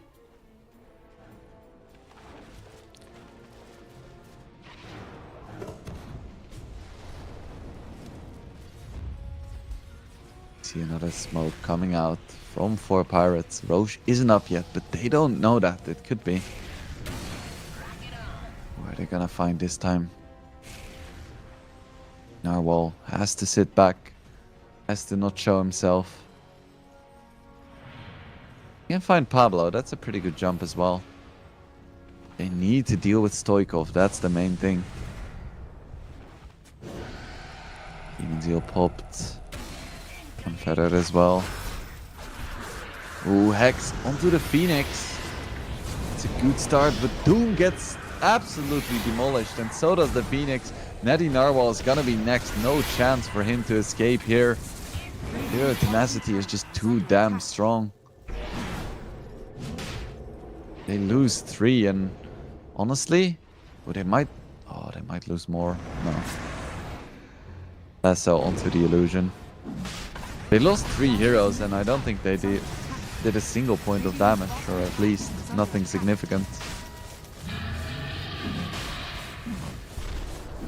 That's rough. Hero tenacity, they got what they wanted. They got farm on their heroes. Now they're almost unstoppable. Just look at the farm for the ogre and the bat as well.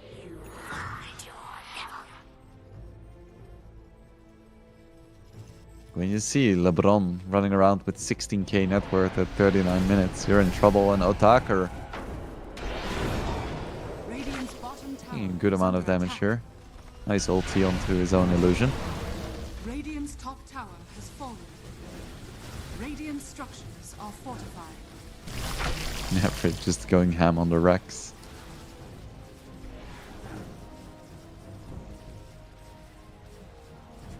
This is gonna be an uphill battle. Zero Tenacity has a firm grasp on this game. Radiant's top barracks are under attack. I still believe that the Radiance on Otaker was kind of a mistake. He doesn't have the single target damage to kill anyone. And he's just debuffing his team with the Radiance.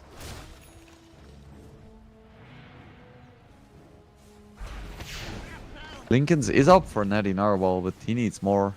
He needs like 9 items. Radiant's middle tower has fallen.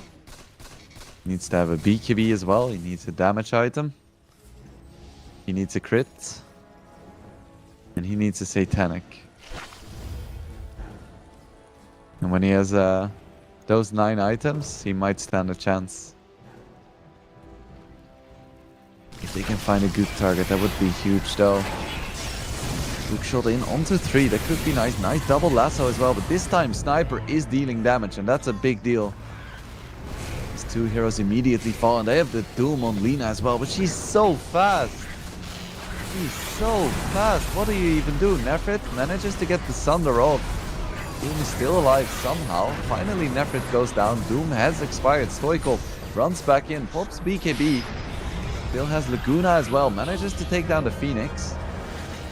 Natty Narwhal did not manage to take down Stoikov. They should be able to kill the Spectre twice. Stoikov is back in. NSA, Dragon Slave. A lot of damage. Still, 4 Pirates. They take the fight. In convincing fashion, I might add.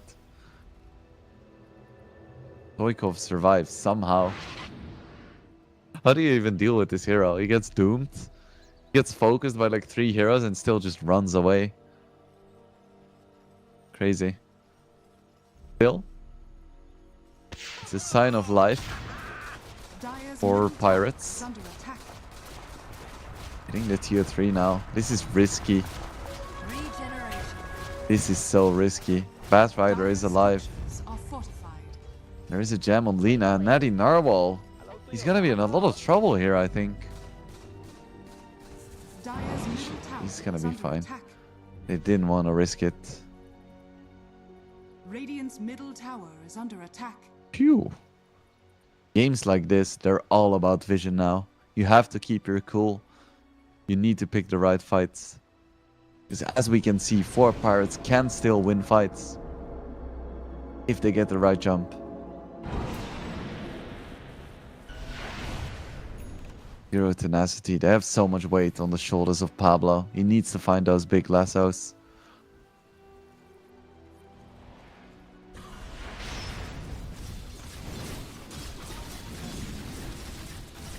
A shard for the Spectre. Double wisdom. Who's gonna pick that up? 5 for attacker. Shard for clockwork. Very nice. Gonna be Nefrit picking them up. Wants to get his 25. He has a butterfly as well. At this point, it's not just offlane TV, it's carry TV as well. He has a Skadi Manta butterfly. Nothing to scoff at.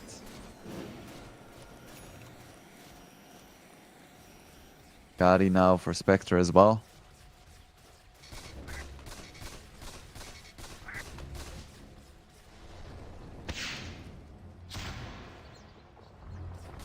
So what's next? Roche cannot spawn for another 3 minutes, so both teams just biding their time. Dire are scanning. 9k gold lead, 4-0 tenacity at this stage. Doesn't mean that much. It's all about the vision. It's all about the jumps. Okay, Nick. Goes.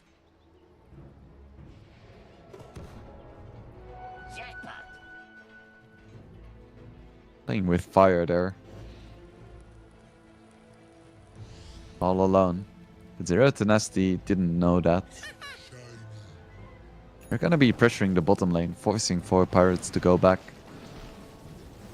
Refresh on Doom as well. If he can get a nice double Doom, they still have a chance.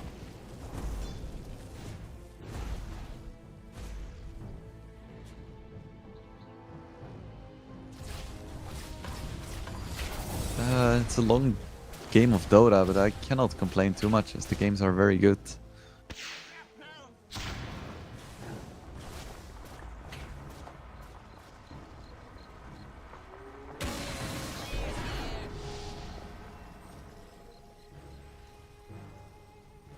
Backer has Abyssal money, but definitely wants to save for buyback. Probably wants an MKB at some point as well. And a Nullifier, I reckon. Yeah, I think both teams are just waiting for Roche now.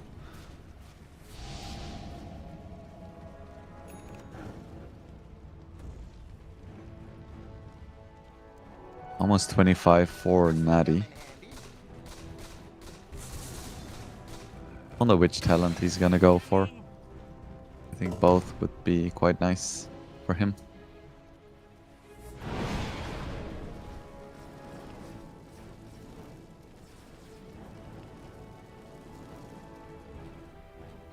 Pablo behind enemy lines, looking for that game-winning lasso that might just secure them a spot in the group Radiant's stage bottom or tower the is playoffs. under attack.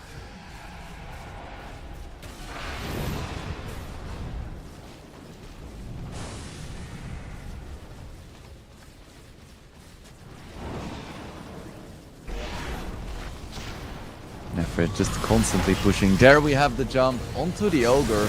I feel like it might be worth to go for a Doom on him as well.